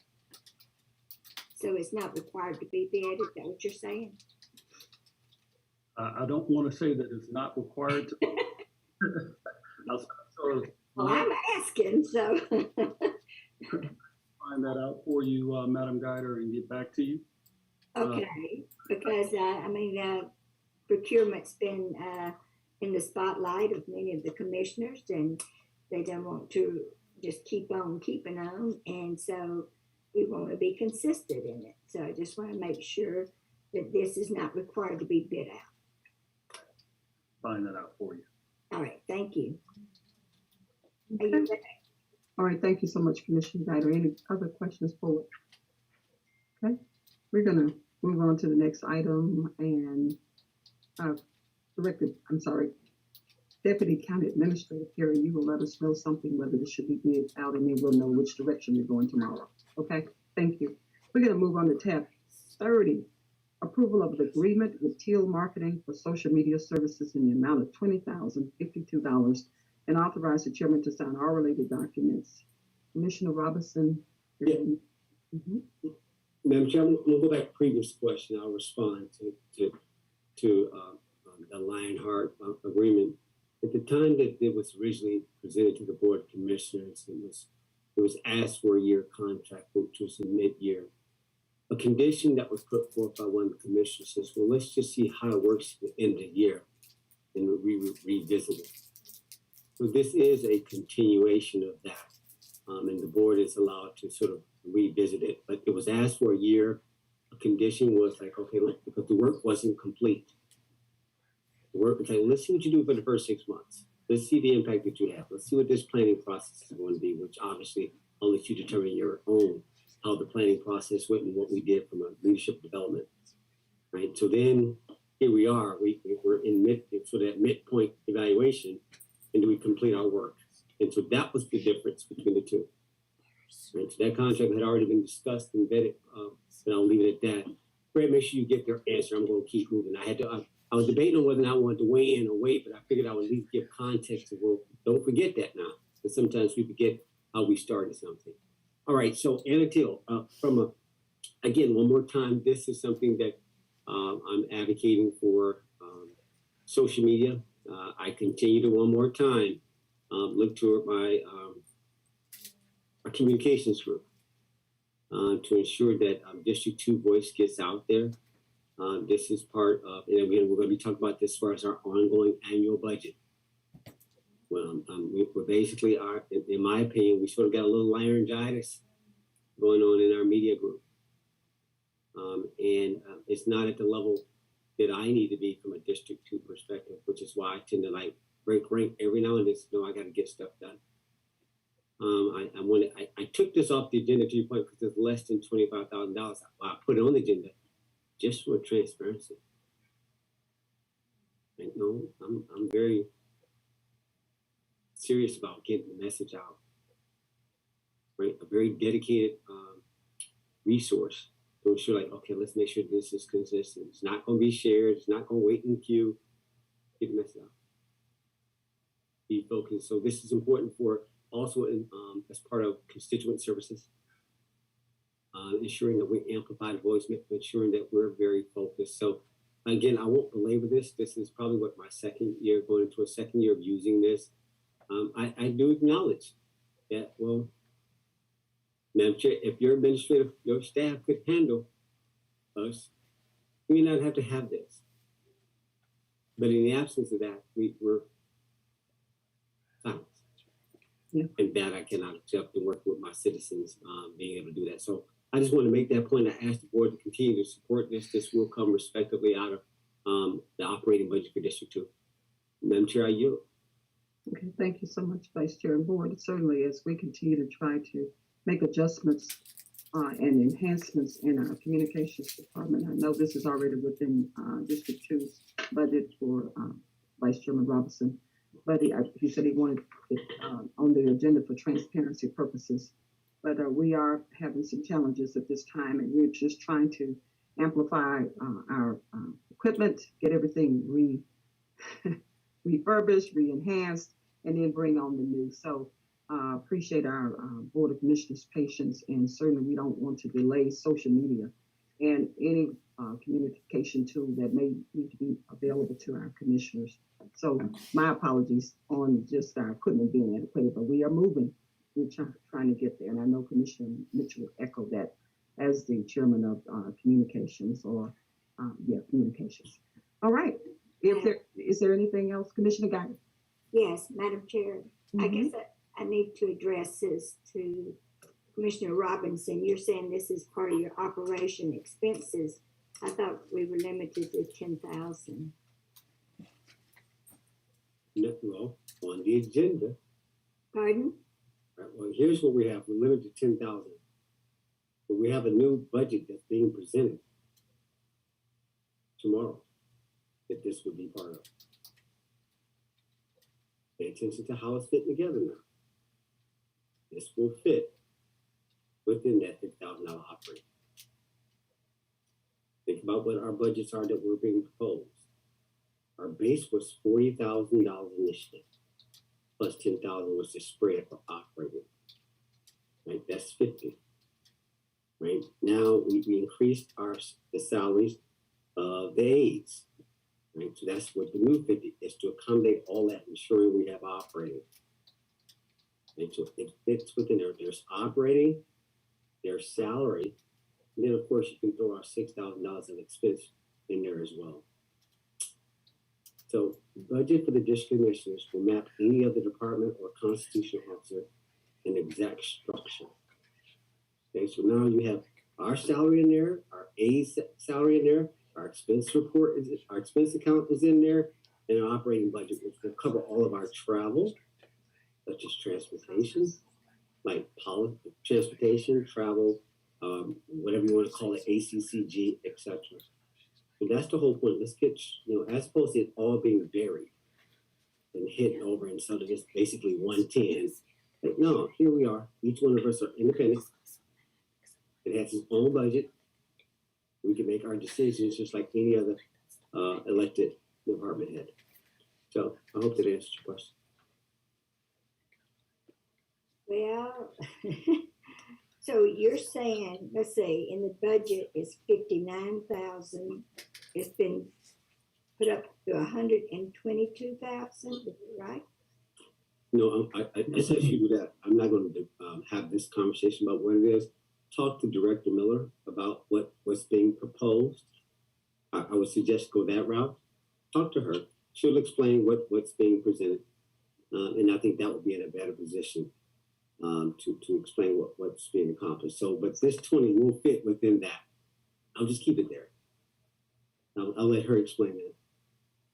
Okay, I will. I'll follow her up. But thank you. Thanks. All right, Madam Chair, will you? Lisa, did we lose her? I'm sorry, I was talking, I had a conversation by myself. We're going to move on. Thank you all so much, both Commissioner Robinson and Commissioner Geiger. We're going to move on to the next item, which is, of course, at this time, authorization, which is tab number 31, authorization to advertise for a public hearing regarding the redistricting map to be held on January 4th, 2022, as recommended by the Redistrict Map Committee. Tiffany Stewart-Stanley. Thank you, Chairman Jones. State County Administrator. Yes, thank you. So this is just the agenda item that pairs with the presentation that I did previously in the meeting, where we're asking, the committee has recommended. And so today I'm asking for authorization to go ahead and advertise for the public hearing regarding the redistricting map. Thank you. Okay, any questions forward? I believe our Assistant County Administrator covered it earlier in her earlier presentation. Okay, so we're going to move on to the next item. Item number 32, authorization to approve a contract renewal with Terminus to serve as a municipal advisor for Douglas County at a cost of $10,416.67 per month, and authorize the chairman to sign all related documents. Director Stewart-Stanley. Thank you, Chairman Jones. So this is the yearly contract with our municipal advisor, Terminus Municipal Advisors. This contract would run from January 1st, 2022 through the end of next year. And as previously stated, the amount is $10,416.67 a month. And so this is just a yearly contract, and we're asking the board to renew that contract. Thank you. Any questions forward? Yeah, I'd like to make a statement. Okay. You have the floor. Yeah, I'm going to also tie this back to a mid-year decision. Early this year, there was an intent to not extend our financial advisor, as well as probably the next agenda item to extend them, which would have been erroneous, fatally erroneous. And I think the wisdom of the Board of Commissioners to support this, if like, wait a minute, we we haven't quite stabilized our financial area. Obviously acknowledging losing a number one and number two. I only bring this up because obviously this past Friday, it's okay to say full disclosure that I participated as part of a panel to interview basically the CFO. Now think about this. You got me, Madam Chair, the county, Chief Financial Officer, and our interim Director of Finance, and those latter two are contractors. Who's at the helm of finance? Right? And so I'm going to get into this. I'm only going to make a statement when I get to Commissioner comments about stabilization. Maturity about, getting the right people in the right place, the right attitudes, the right culture. And again, I appreciate y'all. Like I didn't back off that. Like we're not going to not extend them. That would have been disastrous. The work that this board, collectively all five of us, have done to work to get to the place that we've got stability. We've got the financials right, but now we've got some holes. And it's okay, it's possible. Life happens, there's volatility. We know this exodus as relates to, in America that, everybody's like, okay, I want to do something different. I got that. That's not a fault of ours, it's just a condition of life. But at the same point, you don't intentionally throw away the help. People are there to make us sharper and better. Right? Like, okay, as if we don't need them, as if we're perfect. Right? So I'm dead serious about this. That we have to, I appreciate the work that those two individuals are doing for us, and we're almost like, don't take that for granted. Right? Don't take that for granted. Right? So I had to make that point, Madam Chair, so I know that I asked the board I'll stand in sponsorship of this. I'm the one that's helped sponsor, but them becoming this beyond the first initial with Commissioner Mulcair when they created that spreadsheet for us after the SPLOST. But it's important that their value, that we got to have somebody on the inside that's benefiting from their wisdom, their thought leadership. Don't get me wrong, they don't mind having a contract, but they're doing this to help us go. Because guys, y'all know there's nobody there. Nobody has the thought leadership to run finance inside this 2,000 person organization. No one. So I need to drive home that point that we're going to get it right. We're going to make sure we get the right person. We're not going to miss on the interviews and how that's going to go, but I have to drive home that point about stabilizing that one area. So, Madam Chair, I just want to acknowledge Terminus, Roz, and you guys done a great job of helping us as contractors. Rosin wasn't even part of that. We go to, again, for the story, the truth of it is, we asked our financial advisors, do you have anybody on staff that can help us? We've been doing this for a year. Yet we didn't quite, choices were made, decisions were made not to sort of pair up the right level of maturity on what we had here to sort of begin to incorporate that. And so I have to acknowledge, it's evaluation time. We got one more executive session to go into. And I think that's important. That some of the decisions that we make, that they have implications. So anyway, I've made my point, Madam Chair. Thank you for hearing me out. I yield. Okay. All right. Board, any other comments regarding this? Again, we are just grateful for Terminus. They have, and my daughter always say I say it too much, but I'm going to say it again. They have been the wind beneath this administration's wing. We were just on the ventilator when it came to our finance department for the entire year almost of 2021. So thank you, Terminus, for all of your support. We're going to move on, and we still need your support because we have not filled all our gaps. So thank you. We're going to move on to tab number 33, approval of a contract amendment number 1 with Terminus Municipal Advisors LLC for government financial support services term January 1st, 2022 through January 31st, 2022. No, through July 31st, 2022, in the amount of $8,300 per month to be funded from the finance personnel budget, and authorize the chairman to sign all related documents subject to final legal review. Assistant County Administrator Tiffany Sturstanding. Thank you, Chairman Jones. So as stated, this is the amendment to the contract for Terminus Municipal Advisors This is for additional government financial support services. The term of this contract will run between January 1st of 2022 and July 31st, 2022. So it's not a yearly contract. It'll run through July. And the amount for these services are $8,300. And this will be funded from the finance personnel budget. As stated, both of these contracts are still final legal review. Okay, thank you so much, Tiffany. Board of Commissioners, any questions regarding this item? Okay, it's pretty self-explanatory. Thank you, Rosalind, for all of your support. We're going to move on to tab number 34, authorization to approve juvenile court attorney contracts with Sylvia Lester and Nicole Marizinvich, I hope I said it right, to fill open positions and authorize the chairman to sign all related documents. Judge Harrison,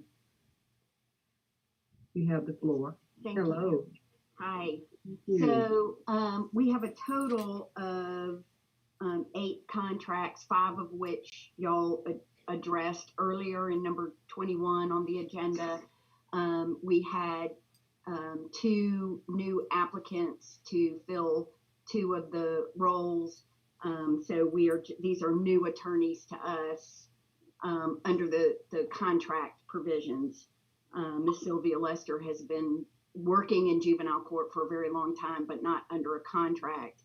And Ms. Marinovich is new to us, new to Douglas County, and she is interested in a contract as well. Okay. Thank you so much, Judge. Board of Commissioners, do you have any questions for Judge Harrison? Okay. Thank you, Judge. And thank you for clarifying the pronunciation of Ms. Marinovich's last name. I was like, whoa, thank you so much. I had to practice it. You did practice, okay. I'm going to move on to tab number 35. Tab number 35 is approval to allocate budgeted and unused salary funds for the incentive hazard pay for all juvenile court employees in the amount of $5,000 for each employee, total gross amount of $35,000. And the Board of Commissioners, this item was tabled 11/30/2021 and retabled in our last meeting. Judge Harrison, you have the floor again. I know you and legal were working on some things, and I'm just not sure what you have to report to the board, but we're excited to hear what you, in terms of your latest update. So is Mr. Morgan not on? Is it Mr. Coleman? Oh, sorry, Mr. Coleman. Yeah, no, it's not, he's our attorney. Yeah, attorney. Yes, Yeah, I'm sorry. I'm here. I didn't know if you wanted to take the lead. Yeah, I will. Madam Chair, the concern previously resulted in the discussion about what was occurring here. And that discussion suggested that there were bonuses being paid to Judge Harrison's staff from unused funds. But after reading what she had submitted to the board previously, and after discussing the matter with her, it became very clear that her intent is to make sure that the staff will not depart. I mean, they've all been working hard, and she's concerned that unless they are given some additional compensation, she will lose them. So these are really not bonuses. It's really more of an incentive pay to keep them on board. The reason that's an important distinction is because the gratuities clause of the Constitution prohibits the payment for services already rendered. But I think an analysis of the correspondence that she sent several months ago, and then a discussion with her, made it clear that it's really not for services previously rendered, is to incentivize them to come back. There were other concerns presented by it based on the code. Those concerns were specifically particular provisions of the merit system code that required employees of the same class to be paid within the same range. But based upon the information contained in what Judge Harrison submitted, and I'll ask us to confirm this, it appears that most of those staff members are substantially below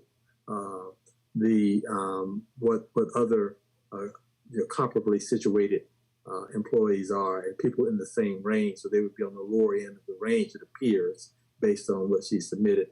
that needs to be verified. But assuming that to be the case, I don't believe that would run afoul of the merit of the classification system provisions either. So that's kind of where we've landed on this. So I think legally, subject to the verification of the things I've talked about, I think this is something that it's in the discretion of the board as to whether or not to move forward. I think our legal concerns have been addressed. Judge Harrison, you feel free to clarify and as to whether or not what I stated is accurate, particularly with respect to the pay ranges. Would you please address that? Yes. So there's basically 3 positions in my office that are not at the same range as counterparts in other courts. And we provided all of that information essentially at the budget retreat. And I did resubmit that information to Mr. Coleman when we were talking about the nature of what I'm asking for and the efforts that I'm trying to move forward. I also have 2 employees that are subject to possible or are eligible for retirement. And I really can't afford to have them retire. We're already down 1 employee as it is. So that was the basis of where I was headed with all of this. And I think Mr. Coleman certainly explained it probably much better than I could have in a short period of time to be able to do so. Thank you so much, Judge Harrison, certainly, and thank you, Attorney Coleman, for doing your due diligence to make sure we understood the brevity of everything that transpired regarding concerns. But sounds like we were able to reach a solution and find, and also I guess we at this point everything is amenable. Sounds like you are you're encouraged, Judge Harrison, by his findings. I see your smile. Yes, so certainly it's again to the discretion of this board. So board, at your pleasure, I will just leave this item on. We've heard all the facts, and I believe our concern, Board of Commissioners, we just wanted to make sure that we dotted every I and crossed every T with regard to this request. So I will bring it forth at your pleasure tomorrow, and we can vote on this matter as well. And if it's okay with you, it could roll in the consent agenda, or we could take it up separately. It's certainly up to this board. Madam Chair. Yes. If it was tabled to a date certain, Oh, you'll yeah, have to it needs to untable be it first. So separate. it needs, it Yeah. can't be on the consent agenda. Yeah, you're right about that. I'm sorry. Yeah, you're right. It has to be on. Thank you. So, well, Board of Commissioners, you will see this item tomorrow. It'll be listed, Lisa, under the business item, I'm assuming. Clerk.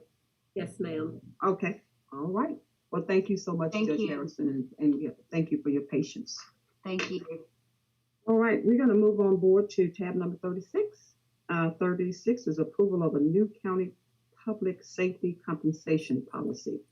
And this was tabled from November 30th, 2021. Who is it? Vice Chairman Robinson, I believe this is your legislation that you'll bring it forth to the board. Yes, Madam Chair. We'll just keep it. We'll get through tomorrow's public hearings. We'll get through obviously the budget hearing as well. This is just that consideration. We're looking at the various options regarding public safety. The question is, do we codify what we've already set in motion by way of the ARP and funding the first 2 years pay raises for our public safety?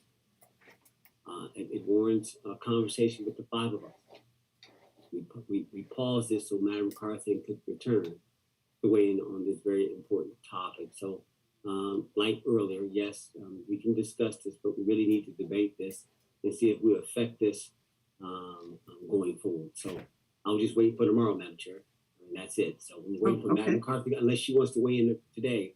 I said hear all the financials first, but I yield. Okay. Madam McCarthy, would you like to weigh in? If not, we'll keep moving. It kind of ties into what I asked from Rosalind Miller earlier. Yes, okay, yes, we will make sure you have all your information requested, Commissioner. All right, well, Board of Commissioners, that brings us to, we've already discussed tab number 37 through 41 that was related to our expenses tomorrow. And then we had some commissioners' comments, and then I'll certainly call for an executive session. But let me cover those as first. Commissioner Robinson, you had a few items that you wanted to discuss, which is CARES ARPA list amendment. You want to tell us briefly? Yeah, I'm gonna make all these brief, guys. I mean, these are meaty. They're very meaty. They're extremely meaty, but I'll be quick. The very first one is the ARP list, and this is related to the budget. David Good, are you out there? Or Rosa Miller? Can you guys bring up the current ARP list that the Board of Commissioners adopted, or at least acknowledged a month ago? Sure, this is David Good. David, thank you, my friend. We appreciate you. All right, so specifically, Board of Commissioners, I'm asking for us to amend one item on the ARP list. And there's one I actually sponsored on, so I'm throwing it back in respectfully. So not taking anything that you guys might have sponsored or anything, but it's the one dealing with the HVAC. Director Worthington, I need you to pay attention. In order to make room, seeing that these federal dollars obviously have certain constraints, timelines, and everything else associated with them, in trying to and revisiting the list, I'd like to make the recommendation that we take the HVAC, put it that need and have it funded through our capital infrastructure fund. We have working capital to deal with things like this as far as maintenance. Now, with that being said, what would I do back with the $500,000 that's currently remaining if I put that over there, take it out of our capital infrastructure fund, which Roslyn said we had room for. That being said, I'd like to make $200,000 out of that go to Ray Lightfoot and CSB. They're asking their budgeted process was $500,000. They only got $300,000. Matters not why. The fact is, I'd like to sponsor that on the list. So Roslyn captured that. I'd like to amend this. And again, we're just acknowledging that this will be a source for it. Don't shift it, but just acknowledging that Ray would get an additional $200,000 from this to fulfill what he needs to get done this year by way of services. The remaining $300,000 will go down in the bottom, which is program management, which I'm going to get to later in this list. That is not enough money, $100,000 to manage $28 million. If we spent $4 million to manage $45 million in our current SPLOS, what makes us think that one person could handle it? You can't. And we're going to talk about and so what I'm focused on is strengthening our program management, strengthening our what I want to call federal and state administration. All right, so that's all I want to say. Now, I got to keep moving. I'm just making statements. Just amend that. David, you see the list up there, guys? David, where is that listed at? How much is it? What was it in year 1 or year 2 with the HVAC? In year 1. And what is the exact amount? The exact amount for HVAC replacement is $500,000, and the exact amount for program management is $100,000. Right. Is there any money in year 2? No, for neither one. For neither one. No, we sir. got 100,000 to go manage 28 million. It's not enough. Obviously, it should be more than that, but that's all I got right now. I'm sacrificing this one project for the other. Director Worthington, can you make a note that at the approval, should this pass tomorrow, we will revisit how you guys will implement and bring a partner on board regarding this HVAC. Certainly. Thank you. Duly noted. All right, we're not going to belabor this. All right, so we'll let that go. Take that away, David. I'm good. I got to keep moving. I know my colleagues are tired. So just, again, guys, the ARP, just throwing back HVAC. We're getting it done a different way, but we need room both for the CSB and program management. So this is something that if you're against, I'll bring forth as a motion as part of the budget process tomorrow. Obviously, all this money is still part of our overall budget. You can say yes or no. I'll keep it moving. All right, moving on. Funding administration. This is something that's important. Miguel Valentine, I've been having this conversation. At some point, it's one thing to go get the grant. It's another to oversee it and ensure compliance. we're lucky that we just haven't been audited yet. Oh, by the way, Roslyn, I still need my transportation audit final findings. All right, but this is important. And I'd like to bring forth there's a Deborah Henson. Is she out there? Deborah, I'd like you to spend 5 minutes or a couple minutes just explaining to the board the importance of funding administration. Are you out there? I am. All right, welcome. Welcome to the Douglas County Board of Commissioners. Thank you, Wendy, for setting this up. You've got about 5 minutes just to explain the environment for the feds and the states and the need for us not to miss on this fund administrator. I yield to you. Madam Chair, I got a special guest. You're okay, Madam Chair? I've got to keep it moving. Absolutely. Okay, introduce yourself and go forward. Henson. Thank you. Thank you so much. So my name is Dr. Deborah Henson, and I am a general manager of a firm, a woman-owned firm called Landmark Consulting. I was talking to Commissioner Robinson about funding, all the funding that's out there. I've listened to you from 10 o'clock until now, and I've listened to all the grants that you have going right now. And one of the things people ask all about grants, let me tell you a little bit about my background. So I am a master black belt in Six Sigma. I'm a process improvement person. That's what I do. I'm a certified project manager. I've managed projects, huge projects.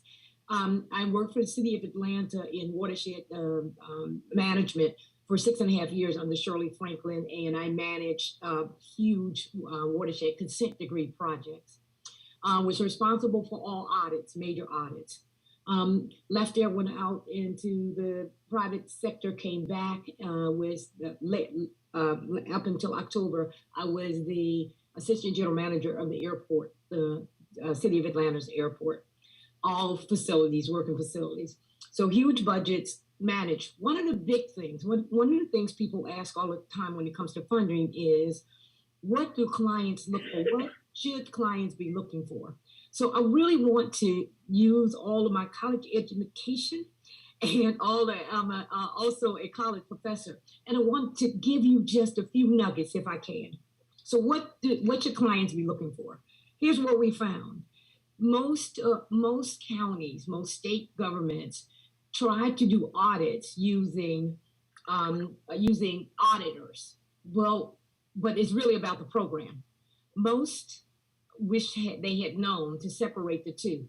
Most clients wish that they had documentation in one place for any funding source.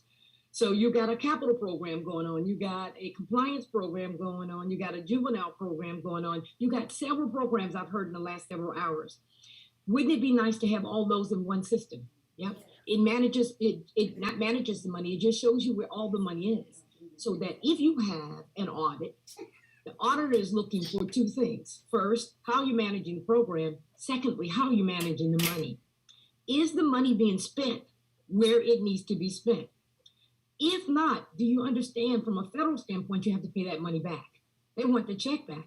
They want every single dime back that you didn't spend on what you're supposed to. That's another thing. They multiple funding sources. I heard some of the funding sources that you have here, but do you know you have more money out there that you may be missing money? You are missing money. Every county gets so much money, but you have to have people who know how to look for that. Most counties and cities have 1 or 2 people on grants. Maybe have a grants department, but not staffed enough to look for money. That was another thing that they wish they knew. They wish they had known how to advocate for immediate policy changes in order to manage the cash flow better. They wish they had known that. One more thing, 2 more things. Type of funding. There are 3 types of funding that you qualify for. It's called entitlement, competitive, and formula. Entitlement. Those are the things you get for housing. That's an entitlement, right? Department of Transportation give you funding for roads. Those are entitlements. They just give you that. You don't have to do anything for those. Competitive. These are grants that you go after. These are grants that someone knows that is out there and you have to do something to get those. Those are competitive. And then formula grants. Those are FEMA grants that come in. Let's say you have a storm, flooding going on. They're called formula grants. Those are the 3 types of grants anywhere all across the U.S. that you use, that you get. Oh, thank you very much. You had my presentation. I'm sorry. But he only gave me 5 minutes, so I'm going to go to, if you can, go to the last slide. It's called what kind of funding is coming. So right now, you probably get COVID money, and you have to manage that money. We have to know where every dollar is, whatever dollar spent. So what's coming up? Oh, yes, that infrastructure bill, $550 billion was passed, right? 550. Where do you fit on this? So I just took a stab, and I looked at a couple of things. The first one, you see roads, bridges, and major projects. That's $110 billion out there for the U.S., for the states to get money for funding, right? And in particular of that, $17 billion will be allocated toward major projects or large complex for traditionally funded projects. Some of those you are doing right now. You're gonna build out Lee Road. That's what I heard. I heard in the what's called. I truly was listening, and I'm a ex-government person, so I understood everything that happened. There's $11 billion for safety, right? There's public transportation. There's $39 billion there, and it goes toward modernizing public safety and improving accessibilities for elderly and people with disabilities. Did you know that? That's in that $550 billion that's out there. Another one I want to pull out is reconnecting communities. There's $1 billion out for it's like the fifth or sixth bullet for reconnecting communities. What do they mean? It's $1 billion of funding will create first ever programs designed to reconnect communities divided by transportation infrastructure. You got $1 billion out there that you can ask for. And you can see the other things that are there that may. I just thought about Douglas County and what of all of this money, what money you can go after. So what do we do? So I was talking to Commissioner Robinson, and he was asking me about Be First. And so I was telling him what I did. And I managed big projects and where I am now, which is a general manager of this company. One more thing. So this company was a woman-owned company, and I left the government to go work for this company. Why? She had something that I think is fantastic. So she is an architect by trade, small company, maybe about 50 people. She's an architect by trade. She worked for an engineering firm called MWH. That company did, when Hurricane Katrina came, you remember all the money they got? They got funding all over the place. Well, they had no way to keep track of it. They had no way to keep track of it. So she and her group developed a system that tracks all funding. That's what it does. And it is fabulous. Who uses it? Well, right now, the city of I'm somebody close to you. City of Atlanta uses it. They've had 2 audits. They have had 2 clean audits. You know how long I worked for the government? About 11, 12 years. We never had a clean audit. They've had 2. One little piece. I'm not gonna tell you which funding they had to give. They gave $7.3 million to I'll say housing. They gave $7.3 million. They can only account for $3.4 million. They have to write a check for the other. They have to write a check and give it back. Those are the kind of things that when Commissioner and I talked about, and I'm passionate about helping you keep tracking, helping you get more money. Those are little things, a few things that he wanted to tell me. Commissioner Robinson, I'll yield back to you, but did I answer some of your questions? Yes, you did. Thank you so much, Dr. Henson. That was good. And this is a perfect segue. And I appreciate when you meet citizens and people that are amongst you, that you never know who's around you, right? And so they bring insight. That's what I call those listening posts, where you just never know. And Director Valentine, this is a segue, and this will be my last point, which is, again, one more time, if there's no one over finance, there's no one over procurement. Are you gonna keep up with this? And my transportation obviously is in a different state. It's aging. And Director Valentine, I want to talk about the need to expand our on-demand consultant matrix to ensure that we have a funding administrator. This is about grants, but it's not just the grants that's being proposed currently by the administration that deals with sort of, I want to call generalists. No, you got to get you got to play big out the gate. Not time for learning. You can't go knock on Director Valentine's door to ask him for help, else you can't help us. To her point, we need people who already know what it means to be competitive in the federal and state, and specifically this transportation space. So that's what this conversation was about. Like, okay, guys, we got to go now. Right now. We've got stuff already on the docket. It's like, how y'all gonna keep up with this? And we talk a lot. But if I go and ask you, okay, where's my grant right now? Where's my report on where do I stand with this amount of money? And nobody can tell me that's an issue. Oh, they're working on that's not good enough. Y'all killing me. And I know the hearts are right, guys. We're saying that, look, from appropriation, whatever tools we need to do this, great. Whatever personnel we need, great. But let's not just pretend like, guys, it's like we just haven't been hit. Right? So the point is to show that there's a difference between the federal and the state as relates to transportation and all this other grant administration. So Miguel, can you come in here and just sort of close us out so I can get us out of here on the need to do this on the, this funding administrative function, please? Certainly, I'd be happy to, Commissioner. Well, I'm glad to have been able to see that slide with all of the funding potentially that's coming through the infrastructure bill. I did have a similar look at it through the Atlanta Regional Commission recently, and it just gave me reason for pause because, in fact, it's going to double the amount of federal funding flowing to the region. So it's going to take staff support to be able to manage that. Certainly you can get consultants to do certain things, but even with that, you have to have people within the organization to be able to have oversight over the consultants. So no question about it that the federal funding will flow to those who can spend it properly. And if it isn't, if you're not able to manage the funding, it has to go back, as Dr. Henson indicated. No question about that. So all within the grant program and within really the transportation arena altogether, in order to take advantage of the additional funding that's going to be flowing, we do have to have additional support.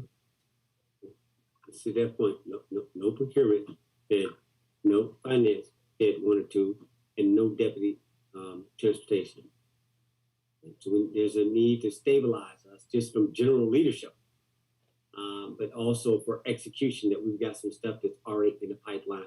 So this, I won't belabor the point. This was the tee up. We're going to take this up in our transportation committee tomorrow. I just want to make my peers aware of the thing that's being considered because timing is of the essence. So it's like, well, we got this open now. Let's go ahead and make a decision on the need to focus on this to make sure that we can handle this. Because you got to have a kit. I mean, it's going to be like I'm putting your mouth to a fire hose. And this thing is going to be coming, and we can't, we've got to just be mature about how we're handling it. And Miguel is messaging to me. And I hear him like, I got you, Miguel. I got this. He said, Chris Robinson, I got it. So I bring it for the full board to consider. Madam Chair, they've done good. I'm going to take everything else off the table for now. I'm good. I've messaged all day long, so I'm good already. I yield the floor.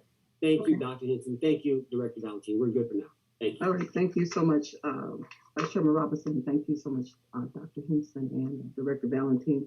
But Dr. Henson, thank you for bringing the subject matter to the forefront that we must compete. We're in a competitive environment right now, and the early bird gets the worm, for lack of a better term. If we don't get out there, we're going to lose. We do not want to be on the menu. We want a seat at the table. So that's very, very important right now. So we have to think differently, think big, and move out. I know we cannot think traditionally, sit there and take our time. So appreciate you, Vice Chair, for meeting Dr. Henson. And you're just like me when I'm out, when I hear someone that understands federal grants, formula grants, competitive grants, my ears open and I jump on them. I met a woman this past weekend that knows some, but I'm impressed with what you brought to the table, Dr. Henson. And we really need to get ahead of this. If not, we're going to miss out on all that beautiful, wonderful funding, infrastructure, just housing, seniors. It's just so much. It's raining funding. So we need to make sure that we get wet with it, because if not, we will still be dry. And we don't want manna. We want great greatness. So thank you so much, Dr. Henson. We really appreciate you, and hope the board will certainly buy in on to what you just presented to us. Thank you. All right, Vice Chair, you said you finished? Yes, ma'am. Keep moving. So the floor is yours. Yes, ma'am. Put an extra everything. All right, then. Okay, Board of Commissioners, I know this has been an extremely long day for you. It's 3 o'clock. In fact, we are right where I thought we would be right now. We have an executive session. Madam Chair. Some items. Yeah, Commissioner Mitchell. Yeah. I just, there was one thing that was left off the agenda. I'm assuming it never kind of got there, but we talked about it at our last meeting that I want to kind of bring forth some legislative thoughts to, I think I've had conversations with all of you guys. You guys have probably seen the email in reference to the vice chair and signing and all that good stuff. So Lisa, if you would, did by chance, did everybody get a chance to see that? I think we talked about it at our last meeting. Commissioner, I apologize. I don't know if everyone got a copy of that. Got it. That's okay. That's not a problem. Vice Chairman, are you want to take the lead on this, or do you want me to kind of go ahead and kind of, this is our last meeting to kind of get this thing all done and move forward? I know I've had conversations with all of us, so just want to make sure everybody else is fully aware. I know we've waited for Commissioner Carthen as of last meeting, so didn't want to miss this opportunity as well. Yes, that was earlier. That's part of the procurement. But this is tied to that signing authority we talked at the beginning of the agenda. So no one said anything at that point, so I'll let it ride. So, but you're more than welcome to say, let's go back to that point. And well, you can go, yeah. That's kind of what it is, though. So we want to go back to that point and make sure we push it on out there and be prepared for tomorrow to move forward or not. I know Commissioner Carthen had mentioned that she wanted to add at least a 2-year thing that you mentioned to me about. So, but let's do this though. Let's start here so everybody can be on the same page. If Lisa, I don't know if you have it with you by chance, and if you can kind of read it for the record, that way they'll know what this is, and then we can kind of go from there. Give me just 1 second to pull it up. Okay.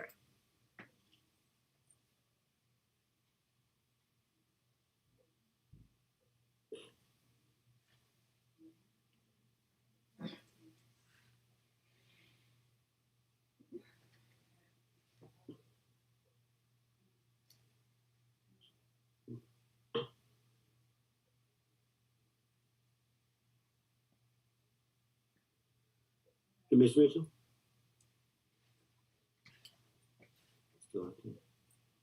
Okay. Commissioner Mitchell, no, Commissioner. Yes, Robinson. I'm sorry. I'm still here. I was on mute talking to myself. Go ahead, Commissioner Carthen. Excuse me, Robinson. Yeah. And again, I want to be sensitive. There were 2 different topics. There was procurement signing authority. And the signing authority is that up to a certain dollar amount, the county administrator has authority, which is $25,000, up to $50,000. There was signing authority for Madam Chair to sign off, and anything above that had to come before the Board of Commissioners.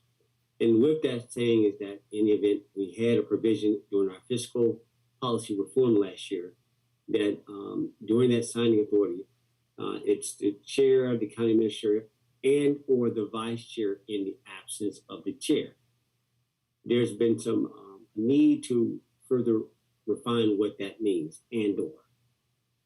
So that was one part that's being considered here by the board as part of this legislation. The other part is that also a desire to change the vice chair and how it's appointed. It's time for me to begin to sort of prepare for the exit. And there's no better time than now to sort of acknowledge. While I've tried to give it back probably a couple of times, I think it's time. And so the Board of Commissioners have asked me if in fact I would consider this legislation. And I said, absolutely, because we need to prepare for that. And what does that mean? And you guys come up with something. So it's been an absolute honor to work through this legislative process about maturity, about what's in the greater good. So with that, I've let them sort of give me their talking points, and I've tried to aggregate this. And Commissioner Mitchell was not intent to forsake this. It was just a matter of make sure we're all here to have the conversation. but that's really where we are. And so this will go, just like with the committees, there's nothing that had been formally codified in the county. It's about codifying it. It's great to talk about it, but it's another to say have it actually codified. So that being said, I'm going to, Commissioner, I just want to tee that up until you got to what you were looking for, but that's really what it's about.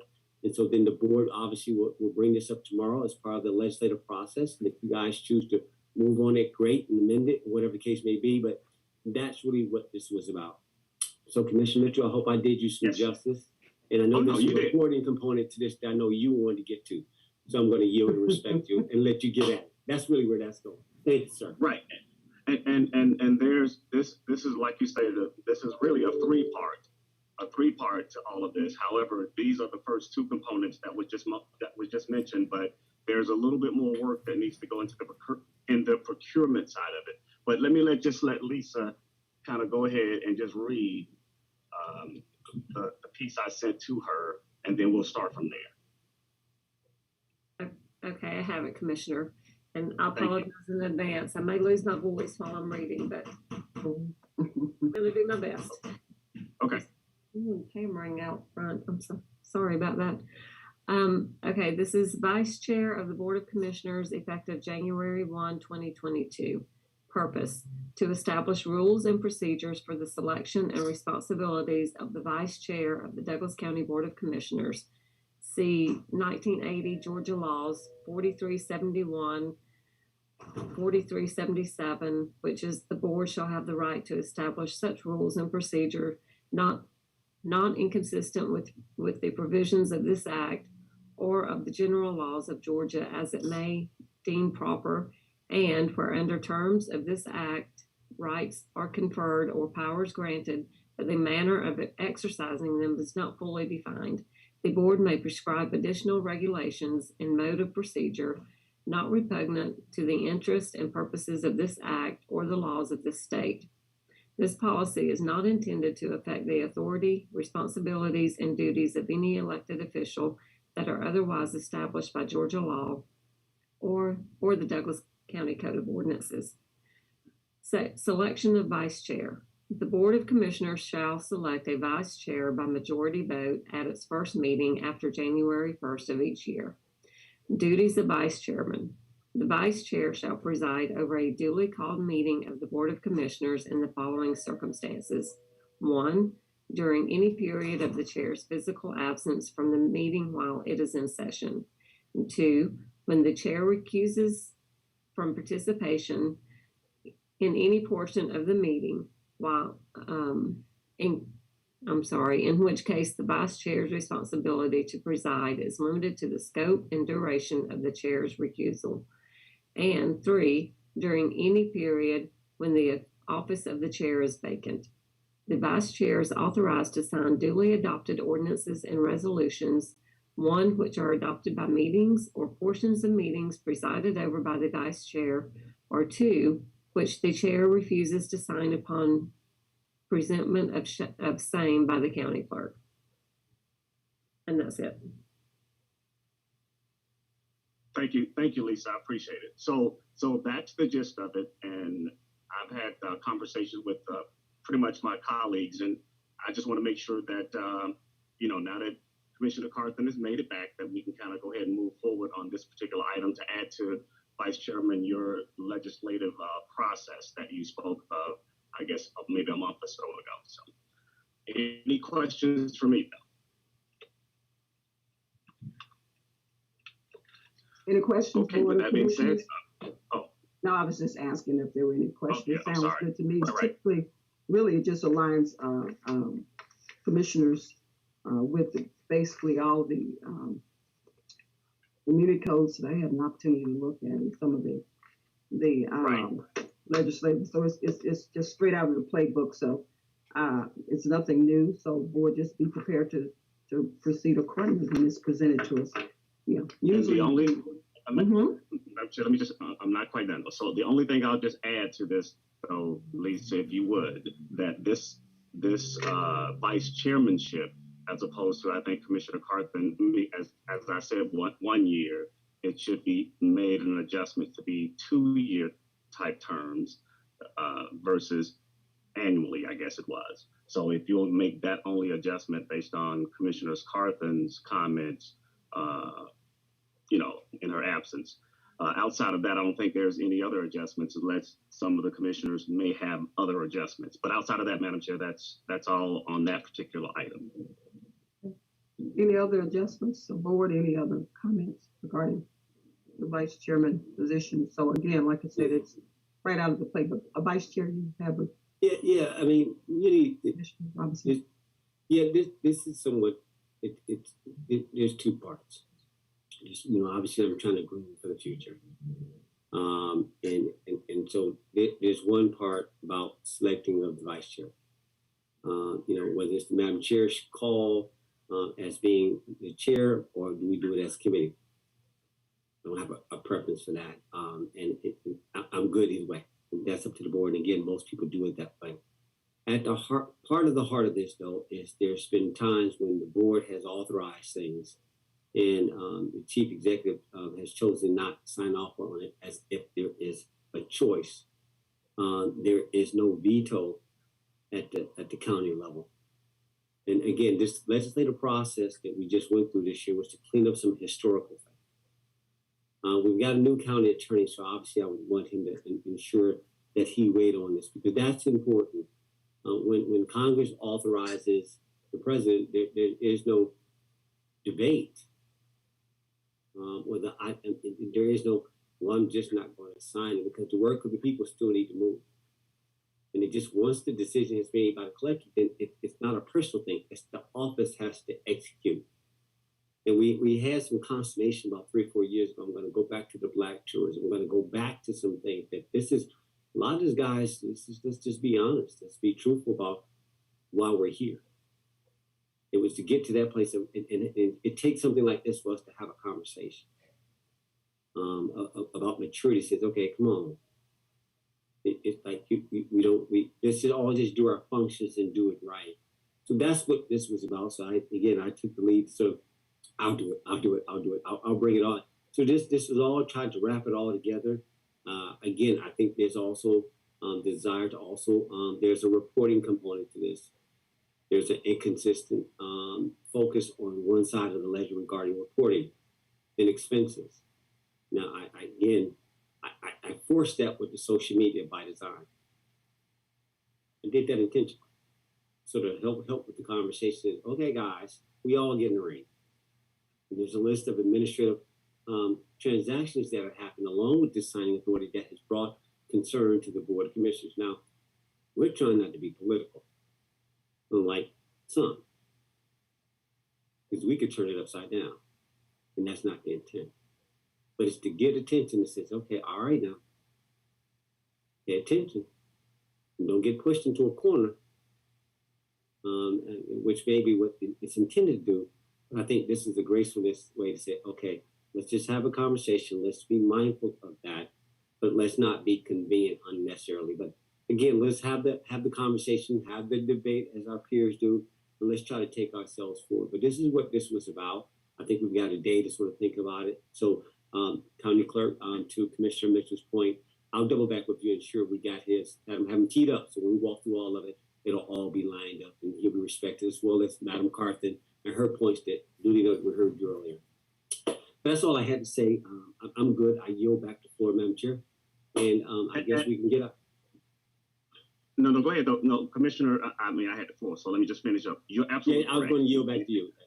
Yeah, but let me just kind of add to what you stated, though. You're absolutely correct. And as I stated, there's really a 3-tier to all of this. We're covering the first 2 tiers. And when we get to the spending is another tier that we will address, and I would like to see that go first through the Finance Committee and or at least take those steps, because after talking with both legal, it became a little bit more of it required a little bit more work. So, and we didn't have time to get that to your legislative piece up until now. So, but yes, there is a spend, and so my colleagues are understand, there is a spend to all of this that will be an outcome that will come at a later date that we need to address. And When that happens, we'll address it, and then we'll kind of do what we do and on the floor debate it, and either move forward or make the adjustments needed, and we'll do what we do. So yes, again, this is the first two tiers of the three, Commissioner Vice Chair Robinson, as to what this is, and then we'll kind of move accordingly when the next tier come before you, because after speaking with legal, the whole spending side of this, it's a little bit more of a pickle to try to get out of because of that spend and dealing with procurement. After talking with myself, Commissioner Carthen and yourself and legal, we got a little bit more work to do on that to make that come to fruition. So just work me on this one, and then we'll get the next one up, and we'll tee it up on the next round. Right. And You're the chair of that provision, no problem. I will yield until you're ready. I got this. I'll take it up tomorrow for Lisa. All right. Okay. And then outside of that, that's all I've got, Madam Chair. Just be prepared to just kind of move forward or have a conversation tomorrow, and then we'll just kind of move from there. But thanks again, Vice Chairman Robinson. And Madam Chair, you get the floor.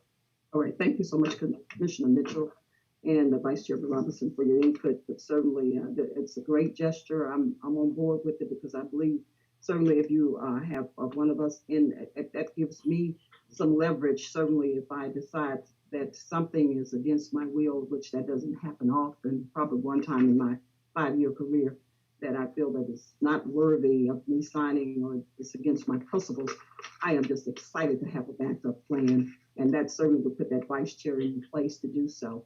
And then also I look forward to serving to the new with the new vice chair in 2022, whoever that may be. Certainly as this board will select, because I will remain chairman because I'm elected countywide. So I really look forward to serving whoever's selected at the time. Great gesture, great job, and let's move forward. All right, let's go on to our next item. Is there anything else, Board of Commissioners, since Commissioner Robinson has just indicated that he's completed his list for the day. At this time, Attorney Bernard and also Attorney Coleman, do we need to go into executive session? It is now 3:18. Madam Chair, I know you need executive session for personnel. I'll need Judge Harrison, and you have real estate, and we'll need James Worthington. And we'll go in that order if it's all right with Lisa. Michael, is that correct? That's fine with me. Thank you.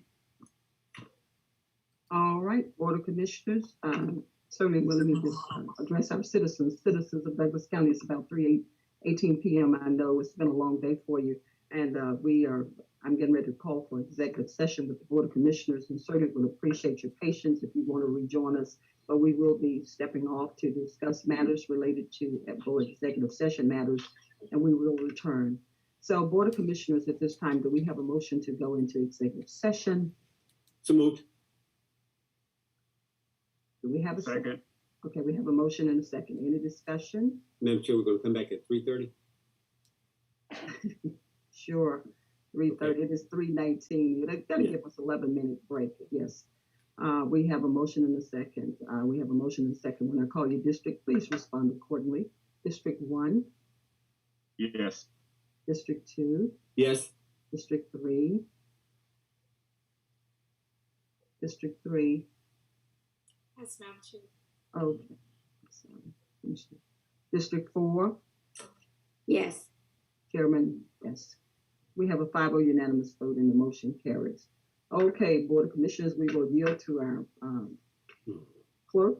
Lisa, can you just give us some guidance and direction? And I know we will end up in our executive session virtual room. Yes,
Citizens of Douglas County, we appreciate your patience.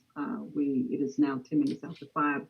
We were prepared for a very lengthy meeting today because we knew our agenda was 5 pages long. I would like to personally thank our Board of Commissioners for taking the time out of their schedules today and to prepare for this meeting. These meetings, we take them very serious, and it takes, sometimes they're complex. And I appreciate everything that has been done in advance to move this county forward today and always. Board of Commissioners, we've had an update today from our Board of Health, and we appreciate Dr. Memark and Lisa Crossman coming forward. And we know what we have to do. We have to continue with those measures. I'll just say the 3 W's, if we could continue to do that, because Omicron is here and we still are battling the Delta variant. So, Board of Commissioners, do you have any remarks before I close this out today? If you don't, I don't think we have any. With that being said, I appreciate you all engaging in this meeting today, and also thank you, citizens of Douglas County. And if there's nothing else to come before this body, this meeting is adjourned, and thank you so much.